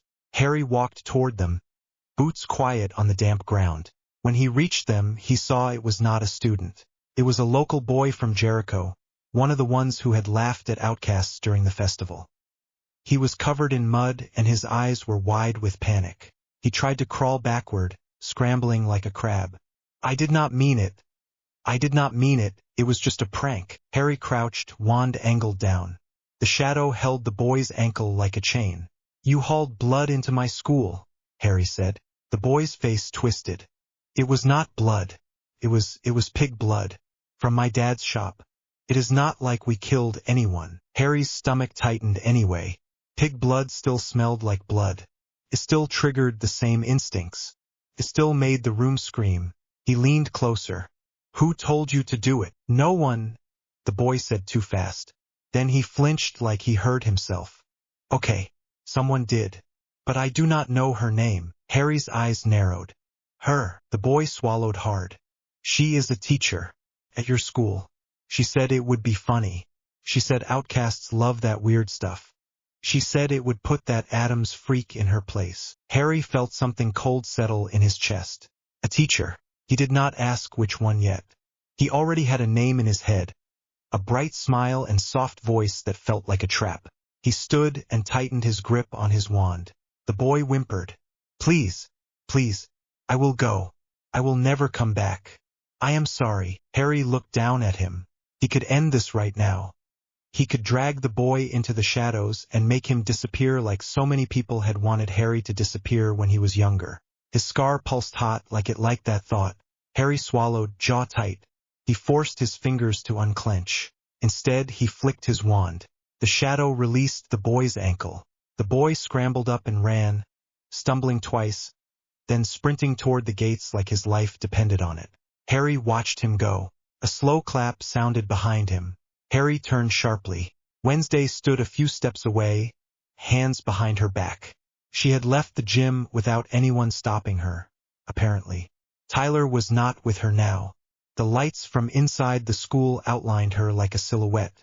Her gaze moved over Harry, taking in his wand, the tension in his shoulders, the way his magic still buzzed in the air. You handled that with restraint, she said. Harry's mouth curled slightly, bitter. Do not sound disappointed. Wednesday stepped closer, boots making almost no noise on the grass. I am not disappointed. I am curious. Harry glanced back toward the woods. You left your date. Wednesday's expression did not change. Tyler will survive 2 minutes without me. Harry raised an eyebrow. Will he? Wednesday's eyes flicked to his face, sharp. The boy. Harry looked back at her. He said a teacher told him to do it. Wednesday's eyes narrowed by a fraction.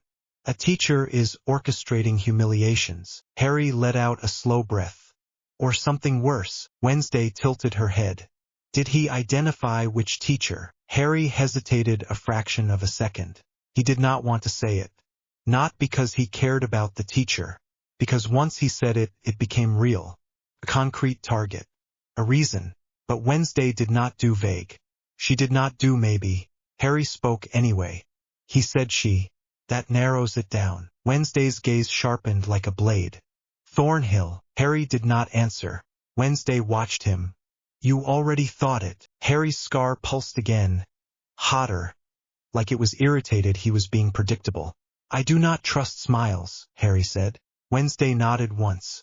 A healthy instinct. A scream cut through the night. Not a playful scream from the dance. A real one, sharp and panicked. Harry and Wednesday both froze. The scream came from the direction of the woods. Harry's head snapped toward the tree line. His body moved without permission. He sprinted. Wednesday ran too, keeping pace in her own strange way, not frantic, not sloppy. Focused. They hit the edge of the woods and the music from the gym disappeared behind them, replaced by wind and leaves and the wet crunch of ground under their feet. Harry lifted his wand. A thin line of shadow stretched ahead, guiding him like a scent trail. Wednesday's voice was steady beside him. That was not a student's scream. That was Eugene. Harry's stomach dropped. Eugene Ottinger was annoying. He was loud. He was enthusiastic.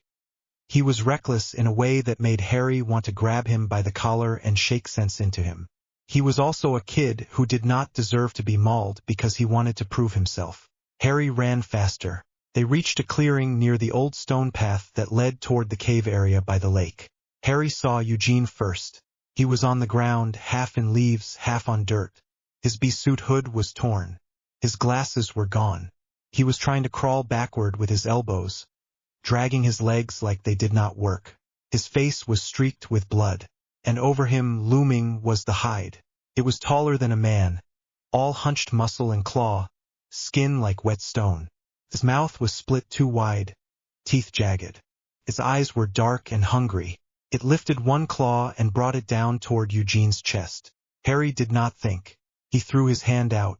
Shadow tendrils exploded from the ground like black ropes, wrapping around the hide's wrist and yanking it sideways. The claw missed Eugene by inches and slammed into the dirt hard enough to send soil spraying. The hide turned its head toward Harry. It snarled. The sound hit Harry like a physical slap, deep and wet, vibrating in his ribs. Wednesday moved to Eugene in the same heartbeat, dropping to her knees beside him, grabbing his shoulder. Eugene, she snapped. Can you move? Eugene's eyes were huge. His breathing was fast and ragged. It is here. It is actually here. I am aware, Wednesday said. Harry took one step forward, wand up, shoulders tight.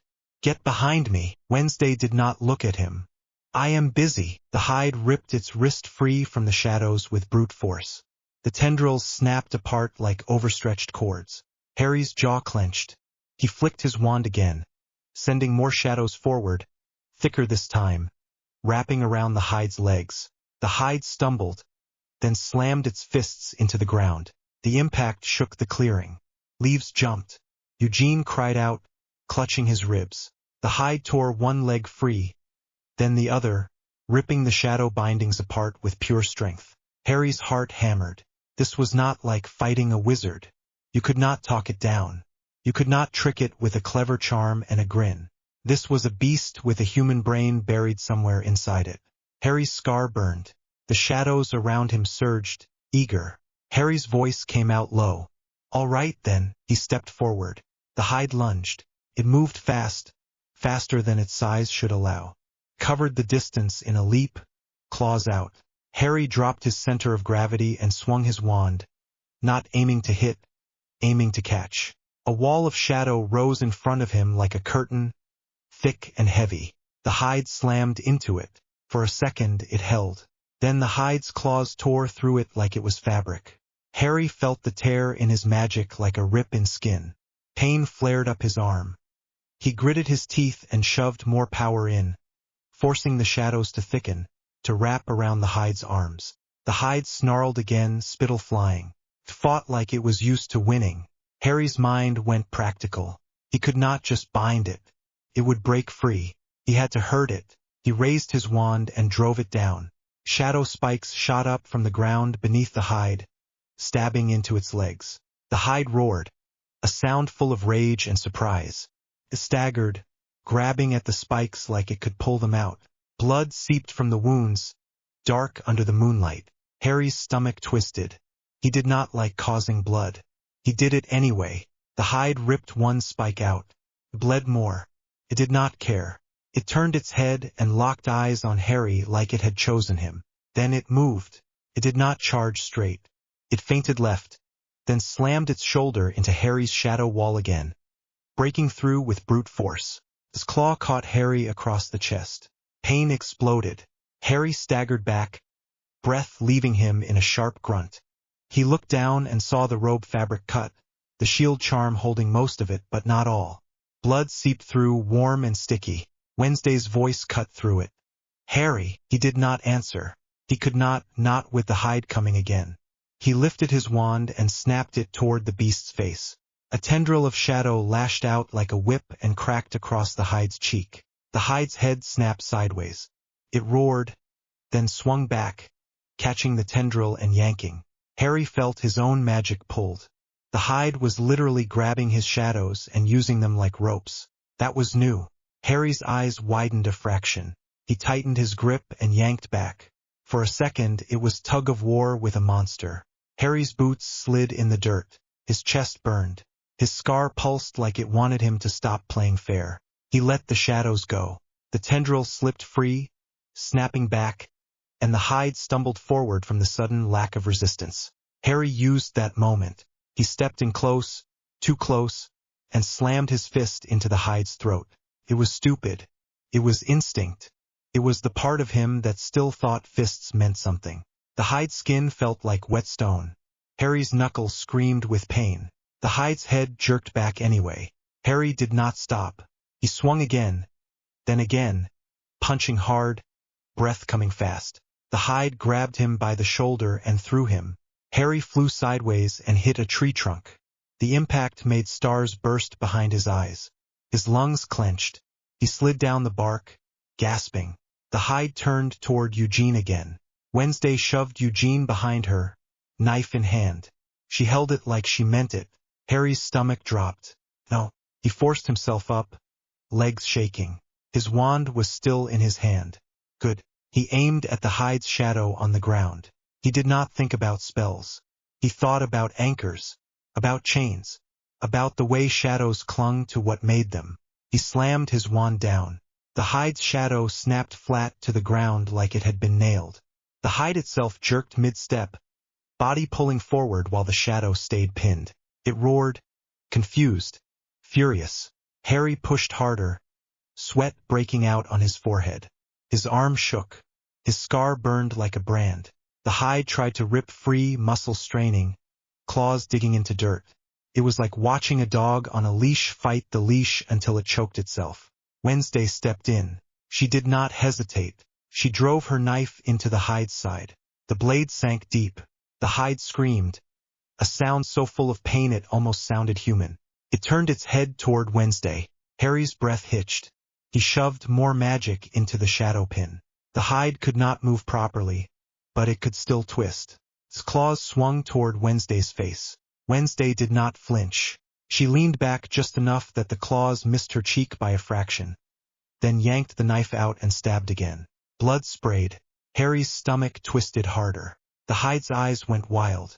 It stopped trying to kill Wednesday. It focused on Harry again. It knew Harry was the thing holding it down. The hide threw its head back and roared.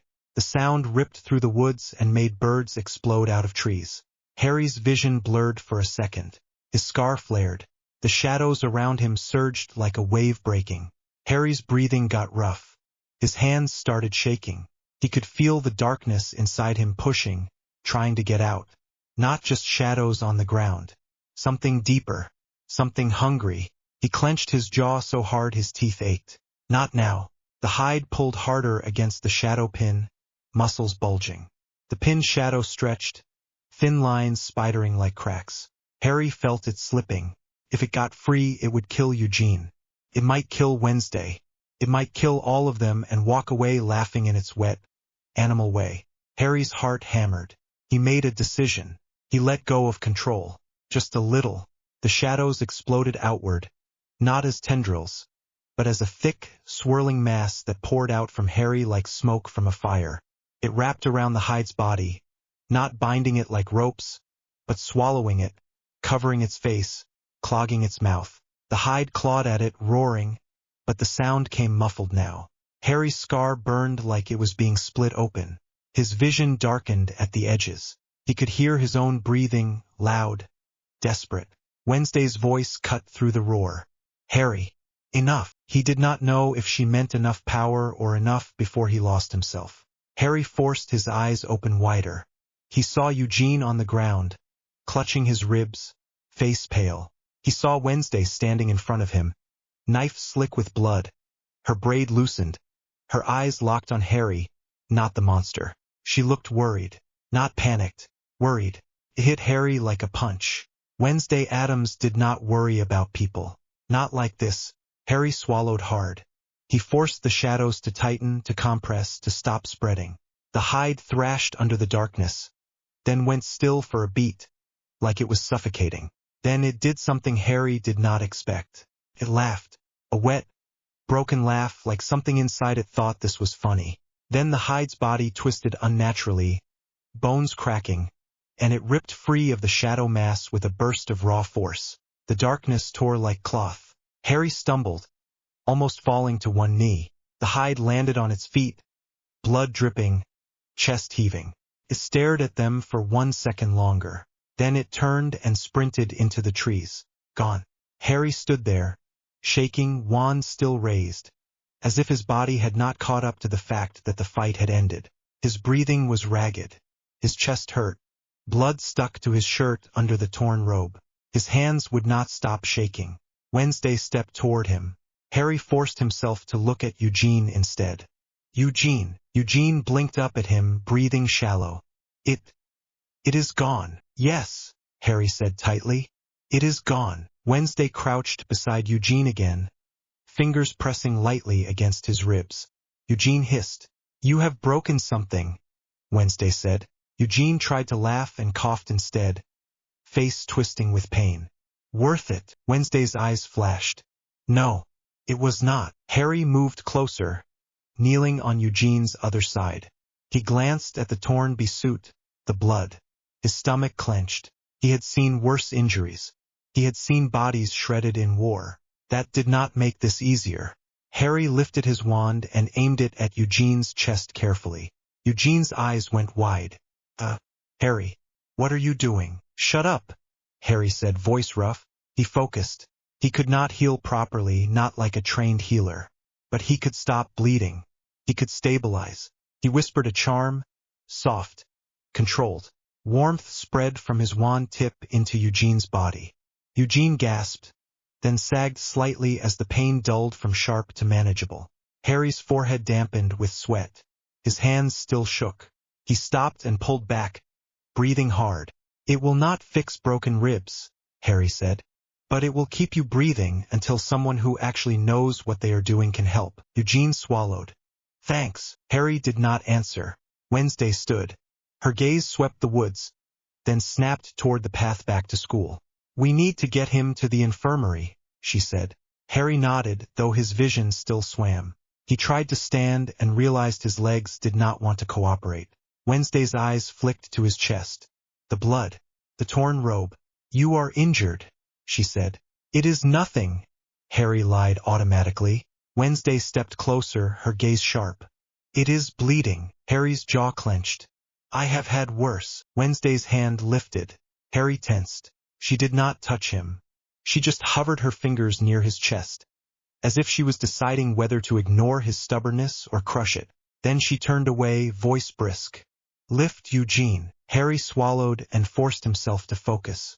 He and Wednesday got Eugene up between them, Eugene's arm slung over Harry's shoulder on one side and Wednesday's on the other. Eugene was lighter than he should be. Too thin. Too breakable. Harry's chest screamed with every step, but he kept moving. The walk back to the school felt longer than it should have, even with the jump cut in Harry's head that wanted to skip it. He could not skip it.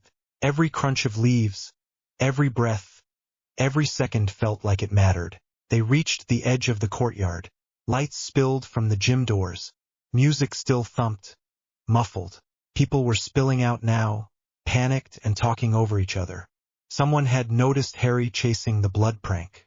Someone had noticed the missing teacher maybe. Someone had noticed Wednesday leaving.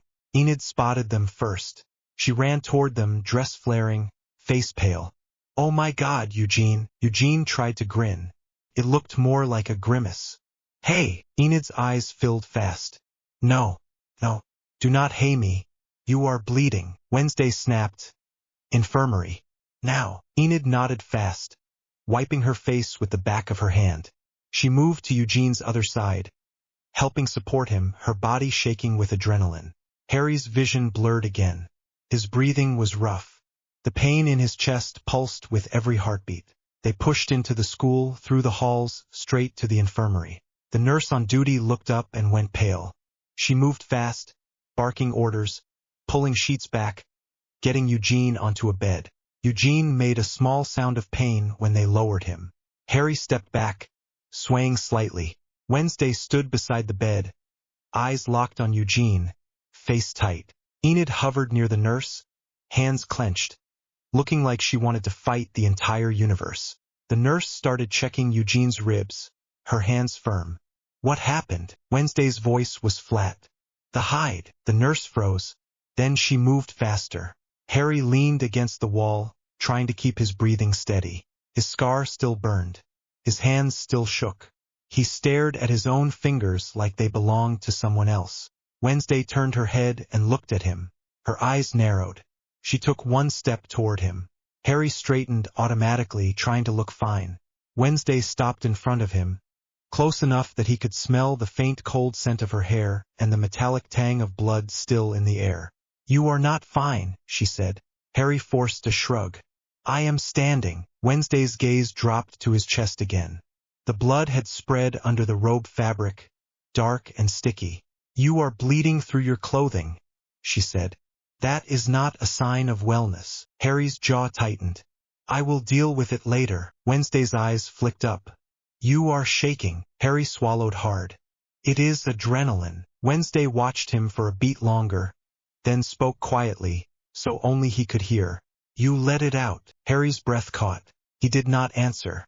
He did not want to. Wednesday's voice stayed calm. I saw it.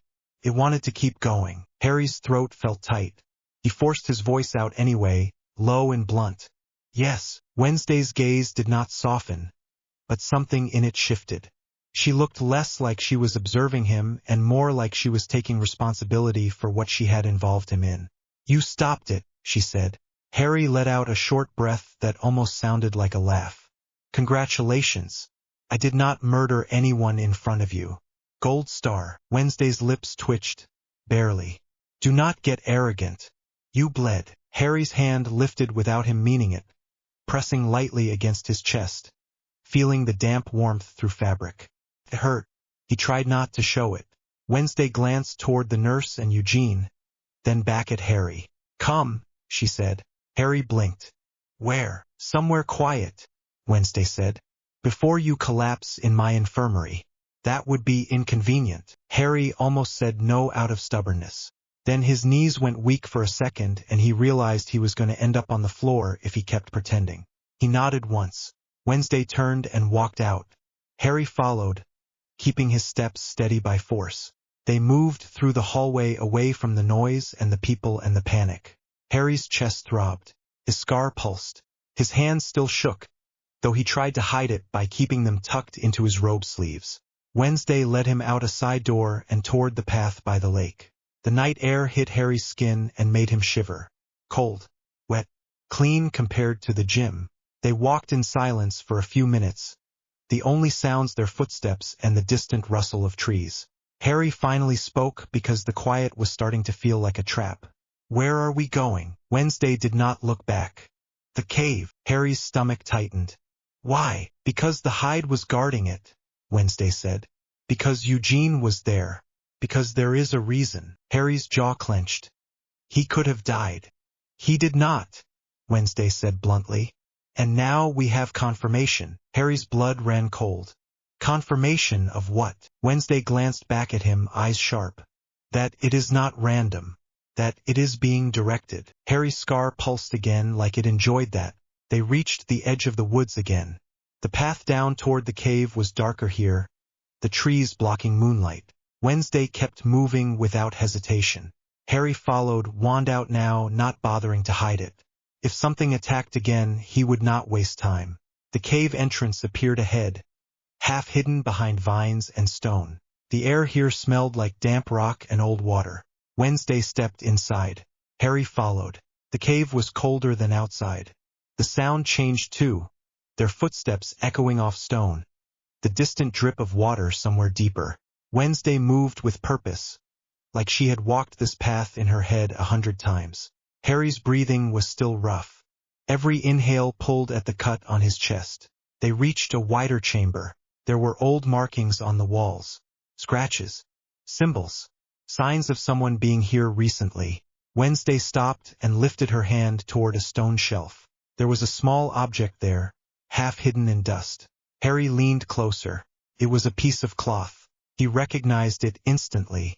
A torn strip from Eugene's suit. Wednesday's fingers closed around it, careful, like she was holding evidence at a crime scene. "He was here," she said quietly. Harry's jaw tightened. "We know that." Wednesday's eyes stayed on the cloth. "He was tracking someone. He was brave. Reckless, but brave." Harry did not know what to do with the fact that Wednesday could say something like that without sounding like she was mocking it. He looked away, scanning the cave. His magic prickled at the stone, sensing old death, old fear. His scar pulsed, then eased slightly, like it liked being underground. He hated that. Wednesday moved deeper into the cave, toward a narrow passage. Harry followed, careful on the slick stone. The passage opened into a smaller chamber. This was not just a cave. This was a crypt. Old stone slabs lined the sides, some broken, some intact, names carved into them, worn by time. The air here was heavier, like the past was sitting in it. Wednesday stood still for a second, looking around. Her face was hard, focused. Harry felt his own stomach twist. He had spent enough time around graves to know the feeling. This place was full of dead people who had not been allowed peace. Wednesday stepped toward the center of the chamber where a stone table sat, stained dark. Harry's eyes narrowed. "What is this?" Wednesday's voice was quiet. "A place for rituals." Harry's scar burned faintly, like it recognized the word. Wednesday reached out and brushed her fingers over the table. Dust came away on her skin. Under it, the stone was scratched with symbols. Harry leaned in, his brow furrowing. He did not know these symbols. They were not runes like the ones carved into old wizard wards. They were older in a different way. American, Puritan, fear-based. Wednesday traced one mark. "This is connected to Crackstone." Harry's stomach dropped. "The pilgrim." Wednesday nodded once. Harry's mind clicked through what he knew. Crackstone, the witch hunter, the one who had wanted to burn outcasts from Jericho, the one Wednesday had seen in her vision. Harry's chest tightened. He remembered the shared flash of fire and screaming and blood and the feeling of being trapped in someone else's history. Wednesday stepped back from the table. Harry's breathing got rough again, not just from pain. He glanced down at his robe. The blood had dried in places, sticky against fabric. Wednesday's gaze followed his. "You should address that," she said. Harry swallowed. "I will." Wednesday stepped closer, then stopped, as if she was deciding whether to say something else. She did.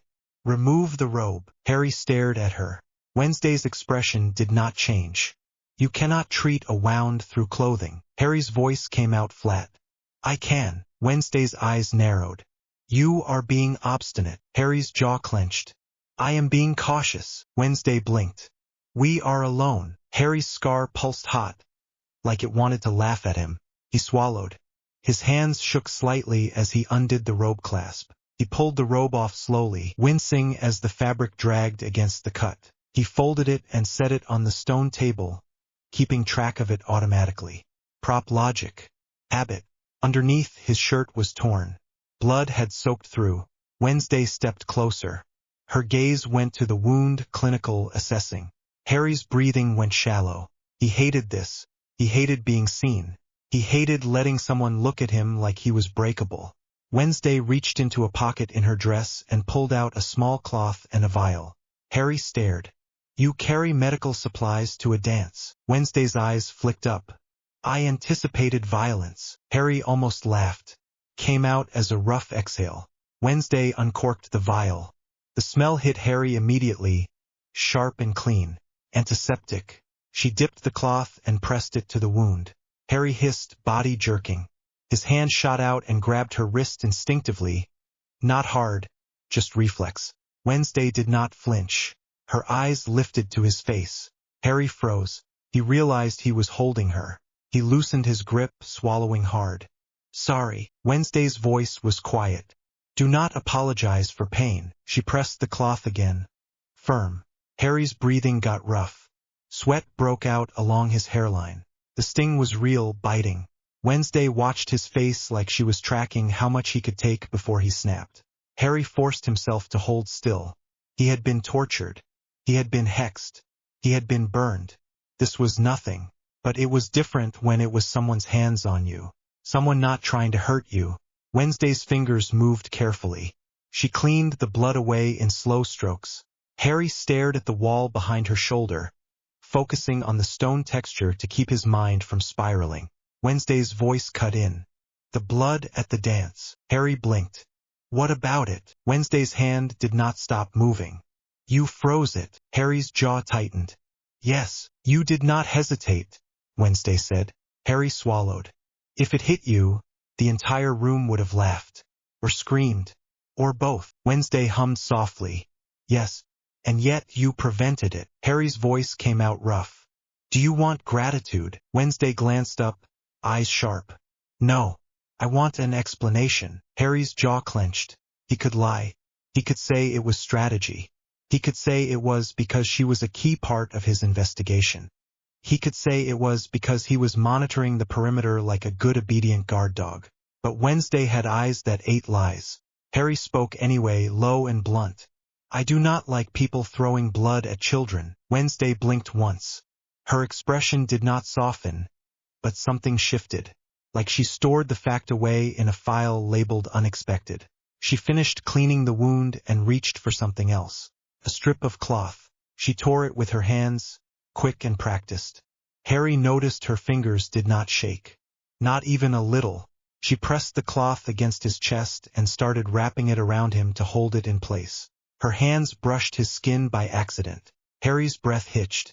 Wednesday paused. Her eyes flicked to his face. Harry forced his voice out, dry. Do not look smug. Wednesday's lips twitched. You are reacting. Harry swallowed hard.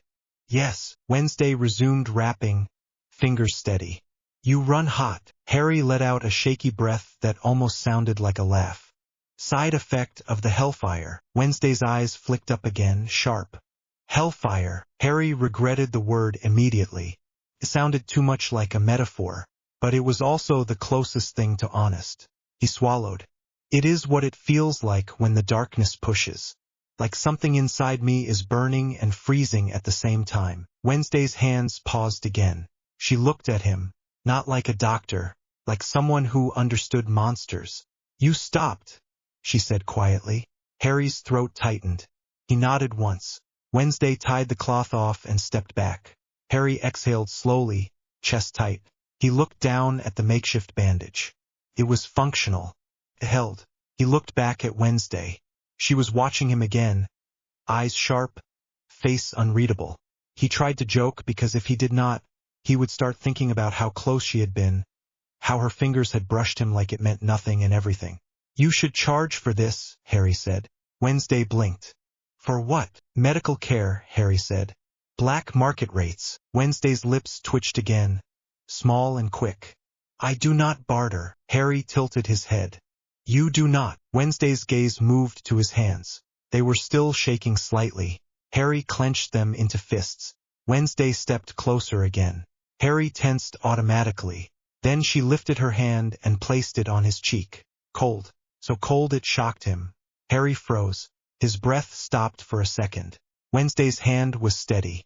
Her fingers pressed lightly, not gripping, not forcing. Just contact. Harry's scar pulsed, then went quiet. His shaking eased a fraction. He stared at her, eyes wide. Wednesday's voice was quiet. You are here. In this cave. Not in your past. Harry swallowed hard. He did not lean away. He did not pull back. He leaned into her hand without thinking. It was the first time in years, maybe ever, that someone touched him without wanting something from him. Not pity. Not control. Not praise. Not punishment. Just contact. Harry's throat burned. He forced words out, voice rough. Do not make a habit of it. Wednesday's eyes stayed on his. Of grounding you. Harry swallowed. Of touching me. Wednesday blinked once. Noted. Her hand did not move away right away. Harry's heart hammered. His breathing got uneven. He hated that he wanted it. He hated that his body reacted like a starving thing given food. Wednesday's thumb moved slightly, brushing a smear of dirt off his cheek. Harry's breath hitched again. Wednesday's gaze dropped to his mouth for a fraction of a second, then back up. Harry's stomach tightened. He spoke first because he was not going to let her control this too. If you are going to do something, do it. Wednesday's eyes narrowed slightly. That is a reckless invitation. Harry's voice came out low. I am a reckless person. Wednesday stared at him for a long beat. Then she leaned in. Slow. Deliberate. No hesitation. Her lips brushed his. It was not soft in a sweet way. It was quick, controlled, like she was testing a theory. Like she wanted to see if he would flinch, if he would pull away, if he would break. Harry did not pull away. He kissed back, just as controlled, just as careful. It lasted maybe 2 seconds. Then Wednesday leaned back. Harry's breathing was rough. His mouth felt hot. Wednesday's face was still blank. Her eyes were not. They were sharp. Alive. Harry swallowed hard. That was efficient. Wednesday's lips twitched again. You requested action. Harry let out a shaky breath that almost sounded like a laugh. Did I? Wednesday stepped away from him and turned back to the crypt, as if the kiss was done and could be filed away like evidence.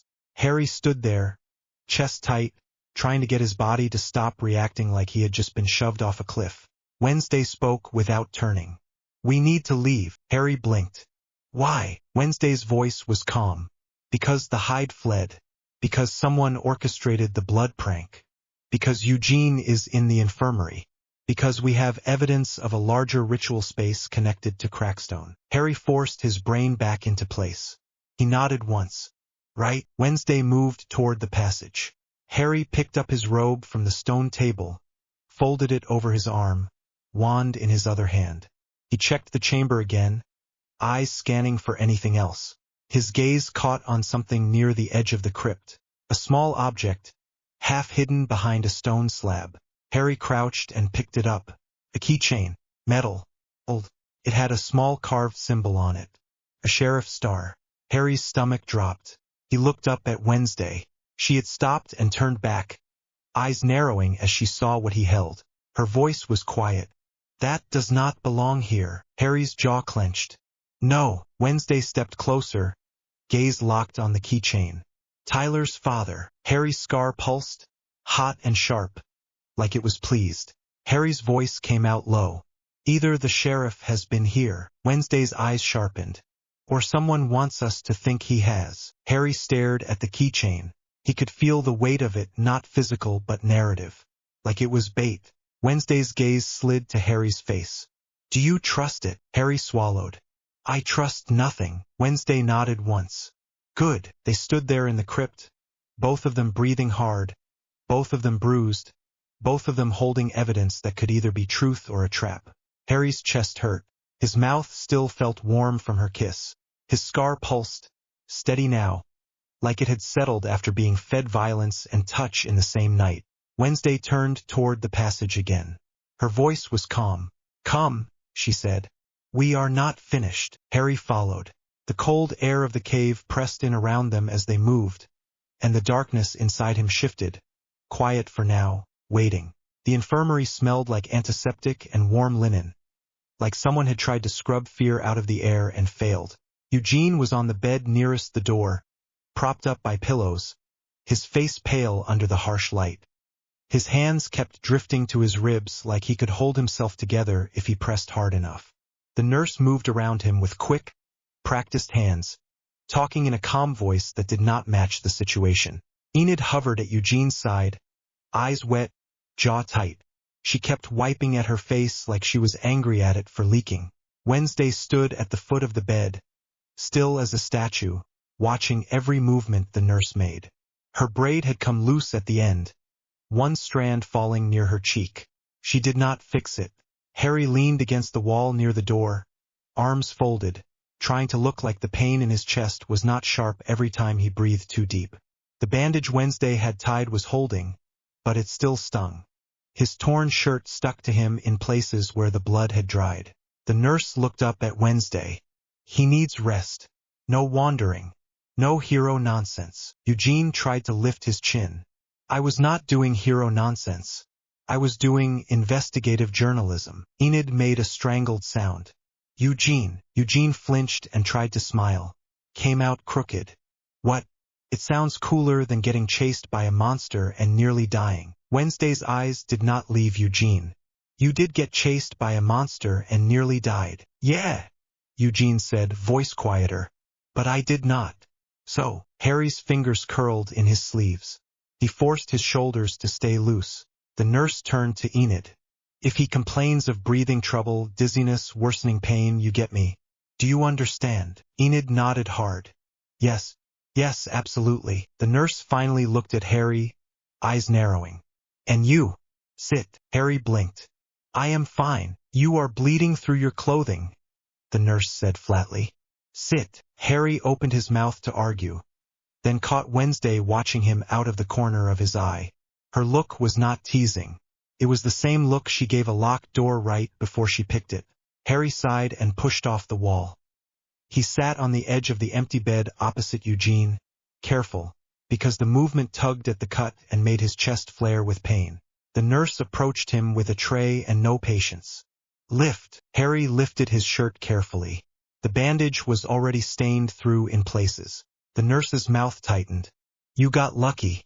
That charm in your robe took most of the impact. If it did not, you would be missing pieces." Harry kept his voice neutral. "Good to know." The nurse cleaned the wound again. The sting made Harry's jaw clench. His hands tightened on the mattress. He did not make a sound, but his breathing went shallow. Wednesday watched his face like she could read pain levels off his eyes. Enid noticed too and leaned toward Wednesday, whispering harshly, "What happened to him? He was fine. Then he was not fine." Wednesday did not whisper back. "He fought." Enid's eyes widened. "He fought the hide." Harry's head snapped slightly. "Enid, do not." Enid looked at him, offended and terrified at the same time. "Do not what?" "Do not care.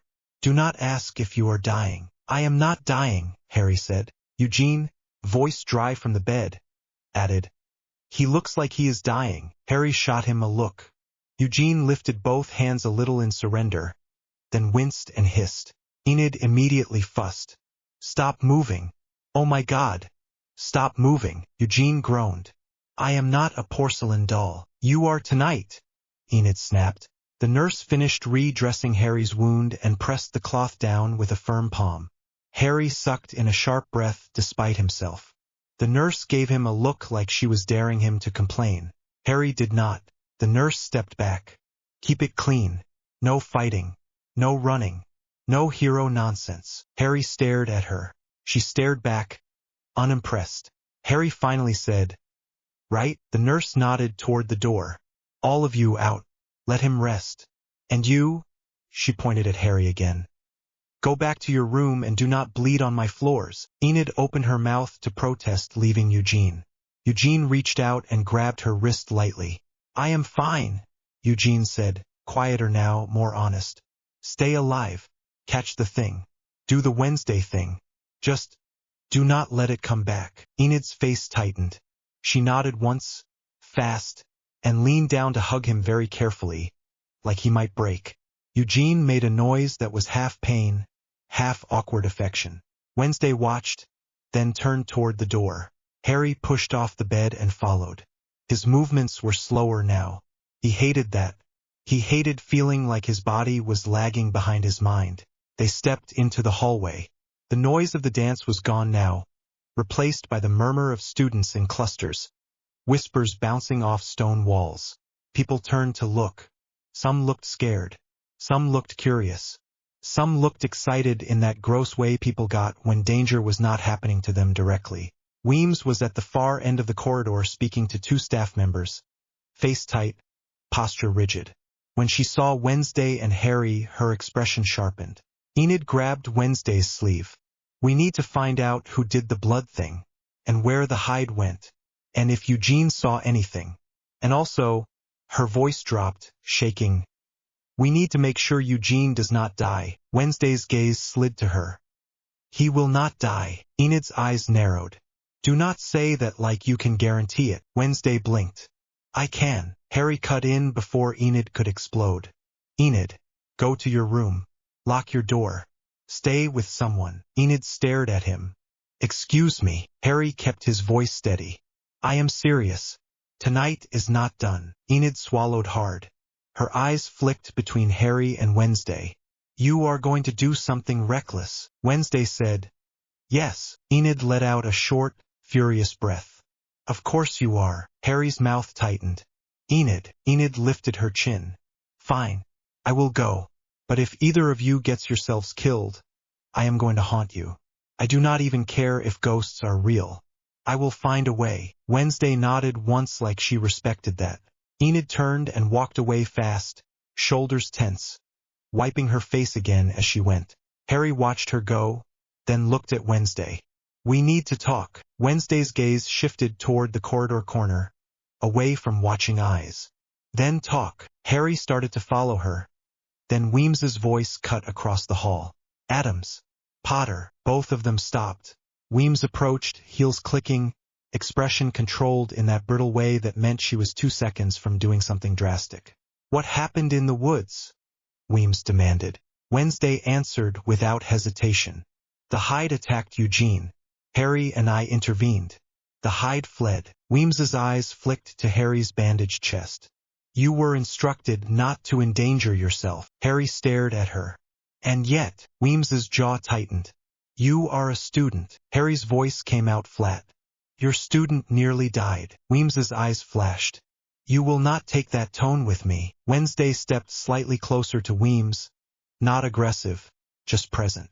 If you want us to stop taking tone, you should stop letting monsters roam your forest. Weems's nostrils flared. She looked like she wanted to snap back, but she forced it down.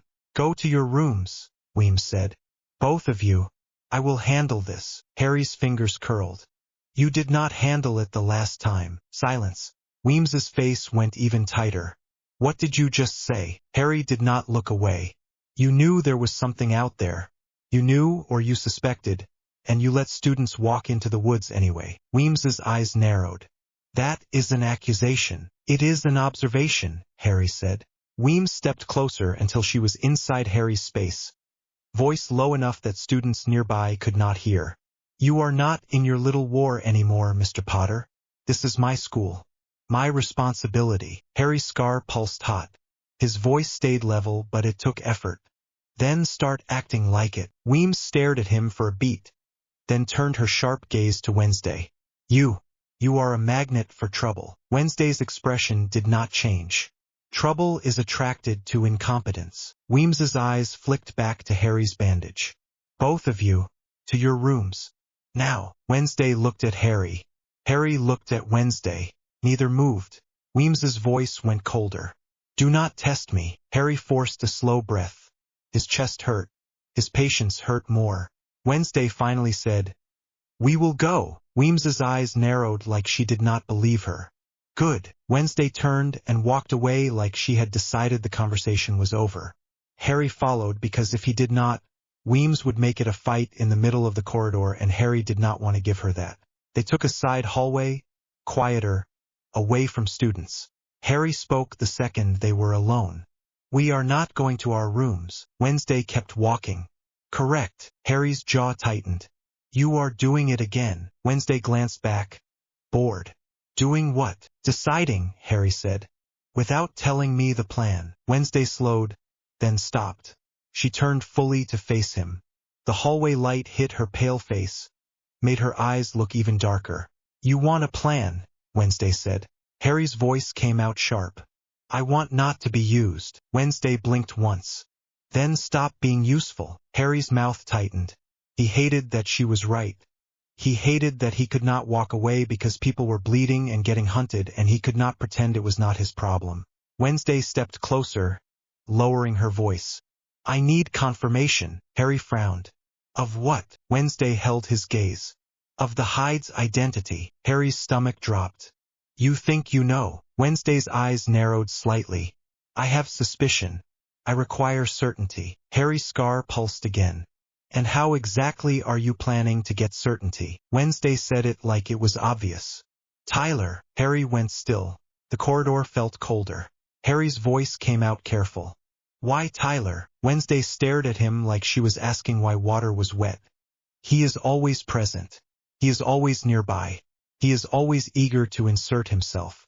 He also lies poorly. Harry's jaw clenched. Plenty of people are eager. Wednesday's gaze sharpened. And plenty of people do not smell like fear when I mention the monster. Harry blinked. You can smell fear. Wednesday's expression stayed flat. I can observe fear. Harry stared at her. You are going to confront him. Wednesday nodded once. Yes. Harry's voice dropped. Alone. Wednesday's eyes flicked to him. No. Harry waited. Wednesday said, you will be nearby. Harry's chest tightened in a way that was not pain. So I am your security again. Wednesday's gaze did not soften, but it did shift, like she was acknowledging something without naming it. You are competent. Harry let out a short breath. That is not an apology. Wednesday's lips twitched. I do not apologize. Harry stared at her for a beat, then forced his brain back into the problem. What is your method? Wednesday's voice stayed calm. A kiss. Harry's stomach dropped again, harder. He did not speak for a second. He did not trust his first words. Wednesday watched him, head tilted slightly, eyes sharp like she was noting his reaction as data. Harry finally forced his voice out. Why? Wednesday said, because my visions trigger on contact. Emotional stimuli amplify it. I need to see what he is hiding. Harry's throat felt tight. And you are sure it will work? Wednesday nodded once. It will. Harry's jaw clenched so hard his teeth ached. He hated it. He hated that it made sense. He hated that it was her, making it clinical, making it strategy, making it not matter. It still mattered. Wednesday's gaze stayed on his face. This bothers you. Harry's voice came out low. No. Wednesday blinked. You are lying. Harry's hands curled. He forced himself to breathe. It is not personal. Wednesday's eyes narrowed slightly. That is also a lie. Harry stared at her. Wednesday held his gaze without flinching. Harry finally said, do it. Get your confirmation. Then we act. Wednesday nodded once, satisfied. Good. Harry's voice went colder. If you are wrong, and you kiss him for nothing, I am going to be annoyed. Wednesday's lips twitched again. You are already annoyed. Harry did not argue. He just turned and started walking. Wednesday fell into step beside him like it was normal. They moved back toward the main hall, keeping to the edges, avoiding groups. Near the doors to the gym, they slowed. The dance had ended, but students were still clustered nearby, buzzing, whispering. Staff moved through them, trying to herd them back to dorms. Tyler stood near a pillar, talking to Sheriff Galpin. The sheriff looked tense, jaw set, eyes scanning the hall like he expected someone to jump out with a knife. Tyler was trying to look calm, but his shoulders were tight. When Tyler saw Wednesday, his face brightened in a way that felt practiced. Hey, he said, stepping away from his father. Wednesday, you okay? I heard there was blood, and then people were screaming, and then you disappeared. Wednesday walked straight up to him like she did not care about his questions. I am fine. Tyler's gaze flicked to Harry, then back. And Harry, you look like you got in a fight. Harry kept his voice flat. I did. Tyler's smile faltered for a second, then returned, softer. Are you hurt? I am fine, Harry repeated. Sheriff Galpin's eyes narrowed at Harry, then at Wednesday. You two have a habit of being in the center of trouble. Wednesday's gaze slid to him.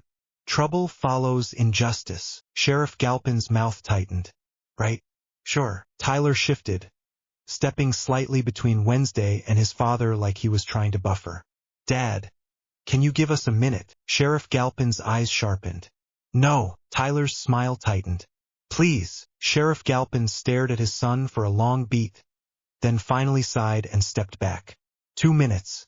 In my line of sight. Wednesday did not react. Tyler turned to Wednesday again, voice dropping. Are you sure you are okay? Wednesday stepped closer. Tyler's breath hitched slightly, like he did not expect her to close the distance. Harry's hand tightened inside his sleeve, fingers brushing the wand he kept hidden. His chest throbbed. He forced his face to stay blank. Wednesday's voice was calm. You should not worry about me. Tyler gave a small laugh, nervous. Yeah, I know you can handle yourself. Still, Wednesday lifted her hand and placed it lightly on Tyler's chest, right over his heart. Tyler froze. Harry's scar pulsed hot, irritated, like it sensed something about to shift. Tyler's eyes flicked down to Wednesday's hand, then up to her face. His smile was gone now. His breathing was shallow. Wednesday stared at him, unblinking. You are afraid. Tyler swallowed. What? No. Wednesday tilted her head slightly. Yes. Tyler's laugh came out strained. Okay. Maybe. The whole monster thing is kind of terrifying. Wednesday's hand stayed where it was. I can make it stop. Tyler blinked. You can. Wednesday stepped closer again, close enough that Tyler's back brushed the pillar. Harry's jaw tightened. Tyler's eyes flicked to Harry, quick, uncertain, like he was checking if Harry was going to intervene. Harry did not move. Wednesday's voice stayed even. I want the truth. Tyler swallowed. Okay, ask. Wednesday did not ask. She kissed him. It was quick, direct, no softness, no hesitation. Tyler went stiff for half a second, then melted into it like he had been waiting. Harry's stomach twisted. His hands clenched hard enough his fingers hurt. Wednesday pulled back. Tyler's eyes were wide, lips parted, breathing fast. Wednesday's face was blank. Her eyes were not. They were unfocused for a moment, like she was looking through him. Harry recognized it. The stillness before a hit of something that did not belong to them. Wednesday's fingers tightened on Tyler's shirt. Then her face went pale. Wednesday's breath hitched. Harry moved without thinking, stepping in closer. Wednesday did not hear him. Her eyes stared past Tyler, past the pillar into nothing. Tyler frowned, confused. Wednesday, are you okay? Did I do something? Wednesday's voice came out quiet. Wrong. I saw you. Tyler's smile faltered. What do you mean? Wednesday's fingers released his shirt. She took a slow step back like she needed space to breathe. Harry stepped up beside her, close enough that if she swayed, he could catch her. Sheriff Galpin noticed, eyes narrowing. Adams. Wednesday blinked once, hard, like she was shaking water out of her eyes. Then she looked at Tyler. Her voice was steady again, but colder. You are the hide. Tyler's face changed. Not into the hide. Not physically, just the expression. The small, quick flash of something behind his eyes. Fear. Then anger. Then something that looked like relief. Tyler's mouth opened, closed, then opened again. That is insane. Wednesday stared at him. No. Tyler laughed. Sharp. Wednesday, come on. You think I am some kind of monster? That is crazy. Harry watched Tyler's hands. They were trembling. His fingers kept flexing like he wanted to grab something. Harry's voice came out low. Tyler. Tyler's gaze snapped to him, eyes hard for a second, then soft again. Harry, you do not believe this, right? Harry did not answer. Tyler's smile faltered again. Right? Wednesday's voice cut in. I saw you in the woods. I saw you tearing flesh. I saw you smiling. Tyler swallowed hard. You are having visions. That does not mean they are true. Wednesday stepped closer, voice still calm, but edged. You are lying. Tyler's jaw tightened. I am not. Sheriff Galpin stepped forward, eyes sharp. Okay, that is enough. Wednesday, you are upset. Harry, take her back to her dorm. Wednesday did not look away from Tyler. Your son is killing people. Sheriff Galpin's face tightened with anger. You do not get to accuse my son of murder. Wednesday's eyes narrowed slightly. You already suspect it. Sheriff Galpin flinched, fast, then recovered. No, Harry felt the air shift. The lie sat there, thick. Harry's scar pulsed hot again, like it was pleased. Wednesday turned slightly toward Harry, voice low. We leave. Now. Harry nodded once. Tyler's eyes widened.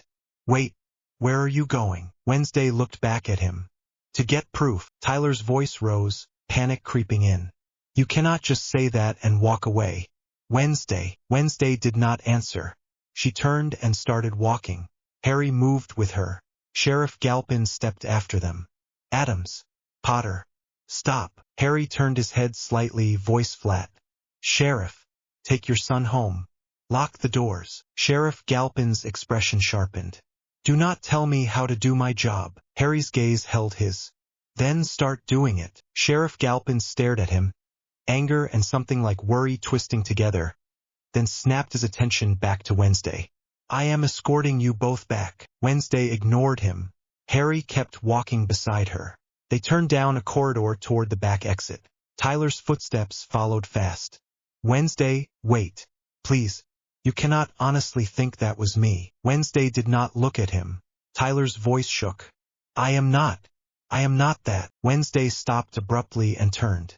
Tyler almost collided with her. Wednesday's eyes locked on his. Tell me what Thornhill gives you. Tyler froze. Harry's spine went cold. Tyler's face went blank for half a second, like his brain had hit a wall. Then he forced a laugh, too loud. What? Thornhill. She is just a teacher. Wednesday's gaze stayed sharp. She is not just a teacher. Tyler swallowed. His eyes flicked to the side. I do not know what you are talking about. Wednesday stepped close, voice quiet and dangerous. Yes, you do. Tyler's breathing went fast. His voice came out strained. Wednesday, I cannot talk about that. Harry's stomach tightened. There. The crack. Harry's voice dropped. Why can you not? Tyler looked at him, eyes wide, pleading. Please. Stop. Wednesday's face did not change. We are not stopping. Tyler's jaw clenched. His eyes flashed, angry now. You cannot just abduct me because you had a creepy vision. Wednesday said. I can. Tyler stared at her. Then his gaze flicked to Harry again, voice quieter, desperate. Harry. Tell her this is nuts. Harry held his gaze for a beat, then said, Tyler, if you are not the Hyde, you have nothing to fear. Tyler laughed, bitter. That is not how this works. Harry's scar pulsed. His voice stayed calm. Come with us. Tyler's eyes widened. No. Wednesday's voice cut in. Then we will make you. Tyler took a step back. Harry's wand was in his hand before Tyler could blink. He did not lift it high. He did not make a show. He just pointed it slightly downward. The shadows in the corridor shifted, pooling at Tyler's feet. Tyler's eyes dropped. He saw it. His face went pale. What are you doing? Harry's voice was steady. Do not run. Tyler's breathing went ragged. You cannot do this. Wednesday stepped closer. Yes, we can. Tyler looked at them like they were strangers, like he had not been flirting with Wednesday 10 minutes ago. Tyler's voice cracked. My dad is right there. Harry's gaze flicked down the hall. Sheriff Galpin was moving toward them, quick, hand already drifting toward his gun. Harry's jaw clenched. No time. Wednesday said. Now. Harry flicked his wand. The shadows surged up around Tyler's ankles, tight, like hands closing. Tyler yelped and stumbled. He tried to wrench his feet free, but the darkness held. Harry stepped in close, grabbed Tyler's arm, and hauled him toward the back exit. Tyler fought, twisting, trying to yank free. Let go. Let go of me. Wednesday moved ahead, shoving the exit door open. Cold night air slapped them as they burst outside. Behind them, Sheriff Galpin shouted, "Stop! Stop right now." Harry did not stop. Tyler struggled harder. His elbow slammed into Harry's ribs. Pain shot through Harry's chest and he almost lost his grip. Harry's breath hitched. His eyes flashed. The shadows around Tyler tightened automatically, reacting to Harry's spike of pain. Tyler made a choked sound. Ow! What the hell? Move! Wednesday snapped. They half ran, half dragged Tyler across the grass, toward the old maintenance shed behind the greenhouse. It was dark back there, hidden from most windows. Tyler's breathing was frantic now, voice shaking. Wednesday, this is insane. Harry, you are actually insane. Harry's jaw clenched. Save it. Tyler's eyes flashed toward the trees. Help! Help! Somebody. Wednesday shoved the shed door open. The hinges creaked. Harry pushed Tyler inside first. Tyler stumbled, almost fell, caught himself on a workbench. The shed smelled like oil, old wood, and dust. Tools hung on the walls. A broken chair sat in the corner. There were chains on a hook near the back, probably used for hauling equipment. Wednesday's gaze flicked to them like she had already decided. Tyler followed her gaze. His face went white. No, Tyler said, voice cracking. No, you are not serious. Wednesday stepped toward the chains. I am always serious. Tyler backed up, bumping the bench. He looked at Harry, eyes wide, pleading. Harry, come on. You cannot let her do this. Harry's chest burned. His breathing was rough. He kept his wand up anyway. Tyler, Harry said quietly. Sit down. Tyler shook his head fast. No. Harry's voice went colder. Sit down. The shadows in the shed shifted, crawling up Tyler's legs again. Tyler flinched, then dropped to the floor hard, like his knees gave out. Tyler stared at Harry like he hated him, like he feared him. Wednesday grabbed the chains and stepped behind Tyler. Tyler twisted, panicking.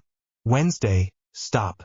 Please, please. Wednesday's voice was calm.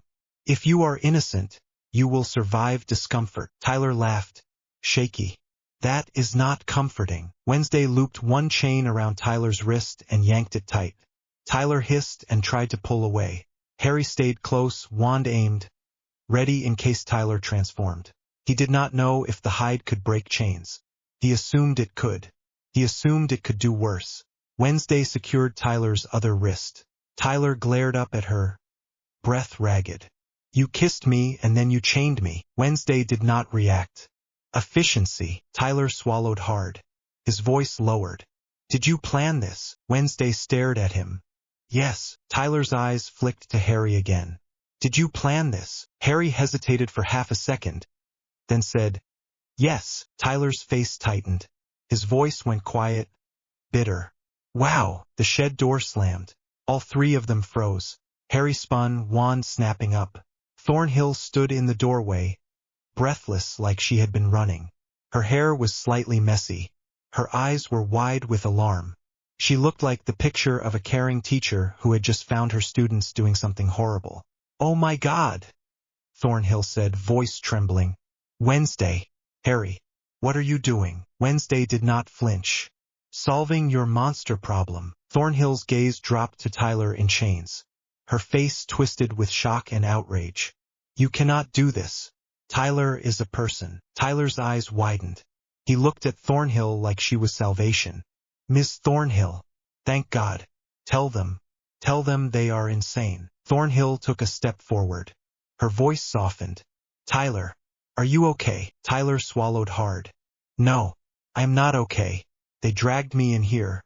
Wednesday kissed me and then accused me of being the monster. Then Harry used his weird magic shadow thing. Please, please get me out. Harry's stomach tightened. Thornhill's eyes flicked to Harry, sharp for a split second, then soft again. Harry, put your wand down. Harry did not move. Thornhill stepped closer, palms raised in a gentle gesture. We can talk about this. You are both upset. You have been through a lot tonight. Wednesday's gaze stayed fixed on Thornhill. Leave. Thornhill's eyes widened. Wednesday. Wednesday's voice was flat. Leave. Thornhill swallowed. Her gaze flicked to the chains again. You are torturing him. Wednesday did not deny it. Interrogation. Thornhill's face tightened. This is wrong. Harry's jaw clenched. So is murder. Thornhill's eyes widened, just slightly. Then she forced calm back into them. You do not know Tyler is the killer. Wednesday's voice cut in. I saw it. Thornhill's gaze slid to Wednesday. Visions can be misleading. Wednesday took a slow step forward. Thornhill instinctively took a small step back, then caught herself. Harry noticed. Tyler noticed too. His breathing sped up. Wednesday's eyes narrowed. Why are you here? Thornhill blinked quickly, then said, I saw you leave. You were acting strange. I followed to make sure you were safe. Wednesday stared at her. You followed us in the dark. Thornhill tried to smile. Of course. You are my student. Wednesday's voice stayed calm. You are lying. Thornhill's smile faltered. Harry's scar pulsed hot. Harry stepped slightly closer to Wednesday, keeping his wand angled toward Thornhill now. Not raised high but ready. Thornhill's eyes flicked to the wand and she froze, then forced herself to breathe. Harry, Thornhill said softly. You are injured. You should sit. Harry's voice was flat. Do not. Thornhill blinked. Do not what? Harry held her gaze. Do not pretend you care. Thornhill's expression tightened. Harry, that is unfair. Harry's jaw clenched. Is it? Tyler's voice cracked. Desperate. Miss Thornhill, get me out of here. Thornhill looked at Tyler, then back at Wednesday. Wednesday, unlock him. Now. Wednesday did not move. Thornhill's voice sharpened, losing some softness. That is an order. Wednesday's eyes narrowed slightly. You do not order me. Thornhill's jaw clenched. For a second, the room felt like it held its breath. Then Thornhill spun toward the open doorway and shouted, Sheriff, Principal Weems. In here. Harry's stomach dropped. He moved fast, stepping between Thornhill and the door, wand snapping up fully. No. Thornhill's eyes widened.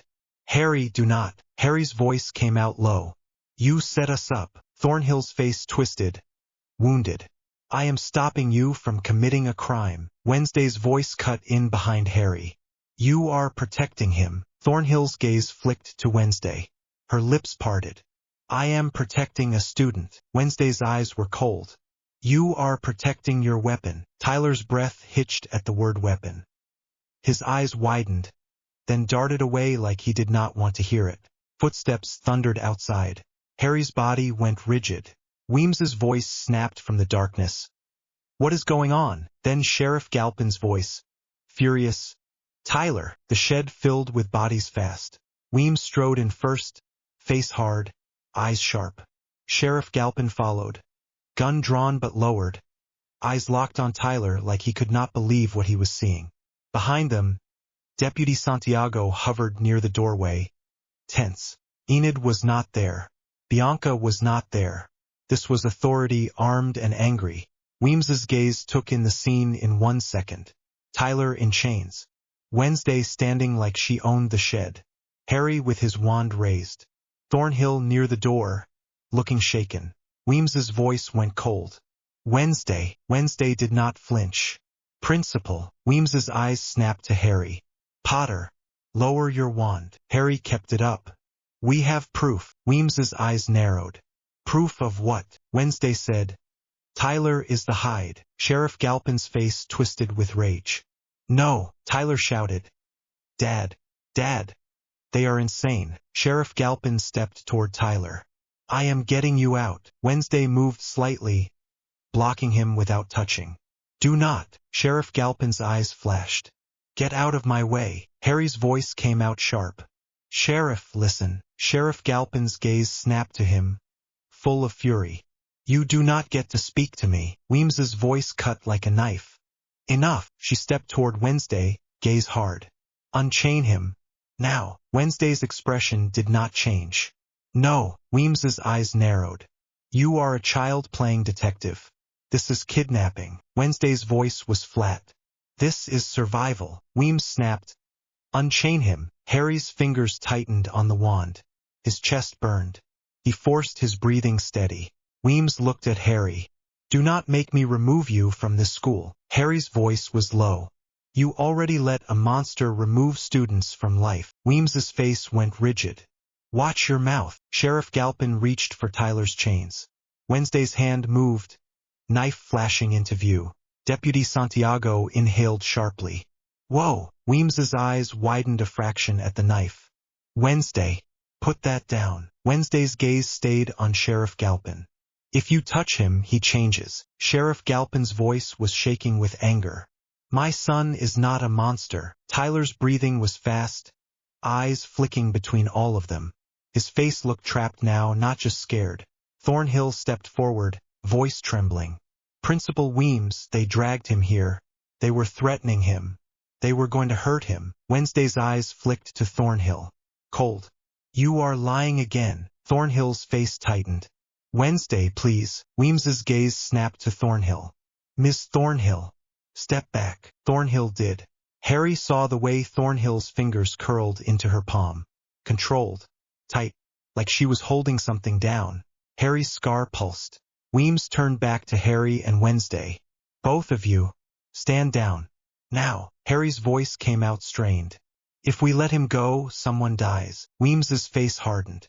If you keep him chained, you will be arrested. Wednesday's eyes narrowed. Then arrest us. Sheriff Galpin's voice rose, furious. You have no right. Weems lifted her hand sharply. Deputy, get the cuffs. Deputy Santiago hesitated. Principal, they are students. Weems snapped. Now. Deputy Santiago moved, pulling handcuffs from his belt. Harry's stomach dropped. Harry's wand lifted slightly. The shadows in the shed stirred, restless, reacting to his tension. Weems's eyes sharpened. Do not. Harry's voice came out low. Do not make me. Weems stepped closer, voice cold. You will not threaten me with magic in my school. Wednesday's gaze flicked to Harry, quick warning. Not fear. A reminder. If Harry escalated, it would end with blood and they would lose control. Harry forced himself to breathe. Deputy Santiago approached, hands up, trying to look non-threatening. Okay, Harry, just put the wand down. Harry stared at him. Tyler's breathing was loud now. His eyes were wide, mouth slightly open. Harry suddenly noticed something on Tyler's neck, just above his collar. A faint mark, like a bruise, but not the right shape. It looked like a pressed ring, like someone had held something hot against skin. Harry's stomach twisted. Harry took one slow step toward Tyler. Deputy Santiago flinched. Tyler's eyes snapped to Harry, panicked. Do not come near me. Harry's voice was low. Tyler, what is that on your neck? Tyler froze. Wednesday's eyes sharpened. She stepped closer too, gaze locked on the mark. Tyler swallowed hard. Nothing. Harry's voice stayed calm, but it took effort. It is not nothing. Tyler's eyes flicked to Thornhill for half a second. Harry saw it. Wednesday saw it. Wednesday's voice went quiet. She owns you. Tyler's breath hitched. No. Wednesday's eyes stayed on him. Yes. Tyler's face twisted, like something inside him was fighting. Stop. Stop saying that. Harry's voice dropped. Tyler, did Thornhill do that to you? Tyler's jaw clenched so hard it shook. I cannot talk about her. Harry's spine went cold. That was not fear. That was a rule. Weems stepped in sharply. Enough. This is done. Deputy Santiago grabbed Harry's arm. Harry tensed, instinctive. His wand hand twitched. Weems's voice snapped. If you cast, I will expel you. Harry's chest burned. He forced his wand down slowly. Not surrender. Choice. Deputy Santiago cuffed him anyway. Quick and firm. Metal clicked around Harry's wrists. Harry's stomach twisted with fury. The last time he wore cuffs, it had been Death Eaters, it had been war, it had been pain and humiliation.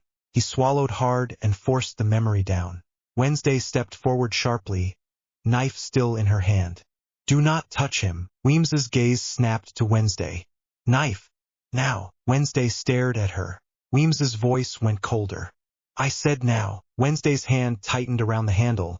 Then she flicked it, sliding it back into her boot like it had never been there. Weems gestured. Deputy Santiago moved toward Wednesday with cuffs. Wednesday did not fight. She held her chin high, eyes cold, like she was daring them to call her helpless. The cuffs clicked around her wrists. Tyler sucked in a breath that sounded like relief. Sheriff Galpin rushed to Tyler, hands shaking as he fumbled with the chains. I have you. I have you. It is okay. Tyler stared at his father, breathing hard. Dad, I did not do anything. Sheriff Galpin's voice was fierce. I know. Harry watched Tyler closely. Tyler's eyes flicked toward Thornhill again. Quick. Almost unconscious. Thornhill met his gaze for half a second. Her face softened in a way that looked comforting. Harry's scar pulsed hot, like it wanted to scream. Weems looked at Thornhill. Miss Thornhill, you did the right thing. Thornhill swallowed, eyes shining like she was emotional. I could not let them hurt him. Harry's jaw clenched. Wednesday's voice cut through, calm and sharp. You did not stop us because you care about him. You stopped us because we were close. Thornhill's eyes widened. Wednesday stared at her. You will slip eventually. Thornhill's smile wavered. Weems snapped. Enough. Take them to the station. Sheriff Galpin's head snapped up. To the station. For what? Weems's gaze hardened. For kidnapping, assault, and threatening a student. Sheriff Galpin looked torn, fury and confusion mixing. They are kids. Weems's voice was cold. They are dangerous kids. Harry's hands clenched inside the cuffs. His chest hurt. His scar burned. He looked at Weems. You are making the wrong choice. Weems stared back. You do not get to tell me about choices. Harry's voice dropped. I have been owned by people with your voice. People who think control is morality. People who let bodies stack up while they protect their plan. Weems's eyes flashed. You do not know me. Harry's gaze stayed steady. I know the type. Weems went still. For a second, her expression cracked. Not softness. Something like guilt, quick and buried. Then she snapped it shut again. We are leaving, Weems said. Deputy Santiago took Harry's arm. Another deputy took Wednesday's. Harry twisted his head. Eyes locked on Tyler as they dragged him toward the door. Tyler, Harry said sharply. Tyler flinched. Harry's voice went low. If you are trapped, blink twice. Tyler's eyes widened. Then his face twisted into anger. Shut up. Harry stared at him. Tyler's voice rose, shaking. Shut up. You do not know anything. Harry felt something cold settle in his chest. They were hauled out of the shed and into the night. The walk to the sheriff's station felt like a blur of cold air and gravel under shoes and the tight bite of cuffs against skin. Harry's chest throbbed with every step. Wednesday walked beside him, posture straight, face blank, eyes sharp. Neither of them spoke during the ride. Sheriff Galpin drove. Weems sat in the passenger seat, rigid. Deputy Santiago sat behind with Harry. Another deputy rode with Wednesday. Tyler was not in the car. Tyler went home with his father later, safe, protected, escorted like he was the victim. Harry stared out the window at the dark trees flashing by and felt sick. At the station, they were marched inside, past fluorescent lights and the smell of old coffee. A couple of officers looked up, startled, then whispered to each other. Wednesday was led into a small interview room. Harry was shoved into the one next door. They took his wand. Harry's fingers twitched as it left his sleeve. His body hated being disarmed. His magic pressed against his skin like a caged animal. The door shut. Harry stood in the small room, hands cuffed in front of him, breathing slow. His chest hurt. His mind hurt more. A minute later, the door opened. Weems stepped in. She shut the door behind her and leaned against it like she was blocking the world out. Her eyes were sharp, but her face looked strained now, like the control was costing her. You are going to tell me exactly what you were thinking, Weems said. Harry stared at her. I was thinking your student was nearly murdered, and you are protecting the wrong person. Weems's jaw tightened. You abducted a boy and chained him like an animal. Harry's voice went cold. Because he is an animal. Weems snapped. You do not know that. Harry took a slow breath. Wednesday knows. Her vision. Weems's eyes narrowed. Visions are not evidence. Harry leaned forward slightly, cuffs clinking. You know what is evidence? Bodies, claw marks, pattern. A monster that shows up where Tyler shows up. Weems's gaze sharpened. You are building a story to justify violence. Harry's jaw clenched. I am trying to stop violence. Weems's voice rose, sharp. By becoming it. Harry went still. The words hit too close. He forced his voice steady. Do you know what it is like to watch adults talk about rules while your friends bleed? Weems's eyes flashed. Do not lecture me. Harry's breath hitched. His scar pulsed hot. You are letting it happen. You did it tonight. You did it before. You kept the woods open. You kept the school running like normal. You kept smiling at parents while something hunted your students. Weems's face tightened. This school is already under scrutiny. If the town believes Nevermore cannot control its own grounds, they will shut us down. Harry stared at her. So that is it. Weems's eyes narrowed. What? Harry's voice came out flat. Reputation. That is what matters more than bodies. Weems's jaw clenched. You have no idea what it takes to protect this place. Harry laughed once, sharp, without humor. I do. I have lived under leaders who call sacrifice protection. Weems's eyes flashed. You are not in Britain. You are not in your war. Harry's voice dropped. War follows monsters. You just pretend it does not. Weems stared at him for a long moment. Then she stepped closer, voice quieter. You are dangerous, Harry. Not because you have power. Because you believe you are entitled to use it. Harry's chest tightened. Entitled. Weems's eyes were cold.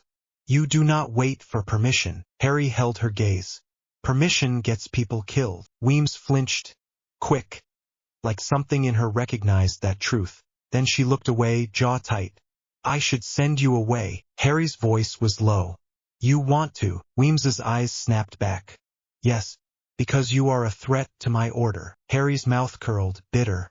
There it is. Weems's nostrils flared. Do not make me regret giving you a chance. Harry's voice went quiet. You did not give me a chance. You took a risk. You took me in because you thought you could contain me. Weems stared at him. Harry continued, voice steady but edged. That is the difference. Dumbledore did the same. He smiled and called it kindness while he made decisions over my head. He did it for the greater good. You are doing it for your school. Weems's eyes flashed with anger. Do not compare me to your headmaster. Harry did not blink. Why? Because it is accurate. Weems's hand twitched like she wanted to slap him. She did not. She forced it down. Your cuffs will stay on, Weems said, voice cold again. You will spend the night here. In the morning, I will decide if Nevermore can tolerate you. Harry's jaw tightened. You are still wrong about Tyler. Weems's gaze narrowed. If you are wrong, you will have destroyed a boy's life. Harry's voice was low. If I am right, you will have helped him kill again. Weems stared at him, then turned sharply and walked to the door. She paused with her hand on the knob. Without looking back, she said, You are not the only one who has had to do awful things in the name of protection. Harry's throat tightened. Then you should know better. Weems yanked the door open and left. Harry stood alone in the interview room, cuffs biting into his wrists, chest throbbing, scar pulsing like a heartbeat that was not his. He closed his eyes and forced his breathing slow. He could not spiral. Not now. He needed a way out. He needed Wednesday. Next door, Wednesday sat in her own interview room, hands cuffed, posture straight, eyes cold. Sheriff Galpin stood across from her, face tight, anger and worry tangled together. You are going to explain yourself, Sheriff Galpin said. Wednesday blinked. I already did. Sheriff Galpin's jaw clenched. You accused my son. Wednesday's voice was flat. Yes. Sheriff Galpin leaned forward, palms on the table. You humiliated him.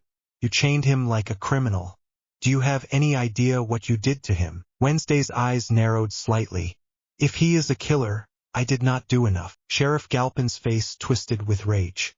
You do not get to decide that. Wednesday's gaze stayed steady. Someone has to. Sheriff Galpin's breathing went rough. He looked away for a second, jaw working, then looked back, voice lower.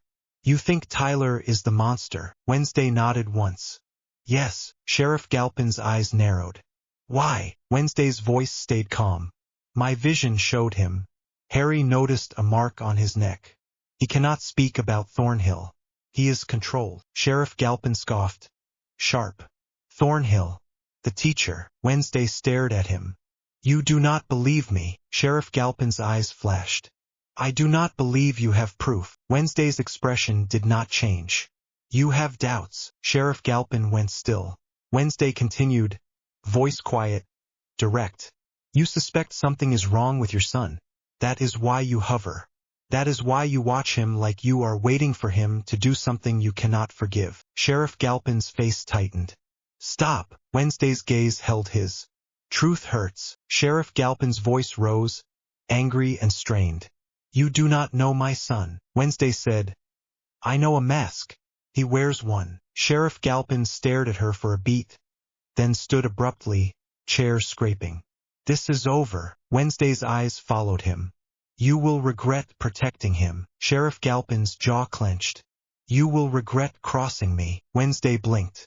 I do not regret. Sheriff Galpin yanked the door open and left. Wednesday sat alone, eyes fixed on the table. Her face stayed blank, but her fingers curled slightly inside the cuffs. She was thinking. She was always thinking. Minutes passed. Then the door opened again. Thornhill stepped in. Wednesday's eyes lifted. Cold. Sharp. Thornhill shut the door behind her and leaned against it like she was trying to look calm. Her face looked worried, gentle, like she was about to save Wednesday from herself. Wednesday did not buy it. Wednesday? Thornhill said softly.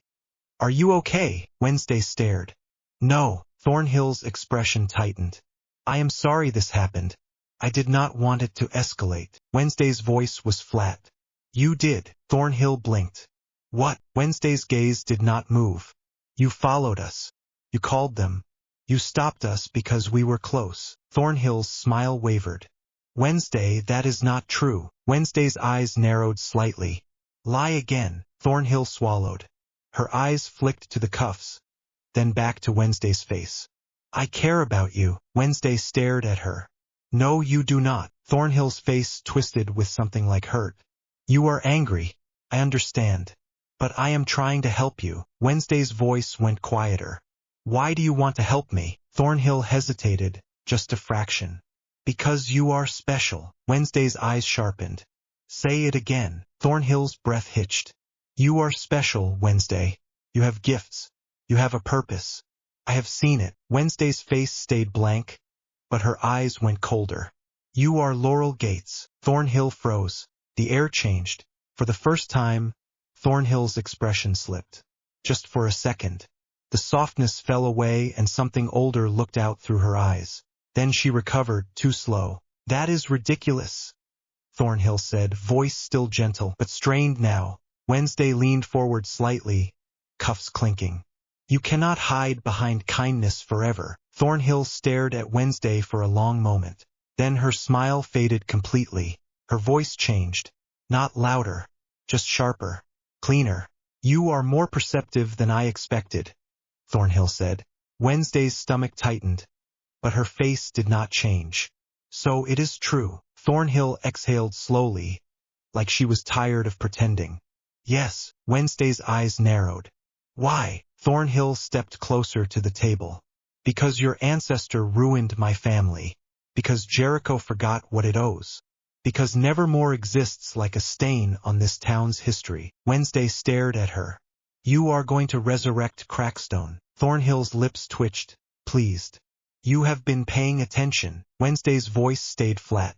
You used Tyler. Thornhill's eyes glittered. Tyler was easy. Hurt boys are easy. They want someone to tell them their anger is righteous. Wednesday's jaw tightened. You branded him. Thornhill shrugged slightly.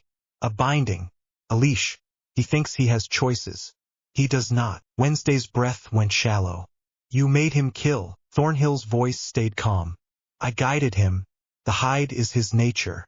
I simply pointed it toward targets that mattered.